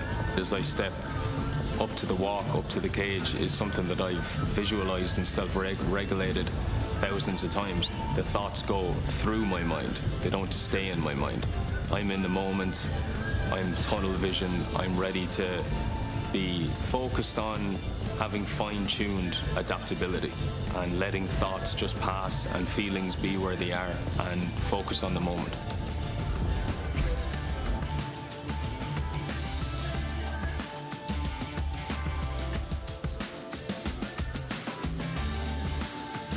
Myles Price says he's very excited and at the opportunity here, and he feels it's an honor to be fighting in the U.S. This is his first fight in the United States.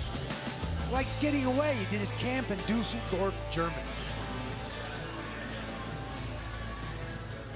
And his opponent, Anthony Showtime Pettis.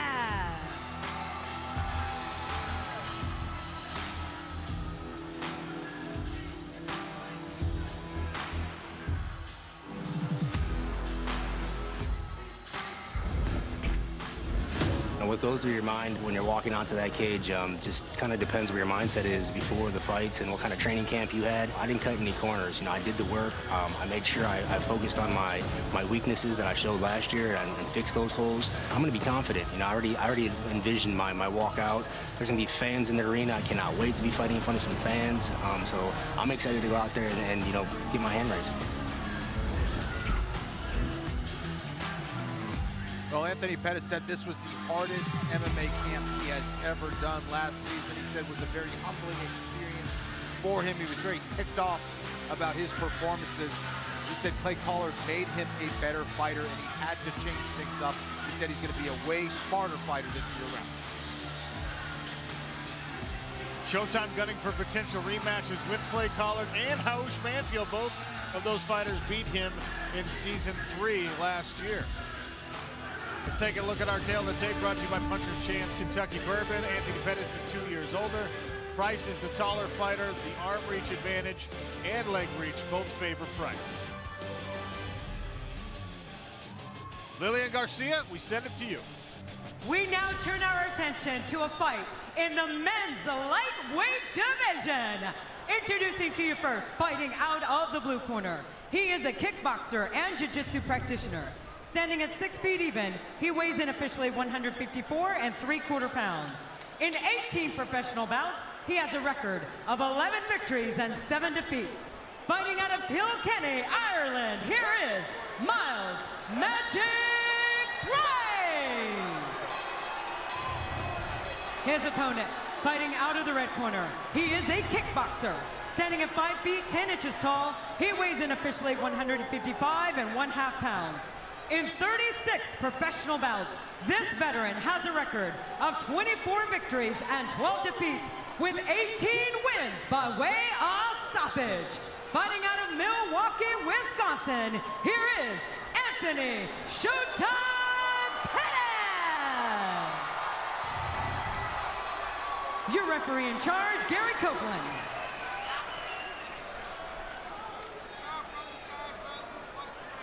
Gary Copeland equipped with our ref cam, taking you inside the PFL Smart Cage. Myles Price in the gray trunks, Anthony Showtime Pettis in the red. Touch of the gloves, and we are underway at 155 pounds. First of 3 potential 5-minute rounds. Price immediately dives and eats a right uppercut. Pettis goes immediately to work. Nice slip by Pettis, dodging the takedown attempt and making Myles Price pay. Price looked like he was trying to throw his right leg up over the shoulder of Anthony Pettis to set up a triangle, but Pettis was able to stymie that attack. Anthony Pettis keeping good position here. Has his head in the right spot. Gonna look to try to posture up, start landing some ground and pound here. A lot of people praise Anthony Showtime Pettis for his creative striking, but he's also got 7 submission victories to his credit.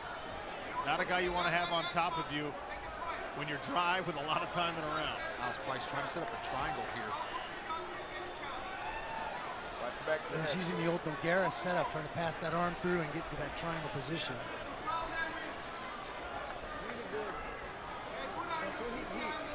I'd like to see him open his guard and try and use that fence and get back to his feet. Follow the heat. Follow the heat. Yeah, it looks like he's choosing to just stay in his guard and attack from there, but it's a very difficult thing when you have that cage behind your head. He opens his guard. Ghost cam technology allowing you to look through the chain link of our PFL Smart Cage.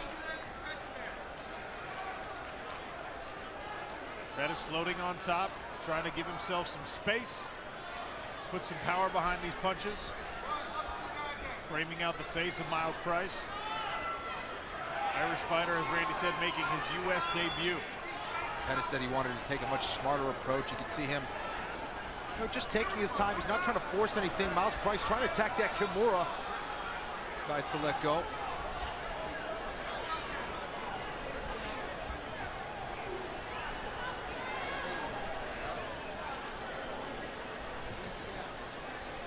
Early goings, here's the Acrotis fight tracker. The bulk of this fight, of course, taking place up here against the edge. Round one halfway gone.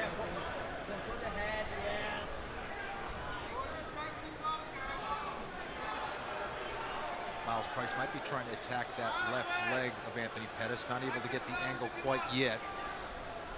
Pettis has got him pretty stacked up. That's going to be tough to do.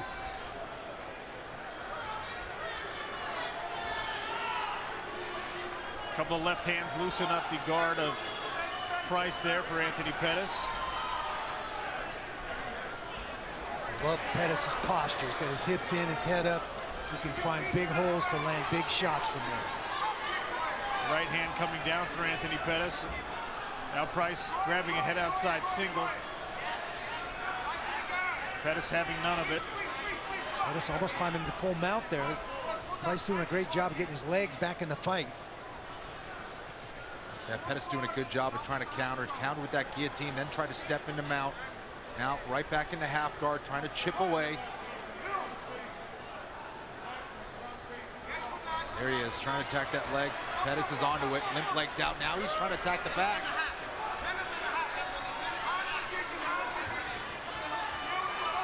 Nice scramble here by Price. Can he get out the back door? He does. Beautiful escape there by Myles Price, who now gets on top and triangle choke. Triangle choke. Pettis is trying to lock up this triangle. Anthony has seemed to be a step ahead, and here he is, almost locking up a triangle submission here. The beauty of kinetic chess. Yeah. Reaching over and squeezing his knees together, trying to force that left shoulder of Myles Price into his own carotid. Now he's really got it. tight. And he's got the arm passed Big across trouble his here. body. Sweet Top side now. And there's the jab. Anthony Showtime Pettis. 6-point submission victory. Good enough for first place in the lightweight standings. That is a man who wanted to make a statement tonight. Beautiful performance by Anthony Pettis. Showtime indeed, Anthony Pettis. Smart, technical, one little notch at a time. Not that different than we saw Rory MacDonald do in the last one. Yeah, 100%. That's been the story for both those guys who are looking for redemption tonight. Price was impressive, though. He pulled a lot of things off. 100%. Big trouble. Myles Price was here to fight. He was focused. Anthony Pettis just always a step or two ahead. Look, a great performance for Anthony Pettis. He got the takedown, if we want to call it that. Ended up on top. Worked his way after the reversal into that triangle choke. Landed some strikes on the way. There's your Cageonomics stats bundle brought to you by Geico. We'll make this official. We'll talk with the winner. We'll even show you some replays when we come back. Showtime, back to winning form on ESPN2. Yeah, he's right there. Let's fucking go!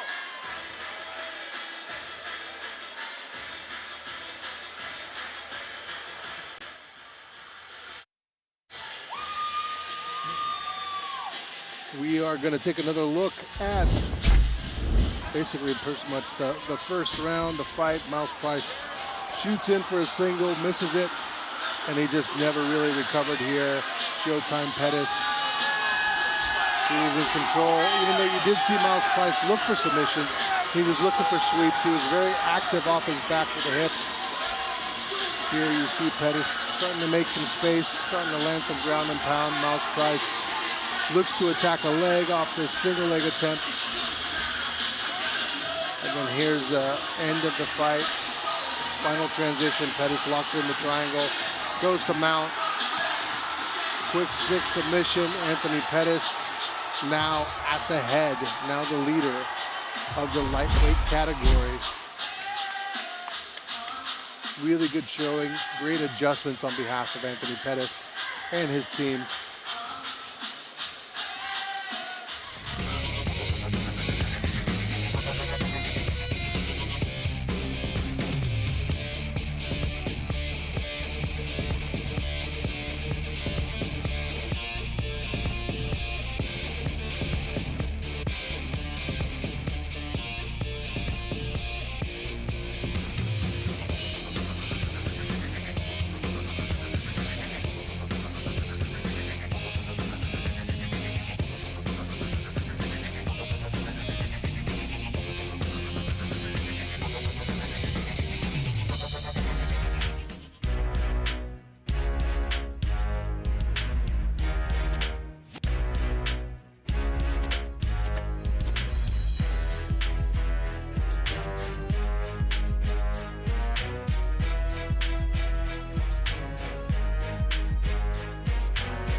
Still to come in our main event, Kayla Harrison, the two-time women's lightweight world champion here in the Professional Fighters League.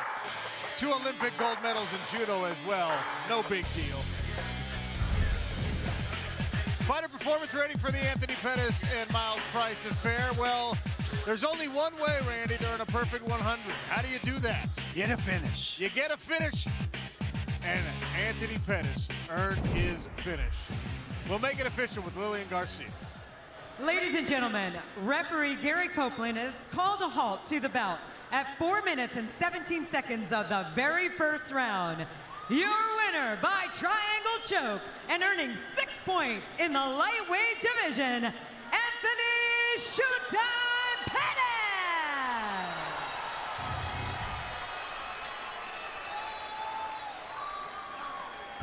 Well, how do you show everyone that you are back and better than ever? Well, you lead the pack like that. Beautiful performance. Excellent triangle submission in round 1. Anthony Pettis leading the pack with 6 points. And he is with Sean O'Connell in the smart cage. Sean. Here I am with the winner, Anthony "Showtime" Pettis. First round submission victory. Good enough for 6 points, and right now, that's first place in the lightweight standings. Is this the statement you wanted to make? That's how it's supposed to be. Last year, it didn't go my way. This season's a whole new season. Thank you to God, man. I had a great training camp, great coaches, and I did what I was supposed to do. All right, walk me through the replays here. Obviously, you got the job done in the first round. He dives for your leg, and you hit him with this uppercut. Yeah, I knew he was going to go for a takedown. I didn't expect him to go that quick. And then when I got on top, I just make sure, I knew his jiu-jitsu was dangerous, so I wanted to secure guard. In this position, I was about to go for the mount. He played good defense, head position, landed some ground and pound. I did what I trained to do. Diego Moraes was in my camp this whole camp. It was in my corner, so I was just listening to him the whole time. It worked out perfect. Flawless victory for me. No scratches on me. I'm right back to camp. I'm going for that belt, baby. This year's my year. So he scrambles out and he gets on top, and then this happens. Yeah, that triangle, man. Everybody knows my triangles are dangerous. You know, I'm always looking for that triangle. Once I got the mount, I knew it was over. I tried to secure that second arm for an arm bar. Man, big up to Myles, man. He had to fight a tough first guy on his first fight in the PFL. He's had a three-year layoff. He'll be back. An impressive performance. Anthony Showtime Pettis back to the winning ways. Congratulations, sir. Woo! Thank you, bro. Appreciate it.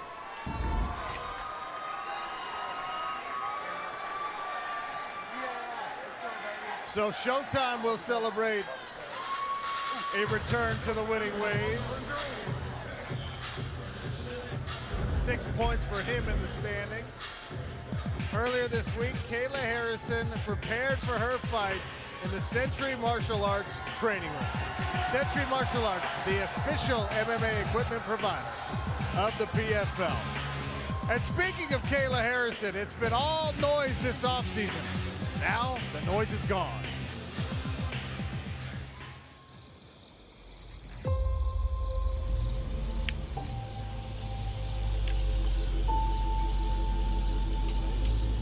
Kayla Harrison, the biggest free agent. Let me say something about where We've been talking about this. The sky is falling and don't like it. Think about how this began. I have a lot of people who think they know what Kayla Harrison should do, who've never even met me. The last 6 months have been chaos. Everyone had an opinion on where I should go, why I should go, what weight I should fight, how I should do my hair when I fight, and ultimately, I have to do what's best for me and my family. Kayla Harrison has officially re-signed with the PFL. The uncertainty's done. The contract is signed. I'm back with the PFL. It's go time. I've been a trapped animal in this media circus for 6 months. Now they're about to unleash the beast. Kayla Harrison, quick 6. Last year was about dominating. There it is, and there's the tap. This year, it's about my legacy. One of the best fighters on the planet. I've been doing two-a-days since I was 12 years old. I was born for this. Oh, big toss. I was given my story for a reason, and I'm gonna use it to change the world. There's only 2 things that matter in my life. That's my family and my legacy. I will go down as the greatest fighter of all time. Back-to-back PFL championship. No more noise.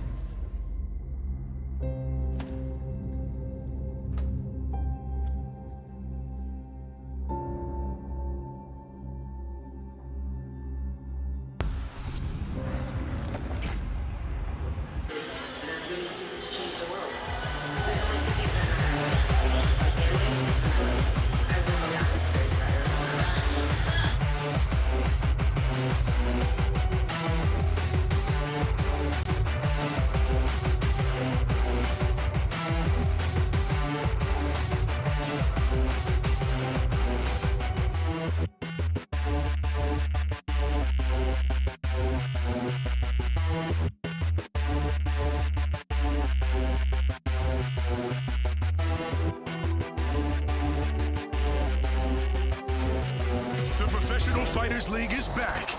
This is the league where greatness rises and opportunity is earned. This is my house, baby. Dominate the season. And that's enough. And head to the playoffs. Oh, unbelievable! For a chance to win the world title and $1 million bag. Oh! Who's next? I'm the best. This season is undeniable. One by one, they're all gonna fall.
inside the Smart Cage in the Bud Light Selly section, seeing its own enjoyment and celebration tonight.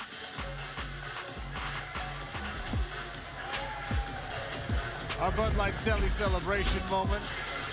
Larissa Pacheco, big time right hand, and the follow-up, first round TKO, and 6 points for her. And that right there is the Bud Light Selly of the night.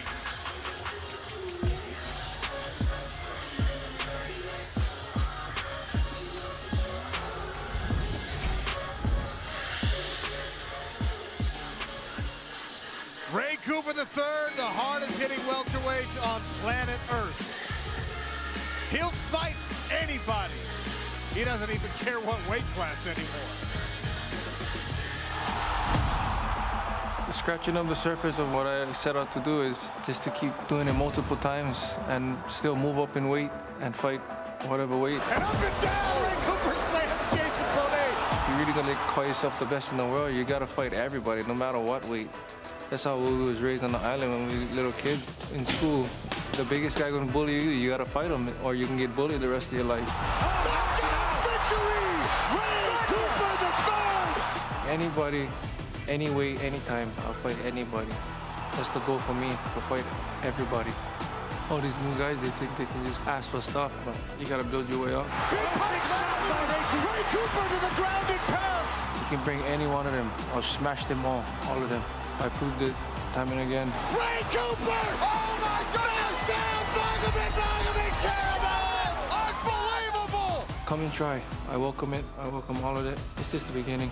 I'm the best, so if they want it, come and get it.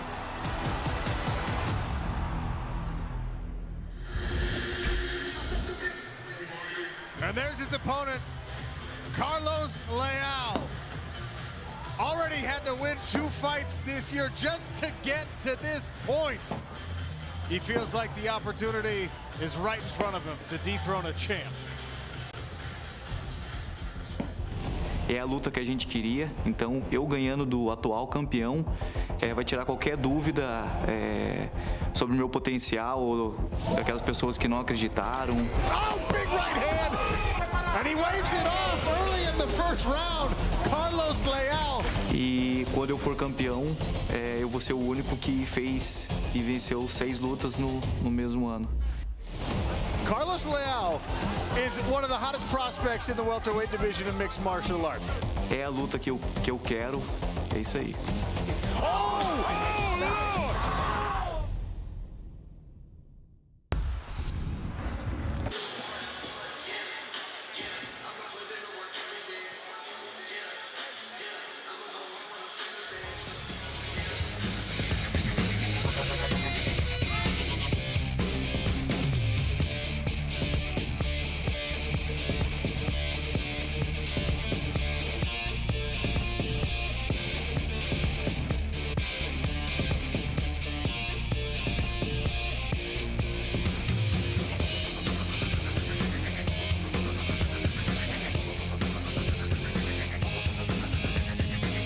Professional Fighters League is back.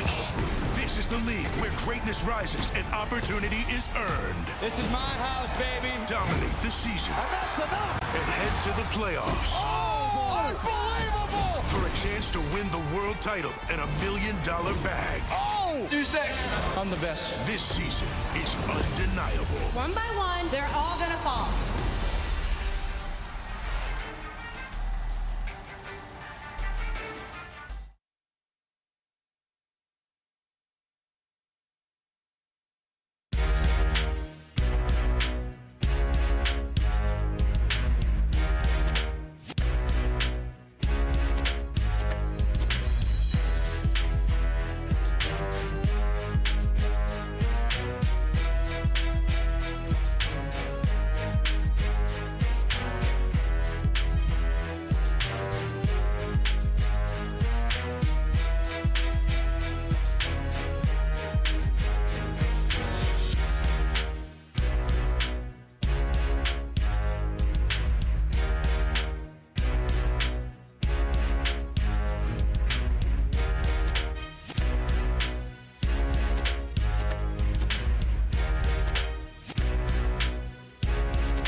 There's Kayla Harrison getting ready in the Air Force Reserve prep points. Main event coming up shortly here on ESPN and ESPN+. There's a look at our PFL Smart Cage. Smart Cage is powered by Flagship Solutions Group, an IBM partner.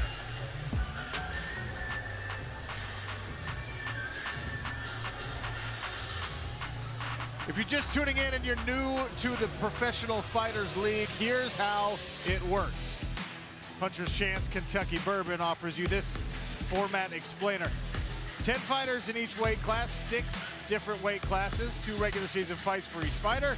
You earn points, 3 for a win, bonus points if you can secure a finish. The top 4 fighters on points in each division make it to the playoffs. And at the end of the playoffs is a $1 million championship and a belt in each division. Here's a look at our welterweight standings so far. Rory MacDonald with a first-round victory, good enough for 6 points. Dilano Taylor, Joao, Al-Silawi, and Sada Boussi each earned decision victories, good enough for 3 points. You know what? Let's check in with our betting experts. You know, the duck stays hot. The vibes here in Arlington are immaculate, as is Ian's record tonight. Jonathan Coachman, Ian Parker. Gloat, fellas, gloat. Yes. Well, I mean, it's not really our style, but it is, isn't it really? I mean, so far, undefeated, haven't lost one tonight. And not only, Ian, are you picking the winners, but you're telling us how the winners are going to get it done, which brings us to our co-main event of the evening. And Ray Cooper, well, he's a 2-time PFL champion. We know he missed weight. How will that affect him tonight? How do you see this one playing out? For Ray Cooper, he's really one of a kind mentally. He simply does not care. He is going there to bring violence. He's going there for the knockout, the finish. And I think he does it again tonight. Now, it's not knocking Carlos Leal. Very tough. He looked good in his last 2 fights in the PFL Challenger Series. But for me, Ray Cooper by TKO or KO, I believe you're getting plus odds at that. And I just don't go against Ray Cooper ever, Coach. Anymore. We've learned the hard way not to go against Ray Cooper. All right, Ray Cooper by TKO. That is the play, courtesy of the Duck. Sean, back to you. All right, Duck Army, keep on quacking. This welterweight co-main event brought to you by Next Level Hydrogen Water. 3 5-minute rounds in the welterweight division. Ray Cooper III and Carlos Leal. All right, Texas, let's make some noise for our next fighters. First, Carlos Leal.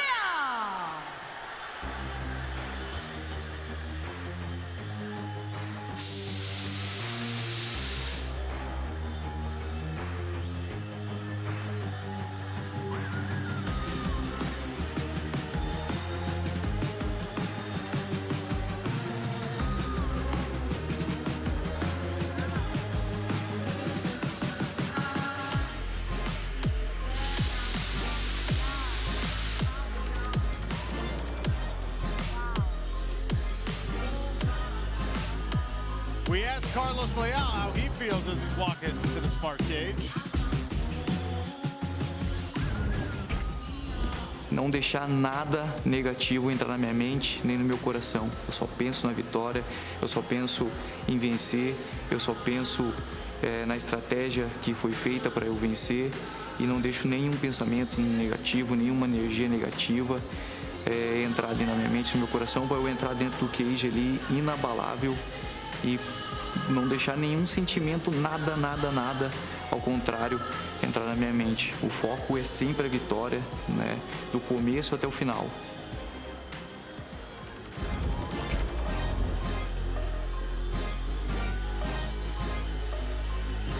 It was pretty interesting. You know, Carlos was a little mysterious in the fighter meeting. He said, yes, I'm prepared to go 3 rounds against Ray Cooper, but I have a special surprise for him. I wanted to know what it was. He wouldn't tell me, but something tells me he's going to go after Ray Cooper right from the get-go.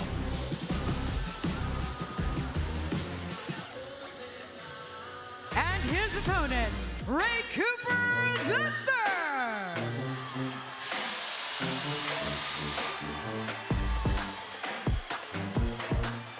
There's Brana, Ray Cooper III, an absolute stone-cold killer. What does a guy like that think when he's walking to the cage?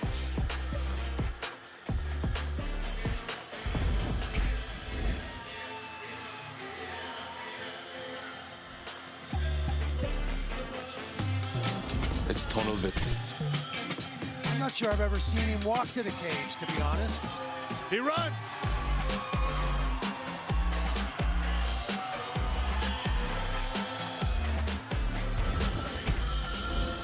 I'm getting ready to go to war, and getting ready to compete.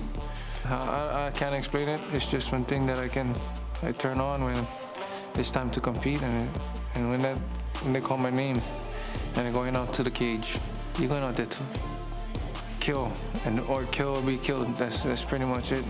Many people get it mistaken. It's just a fight. You're fighting this guy and he's trying to come in there and kill you.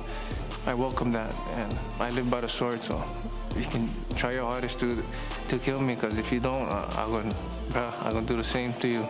So that's pretty much what's going through my mind as I'm walking out. You know what? He almost smiled right there. He almost did. That would be a first. Let's take a look at our next level hydrogen water tail of the tape. Ray Cooper III is 1 year older. Carlos Leal is the taller fighter. Ray Cooper III weighed in over the welterweight limit. He missed weight here. He's not eligible to earn points. He's taking this fight just to smash. Reach advantage favors Carlos Leal. To you, Lillian Garcia. Fight fans, this is the co-main event of the evening, and it's in the welterweight division. Introducing to you first, fighting out of the blue corner, he is a Muay Thai specialist. Standing at 5 feet 11 inches tall, he weighs in officially 169.5 pounds. In 19 professional fights, he has a record of 16 wins and 3 losses, with 9 victories by way of stoppage. Fighting out of Curitiba, Brazil, here is Carlos the Lion Leal. His opponent, fighting out of the red corner, he is a boxer. Standing at 5 feet 7 inches tall, he weighs in officially 176.5 pounds. In 32 professional fights, he has a record of 24 wins, 7 losses, and 1 draw, with 15 victories by way of knockout. Fighting out of Pearl City, Hawaii, here is the 2-time PFL welterweight world champion, Brada Ray Cooper III. Your referee in charge, Kerry Hatley. Kerry Hatley equipped with our ref cam. He'll take us up close and personal. I advise you not to go get a snack. Carlos Leal in the gray trunks. Brada Ray Cooper III in the blue. Welterweight co-main event. 3 5-minute rounds. Big power for both of these strikers. Leal switching his stance. Cooper punches his way in to a takedown attempt.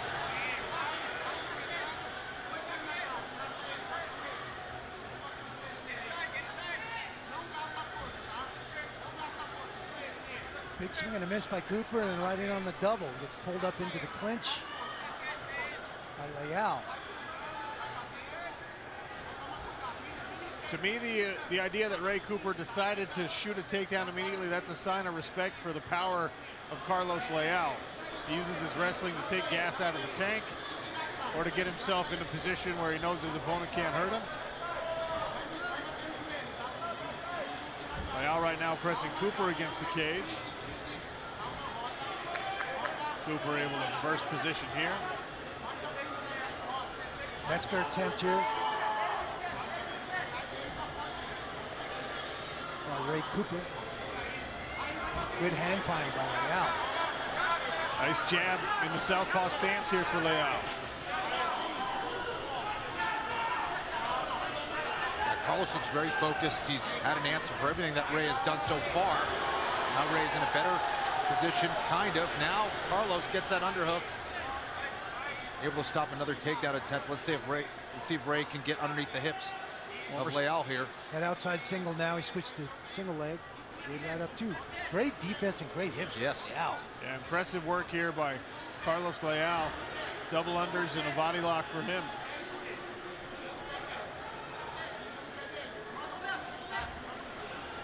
Take a look inside the red corner of Ray Cooper III. It is a family affair. His brothers Blake and Makoa, both active fighters in their own right. Oh, those are great knees there by Carlos. Looked like Ray was feeling those.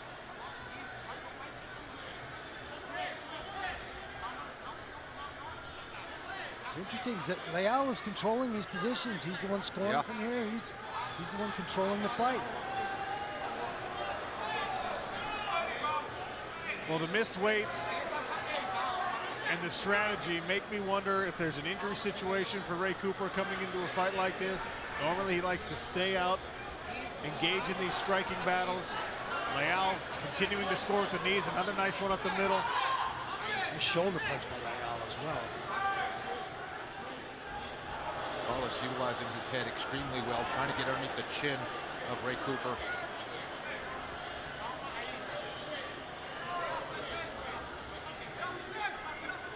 Uppercut to the midsection. A nice knee. That one may have snuck south of the border.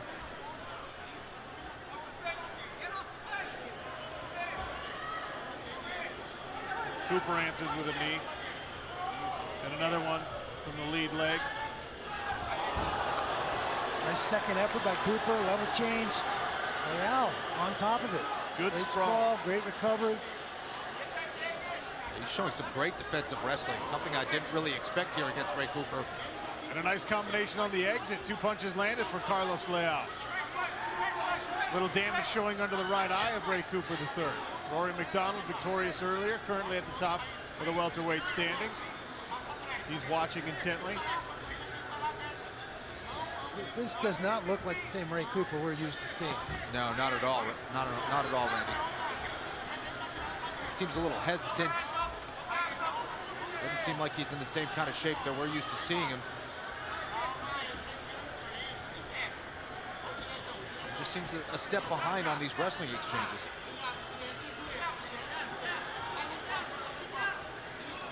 Inside of 1 minute here in the first round. Cooper once again trying to grab a hold of Carlos Leal. A nice knee comes up the middle from the Brazilian.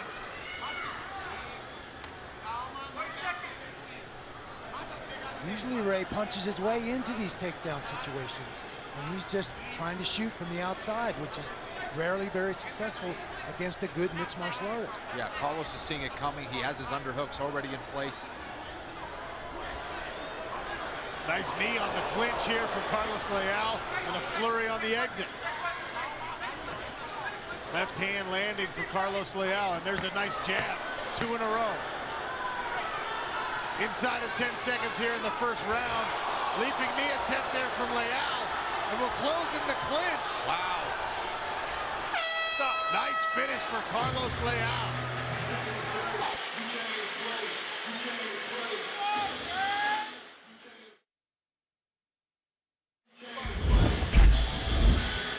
Highlights from round 1, Ray Cooper, Carlos Leal.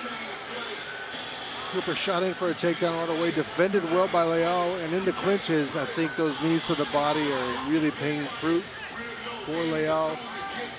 He was just a bit more effective. He looks on. Ray Cooper does look a little bit flat, and he's really, really aggressive, looking for a wrestling exchange in this fight against Leal. Not sure if that has something to do with him, you know, wanting to conserve some of his energy with the tough weight cut. But Leal, I think, is gaining more and more confidence. Here you see the end of the round where he was landing against Cooper, standing up.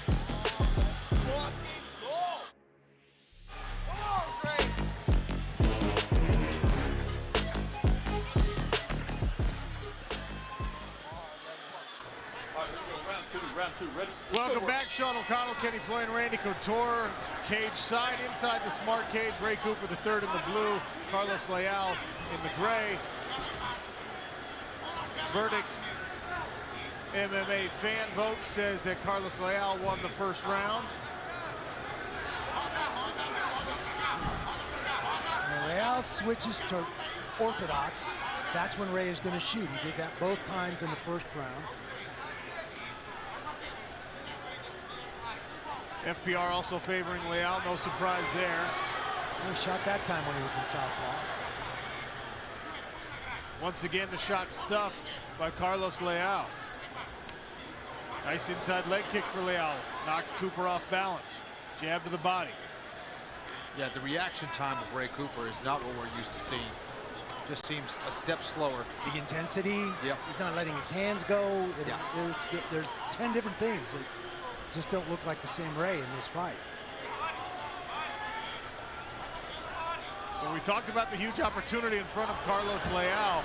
Right now he's taking advantage of it, but here's Ray Cooper wrestling hard, trying to get himself on top of the Brazilian. Excellent counter wrestling in the scramble from Leal. Attempts a toss of his own. Cooper is able to shrug that off.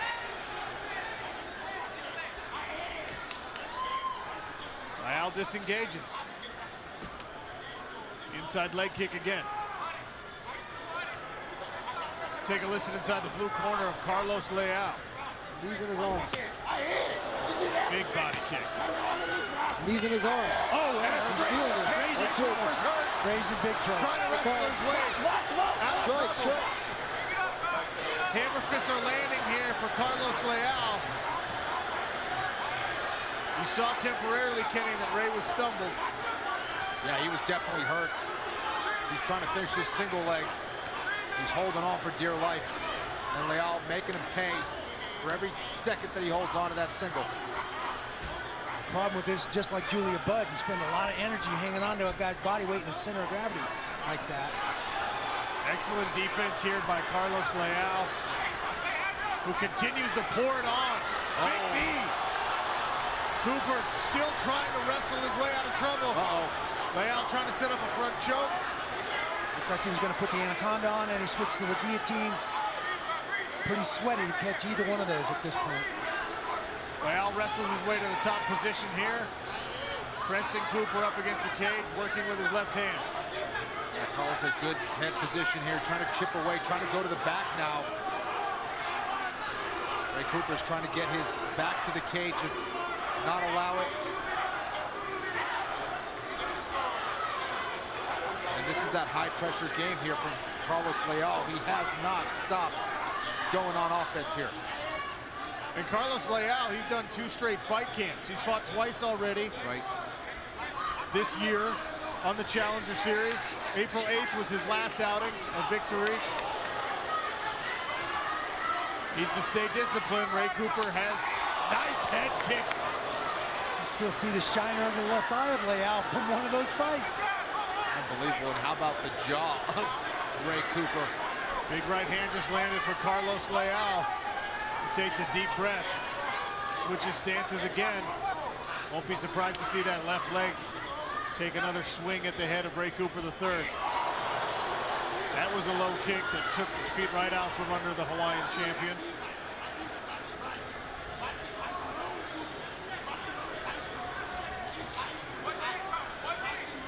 I don't like to speculate, Randy, about injuries, but the fact that Ray Cooper III has not thrown his hands basically at all in this fight would denote something is amiss.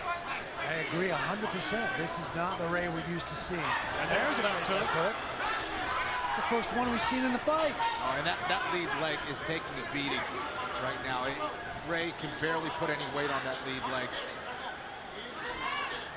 Toughness never in question for Ray Cooper III. No, he's going to fight to the end. There's no quitting Ray Cooper.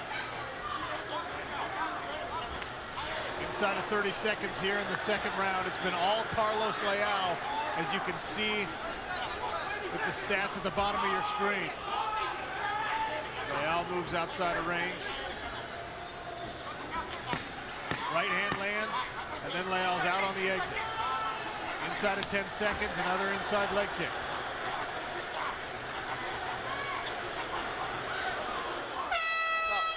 Round 2 comes to a close. Back to the corners they go. Deep breath for Carlos Leal. We'll take a listen inside the corner of Ray Cooper III. His corner coach and father, Ray Cooper Jr. right there. Dig deep. Just simple boxing. We got to push, bro. We got to push. 1, 2, 1, 2. 5 minutes, that's all you got. Okay? Half step the down kicks. Keep the hands up. Double jab straight. 1, 2. 1, 2. That was another Very strong round here for Carlos Leal, who attacked the body from that clinch position. Some brutal knees there. You can see Ray was feeling those, some beautiful jabs. And a lot of very precise strikes here. But for me, I think the damage done to that lead leg of Ray Cooper was the story of this round. Ray really wasn't putting a whole lot of weight on that lead leg. Carlos Leal had an answer to all those takedown attempts from Ray Cooper, just firing on all cylinders. Round 3 begins. Ray Cooper the third in the blue trunks, Carlos Leal in the gray. Brazil versus Hawaii here. Leal in the southpaw stance again. Carlos Leal making the most of his opportunity. A round away potentially from a big-time upset inside the PFL Smart Cage. He already fought twice on the PFL Challenger Series. Victorious, but was not awarded the contract either time as they swing away and get back to some wrestling. Big knee again from Carlos Leal. And here's the thing, you know, when you have power like Ray Cooper, all body it takes shot. is one shot. Carlos Leal, though, piecing him up Ray's right hit now. to the body. He's hurt. Cooper is down on a single leg again. Those are landing to the back of the head. Leal pulls his leg out. Cooper is hardly moving up against the cage. Referee looking closely at potentially stopping this, but Ray wrestles his way out at the last second. Nice crackback single by Ray there. Wow. Wrestles himself to the top position, at least for now. He was hurt to the body badly there. Yeah, Ray showing some insane toughness here. He was eating some big shots. It all started with that body shot, and he's still trying to finish this takedown here. It's got to be very frustrating for Carlos Leal, who's thrown everything but the kitchen sink at Ray Cooper, and he's still here. More knees to the body. Continuing to try and hit that liver and ribs. Then he goes to the head, and the right hand goes to work. Referee telling Cooper to fight back. A clinch. Leal lands right hand, left hook, once again to the body. Referee might be jumping in here. These are too many shots. Yeah, it's about time to stop this fight. But Ray Cooper continues to show his toughness.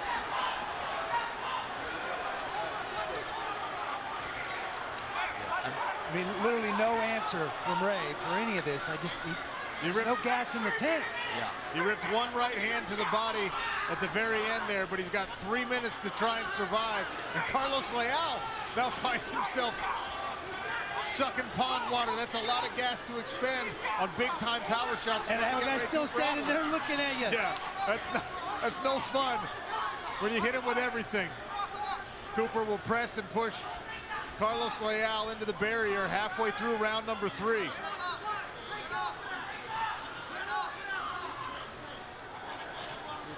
There's another knee and another combination from the hands. Oh, nice uppercut from Ray Cooper. Finding that last running on fumes for both of these fighters. There's a left hook and a right uppercut from Ray Cooper. Potentially saving it all for these last 2 minutes. Inside leg kick from Leal. That lead leg for Cooper has worn some serious damage already. And you can see the fatigue on the face of Carlos Leal, who continues to fight. There's Cooper, sprawling. Unbelievable toughness by the Hawaiian.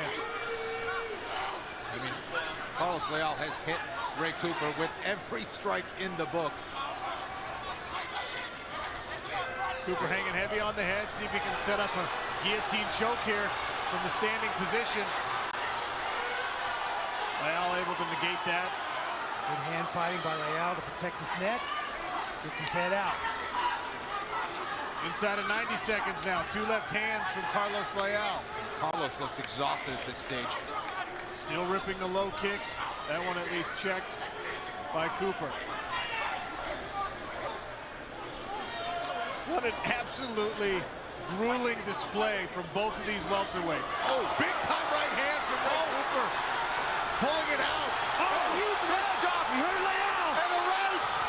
Leal shrugging and nodding and saying, that's what I wanted from Ray Cooper the third. Gives 2 left hands back and a third.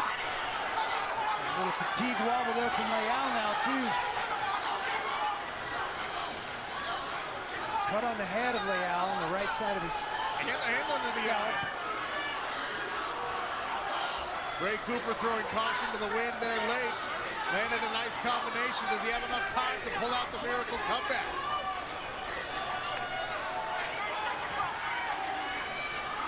Misses with the right hand. Inside of 20 seconds now.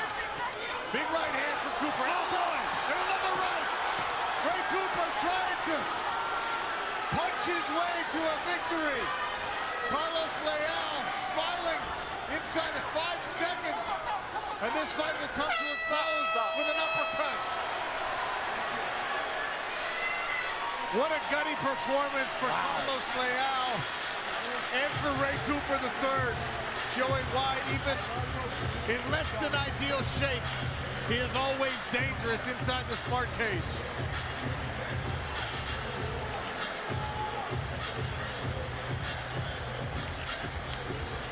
Something that's incredibly important about the fact that Ray Cooper fought his way all the way to a decision there. Whoever wins this, and I think it's going to be Carlos Leal, gets 3 points in the standings, which means only one finish, and it leaves things wide open. There's your Geico Cagenomics stats bundle. We'll make it official next.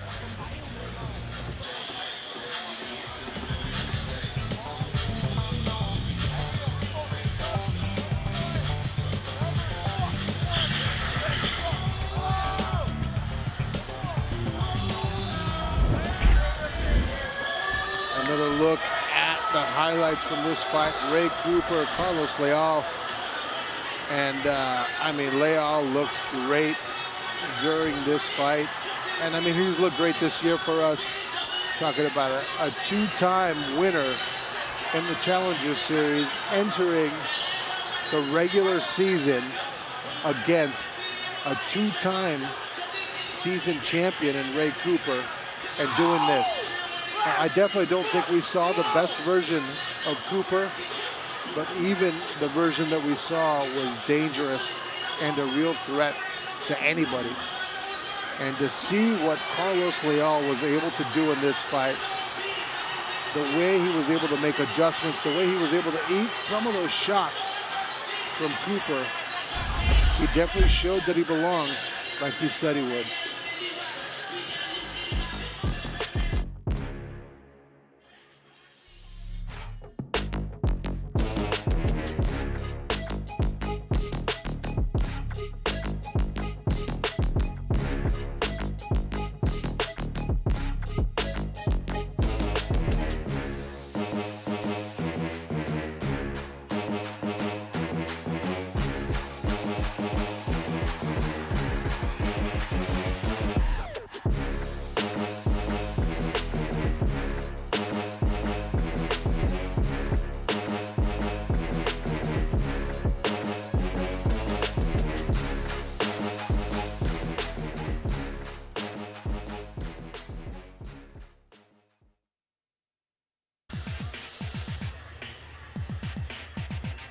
Fighter performance rating exclusive to the PFL, a measure between 1 and 100 for every round, based not just on action inside the cage, but the impact of those actions.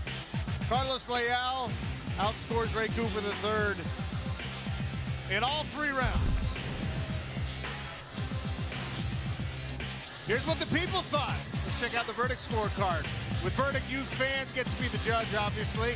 Here's how the fans scored the fight, favoring Carlos Leal in all 3 rounds. Our experts, Randy Couture and Kenny Florian, weighed in and agreeing with FPR and the fan vote. Lillian has the official judge's decision. Ladies and gentlemen, after 3 rounds of action, we go to the judges' scorecards. And the totals are 30-26, 30-27, and 29-27. All for your winner by unanimous decision, earning 3 points in the welterweight division, Carlos Leal! Carlos Leal pulls off the upset, taking out the 2-time champion, Ray Cooper III. He earns 3 points for his efforts. Carlos Leal has not lost in 7.5 years. That's 11 fights in a row, including his Challenger Series efforts. Amazing. Unbelievable performance by Carlos Leal. here's the combinations. I mean, punch after punch, set them all up. Low kicks.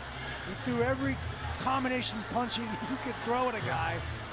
Ray wrestled his way out of a lot of bad situations, managed to stay in this fight to the point where Leal exhausted himself trying to get this guy out of there. An amazing display of heart. But Leal just dominating in just about every situation. Ray coming back in the third, finds some gas. See the hooks and the punches that we're used to seeing out of Ray Cooper. Just a gutsy performance by both guys. Great display of respect between two fighters who just battled it out. I cannot overstate how impressive that performance is from Carlos Leal. And there's our welterweight standings. 3 decision victory points for Leal, tie him up with Dilano Taylor, Joao Al-Silawi, and Sada Boussi. Rory MacDonald alone at the top of the table with his first round victory.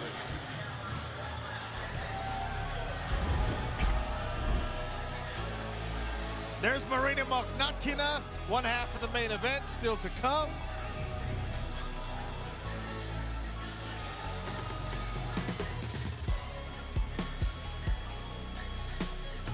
And Kayla Harrison, the queen herself. 2-time Olympic judo gold medalist, 2-time PFL champion, driven by the mantra that has carried her to all that success. I'm taking deep breaths. I'm trying to stay calm, cool, and collected, and I'm reminding myself that this is my day, this is my purpose. I'm not afraid to win. Kayla Harrison, Olympic champion. Kayla Harrison, PFL champion. I'm the best, I'm the best. This is my day, this is my purpose. I'm not afraid to win. 3 hard rounds to win. 5 hard minutes, 1 minute at a time, 1 exchange at a time, 1 breath at a time. This is my day, this is my purpose. I'm not afraid to win. Kayla Harrison, the right hand coming down like a piston, and that's enough! My goal is to continue to better myself, to be the best inside the cage, outside the cage that I can be. I'm fighting for my legacy. Kayla Harrison, armbar submission! I think people underestimate how grueling a season can be. Most champions don't fight twice a year. I'm fighting 4 times in less than 6 months, and that's intense. You don't get a title shot based on being a star or not being a star. You don't get a title shot based on if you're a fan favorite or not a fan favorite. You have to go out there and you have to do the work. You have to go out there and win a fight. Kayla Harrison secures back-to-back PFL championships. That's what I love about it. That's what keeps me humble, keeps me hungry. Last season is over. The slate is wiped clean, and I have to go out there and prove myself yet again. I take nothing away from these girls. I'm looking forward to having the opportunity to face off against each and every one of them, but whoever I fight is who I fight. I don't care if it's Julia Budd, Larissa Pacheco, Marina Mokhnatkina, King Kong, it doesn't matter.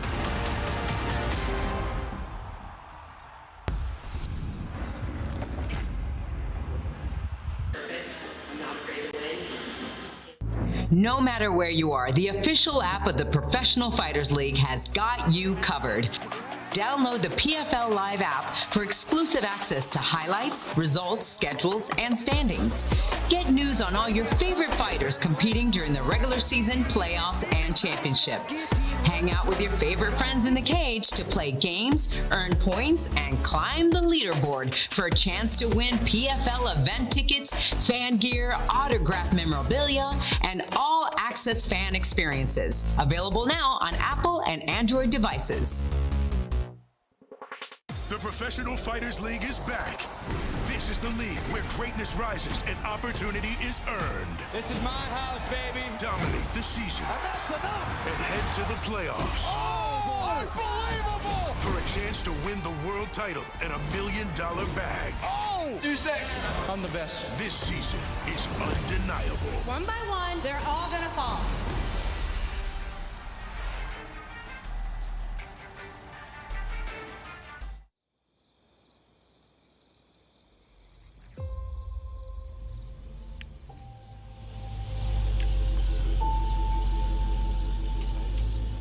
Kayla Harrison, the biggest free agent. Let me say something about Kayla Harrison. We've been talking about this.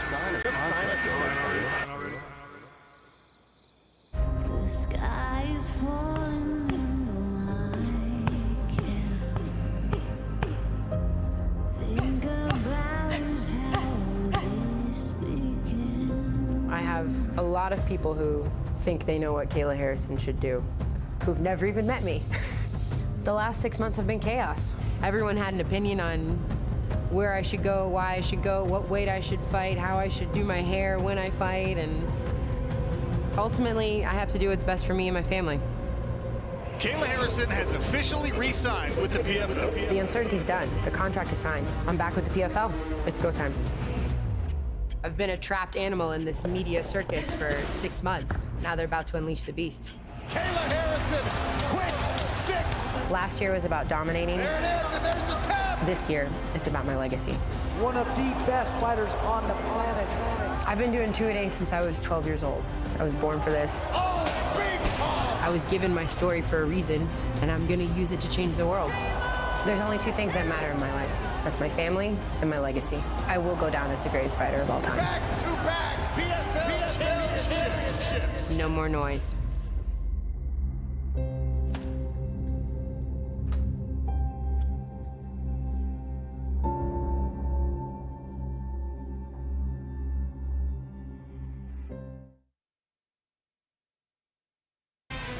The NBA playoffs roll on tomorrow with another pair of Game 3s in series both tied at 1 game apiece. Over on ABC and, of course, the ESPN app. Celtics-Bucks square off in their Eastern Conference semi at 3:30 Eastern, 2:30 Central. And the Warriors host the Grizz in their Western Conference semi, 8:30 Eastern, 5:30 Pacific. All right, fans, now's the time to get your PFL fan token on the Socios.com app. And then as a PFL fan token holder, you get to vote on decisions that impact PFL fighters, like the fan favorite finish from the first half of the regular season. Get your fan token right now. All right, let's check in with our betting experts, Jonathan Coachman, Ian Parker. How are things going? Oh, things are going pretty good. We've cashed a bunch at the pay window, but now, Sean, it is time for the main event of the evening. And Ian, Kayla Harrison's a 2-time PFL champion. She is an overwhelming favorite to do it a 3rd time, but she came into tonight minus 5,000. Let me repeat that, minus 5,000. We can't bet that though. So Ian, talk to me on your bet for the main event. Yeah, I'm going to take her at minus 5,000. No, you know what? It might not be the worst play, but for me, I think we're going to go a little bit safer here. I'm going round 1, TKO or KO by Kayla. I see this fight going to the ground, her winning by ground and pound. She did it last year in her first fight. She wanted to make a statement. I think she does it again. She is the queen of the PFL. It's what she does. But she does it, but I feel like I need something more, Ian. Maybe a bravo, bold prediction by you, if you don't mind, sir. What would that be tonight? We're gonna take it a step further with the bravado bold prediction, and we're gonna say that Kayla Harrison wins in less than 2 minutes. I know she's been working on her striking, but we all know what happens. She throws that right hand, she gets into the clinch, fight goes to the floor. It's about as long as she wants to let it go. I think it's gonna go in under 2. Well, if that's the case, the under 1.5 right now is minus 220. But your bet would cash that ticket. Let's find out. Sean? Let's get ready for the main event. All right, there's a look at our PFL Smart Cage exclusive technology, powered by Flagship Solutions Group, an IBM partner.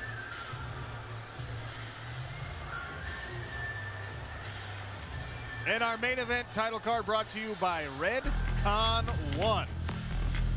3 5-minute rounds at 155 pounds. Kayla Harrison versus Marina Mokhnatkina. All right, it's time to bring the final fighters to the cage. Introducing to you first, Marina Mokhnatkina.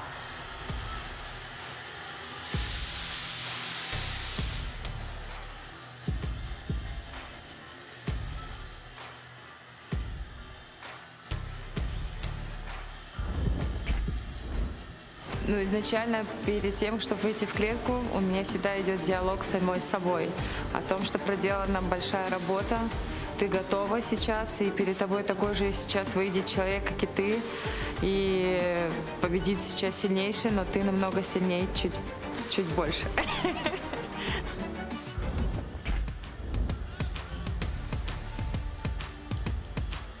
You know, Marina said she wanted to face the best. Well, she hasn't. And very interesting matchup here. Sambo versus Judo. She's grateful for this matchup. She knows it's going to give her a ton of experience. She trains at one of the best gyms in the country at Sanford MMA. That everyone was very supportive and helpful, and she is fired up for this one. And her opponent, Kayla Harrison.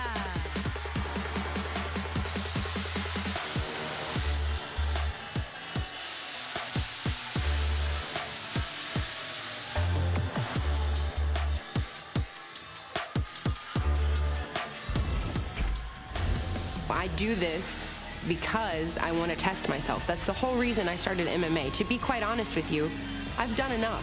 I've done enough in my life. I have 2 Olympic gold medals, I have a world title, I have a junior world title, I have 2 kids, I have millions of dollars. I've done enough in my life. There's nothing left I have to prove. I do this because I want to see how high I can climb the mountain. I do this because I have a personal desire to reach my absolute full potential and be the best that I can be. That's why I do this. I don't do it for any other reason. Has worked a lot in the offseason sparring with Pedro Munoz. If she can take his punches, she can take anybody's. She recognizes the threat from Sambo athletes in the leg lock area. She spent a lot of time there working on counters and getting out of bad situations in the leg lock.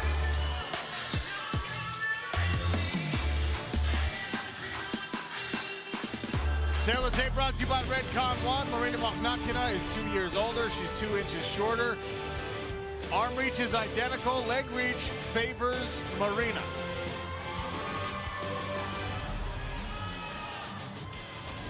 Lillian Garcia.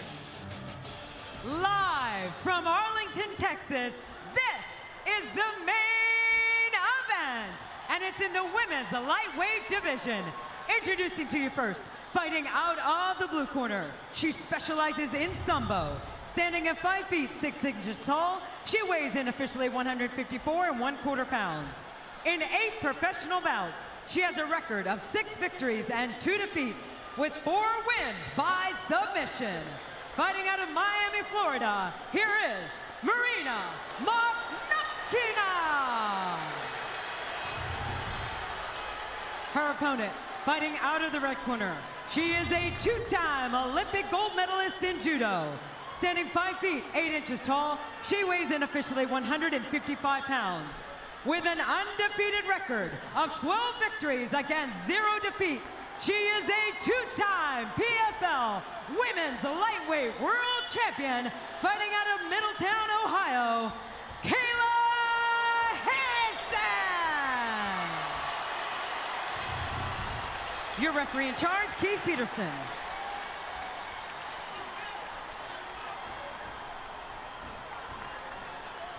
There's Keith Peterson to oversee the main event, equipped with the ref cam. Kayla Harrison in the blue, Marina Mokhnatkina in the gray. Touch of the gloves, sort of. Kayla Harrison in the southpaw stance. Mokhnatkina circling around the outside.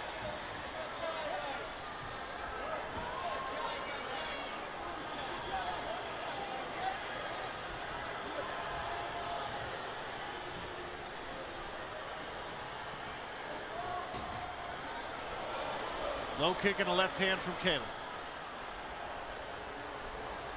Yeah, Kayla looking to set up that big left hand or big left kick for an entry into a clinch.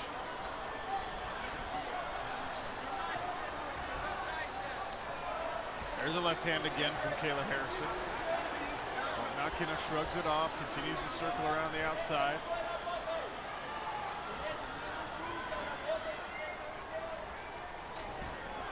There's the entry you were talking about. There's the leg, roll to the leg.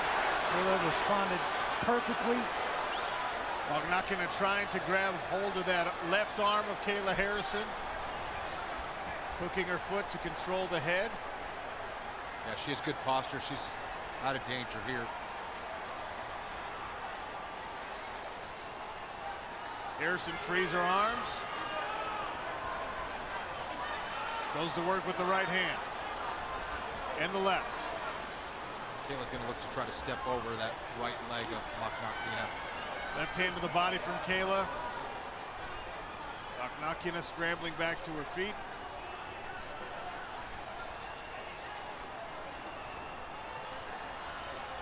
Knee to the upstairs from Kayla. Mokhnatkina looking to reach over, potentially Kimura grip. Kayla having none of it, squeezing tight. Over under here for Mokhnatkina, who lets go of the underhook. Mokhnatkina with the whizzer. Kayla using that body position, body lock from the back. Mokhnatkina doing a good job of keeping her base here.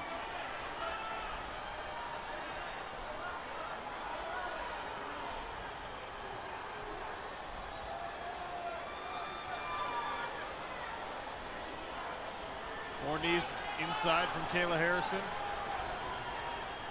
See, Kayla not really in a rush. She's taking her time. She's being patient here.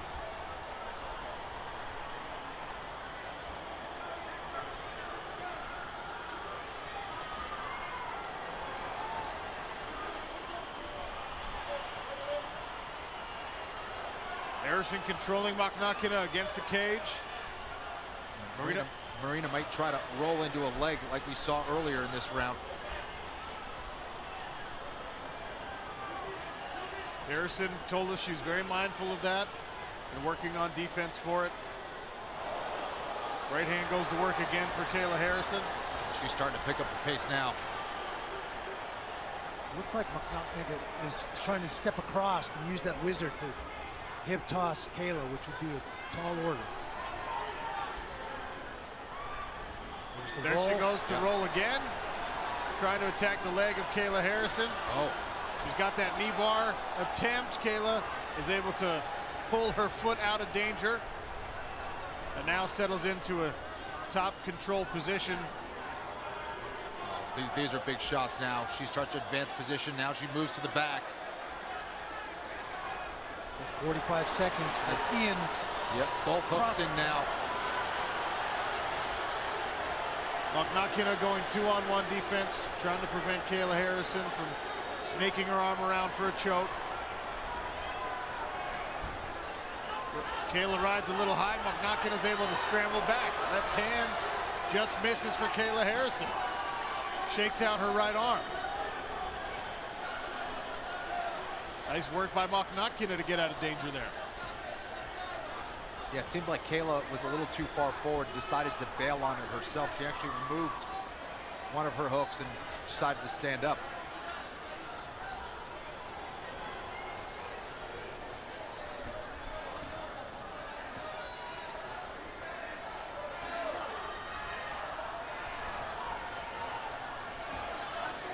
Harrison stalking, Mokhnatkina circling on the outside. Kick attempt there from Kayla. Inside of 10 seconds, we will see the second round in this lightweight main event as the left hand lands for Harrison.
Welcome back, PFL fight fans. Sean O'Connell, Randy Couture, and Kenny Florian. Cage side for this main event. Kayla Harrison and Marina Mokhnatkina inside the cage. Harrison in the light blue.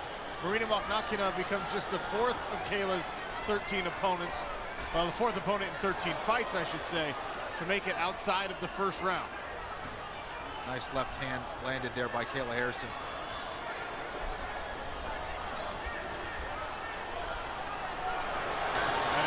Glances off the side of Marina Mokhnatkina's head. Now Kayla in on a double leg attempt. Opts for the underhook and body lock instead.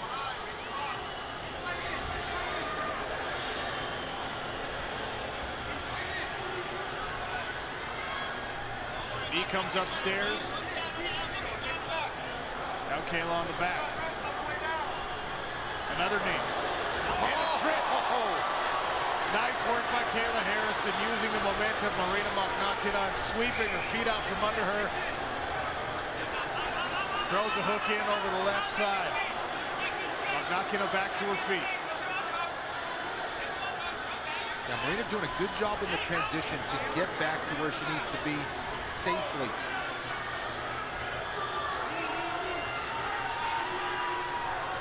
Mokhnatkina able to pummel in and get another underhook.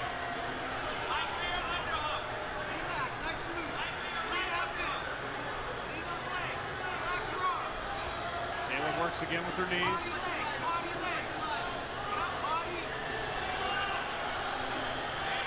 There's Larissa Pacheco, secured a first-round knockout victory earlier in the evening.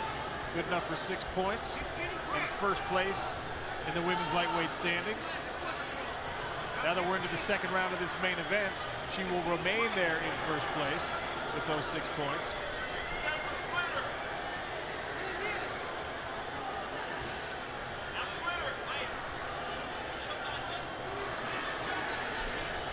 Mokhnatkina able to maintain a pace, frustrate the efforts of Kayla Harrison for now, but no offense from Marina. Marina's just done a really good job of staying closed up and compact and not exposing herself to anything. Tried to roll 2 leg locks.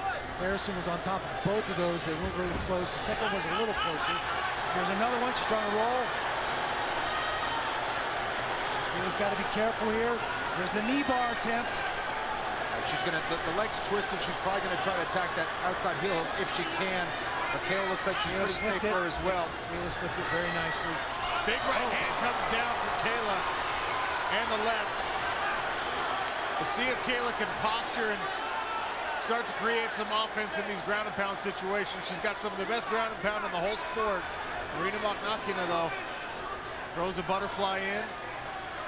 Overhooks that right arm of Kayla Harrison. Marina has done a wonderful job here defensively against Kayla in a lot of these exchanges.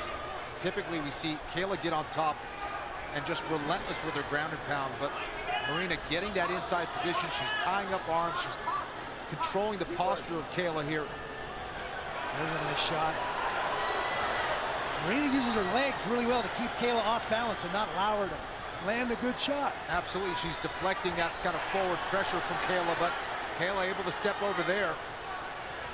And she passes. Cross-side there, nice cross-side pass.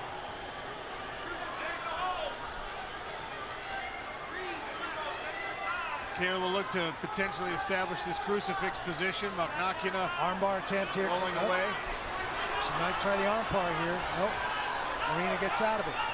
And once again gives up her back. She's got Kayla Harrison's arm around her neck. Does a good job of sitting back against the cage, tucking her chin. Take a look through ref cam. Keith Peterson keeping a close eye on all the action. Harrison trying to punch to loosen up the posture of Marina Mokhnatkina. Makes one more effort to throw that arm underneath the chin. Inside of 30 seconds here in the second round.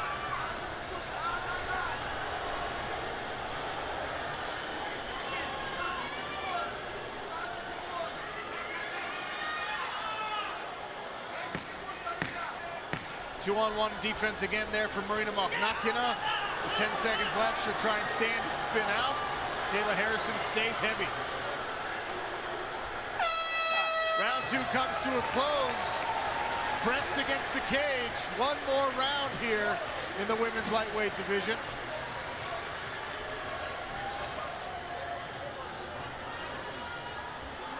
Do not grab the cage again. Easy 2-0, all right? Keep it simple. In, out. She's just so sweaty. Yeah, we're gonna ride spiral ride when we're on top. I see you slipping off. Hey, your footwork's good. In and out, straight 2 and high kick, straight 2 and high kick. Keep it simple. On top, spiral ride all night long. Spiral and wrist. That's right. 2-0, no stop or fake. Just keep your game, okay? Stay low, you're fake, go, okay? You're on the mat, no hook. Big shots. Yeah, you're doing great. It's good to chew, it's good to throw chew. Believe in that left hand. Believe in that left hand.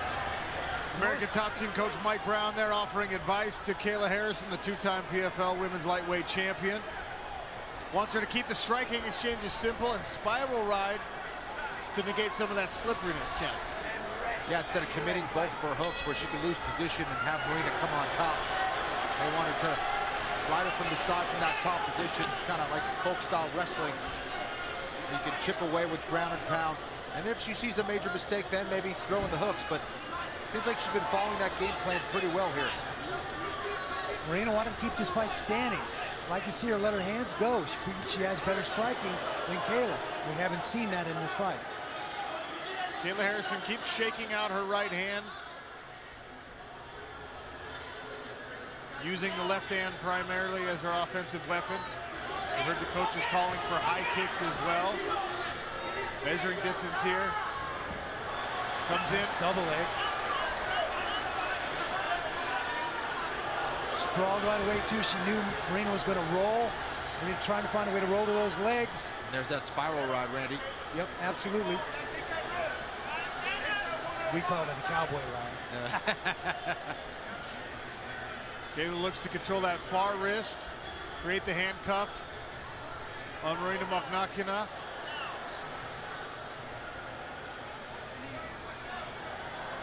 See if she can get her left hand free, and there she goes.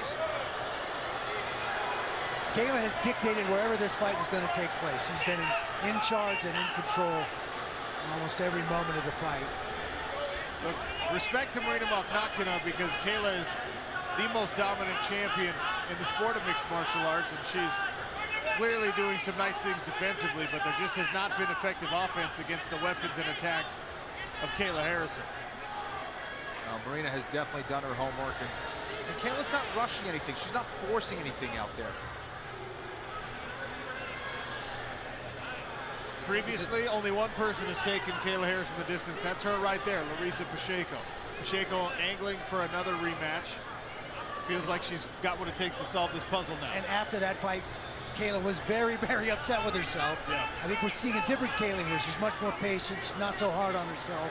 She's going to be fine with this. She had a solid performance. She showed some new skills. The left hand was straight and on point. The high kick, very nice. Yep. And cage time is valuable. I mean, that all adds up to give you a lot more confidence, a lot more experience, and a lot more stuff to play with in the training room. Round 3 halfway gone, 2.5 more minutes for Kayla Harrison or Marina Mokhnatkina to try and grab a finish and a bonus point in victory. Harrison continues to press against the cage. Mokhnatkina continues to shift position.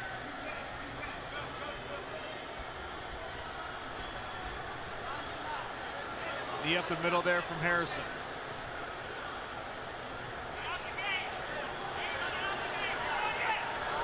Harrison grabbed that plum for a minute. Almost thought she was going to try and headlock her. We've seen her throw really nice headlocks in the past. Minute 45.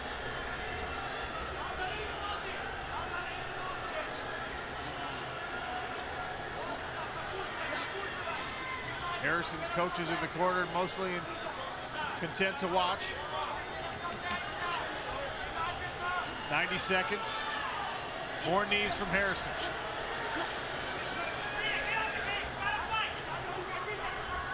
Mokhnatkina attempting to step over. Not going to be easy to throw a judo gold medalist, Ken. Absolutely true. Yeah, she was looking for that Osotogari, and one doesn't just hip toss Kayla Harrison.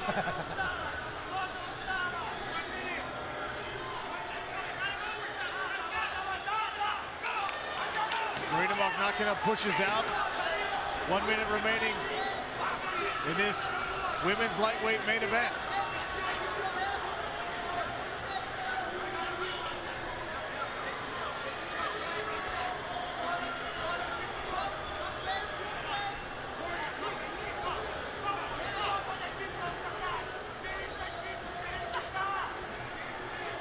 Mokhnatkina blitzes forward with an attack. Kayla Harrison moves out of the way. Left hand from Harrison.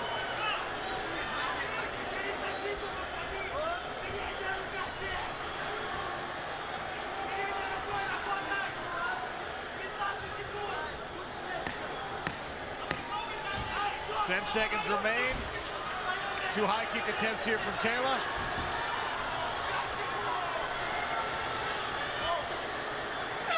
And the fight comes to a close. 15 minutes in the books. 15 minutes of cage time.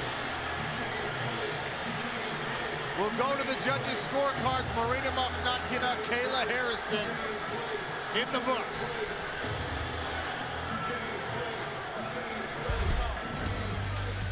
Geico Cagenomics stats bundle looks like that. Kayla Harrison with the 4 takedowns.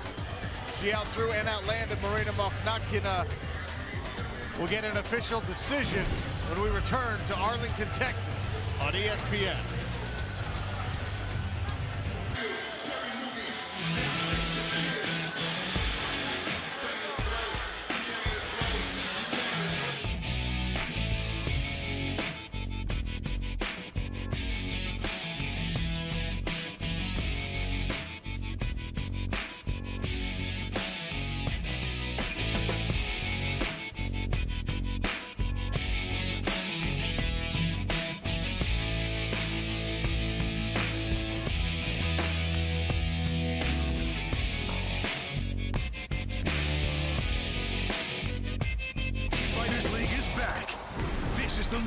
Greatness rises and opportunity is earned. This is my house, baby. Dominate the season. And that's enough. And head to the playoffs. Oh, unbelievable! For a chance to win the world title and $1 million bag. Oh! Who's next? I'm the best. This season is undeniable. One by one, they're all gonna fall.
Welcome back. Let's take a look at our Redcom 1 fastest strike of the night.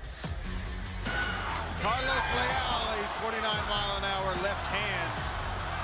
Got Ray Cooper in some trouble.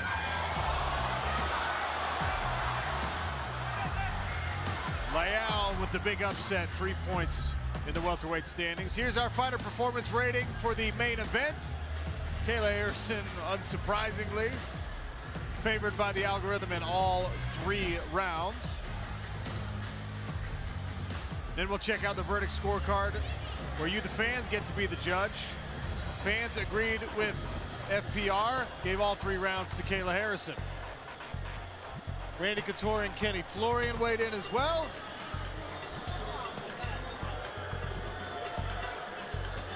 They agreed with FPR in the fan vote, and now Lilian Garcia has the official decision. Ladies and gentlemen, after 3 rounds of action, we go to the judges' scorecards. All 3 judges scored the bout 30-27. For your winner by unanimous decision, earning 3 points in the women's lightweight division, Kayla Harrison!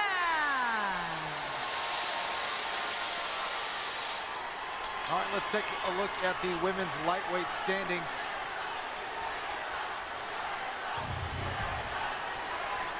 We have much more clarity now.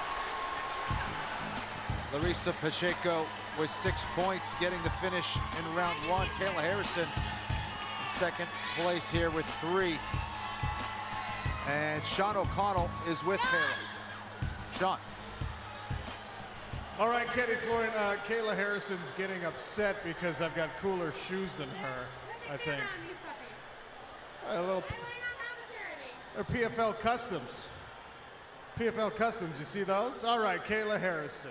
What, I gotta win a 3rd title to get those? You gotta win 3 championships to get shoes like this. All right, decision victory, 3 points in the standings. How you feel about your performance tonight? Well, I mean, you know, I think it was utter dog crap, but I'm sorry to the fans. I wanted to put on a better show for you.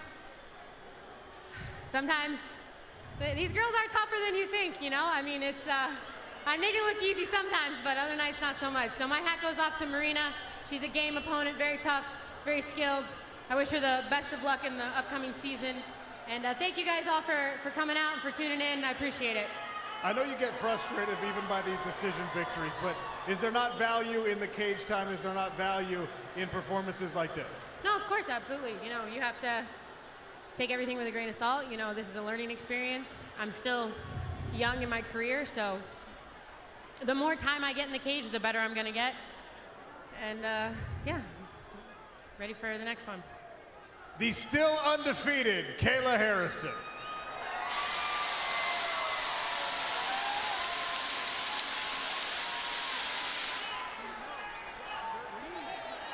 All right, we'll take a look at the Bud Light finish of the night.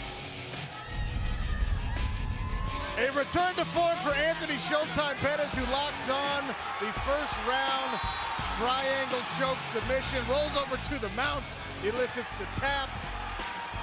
Showtime back to his winning ways, good for 6 points in the lightweight standings.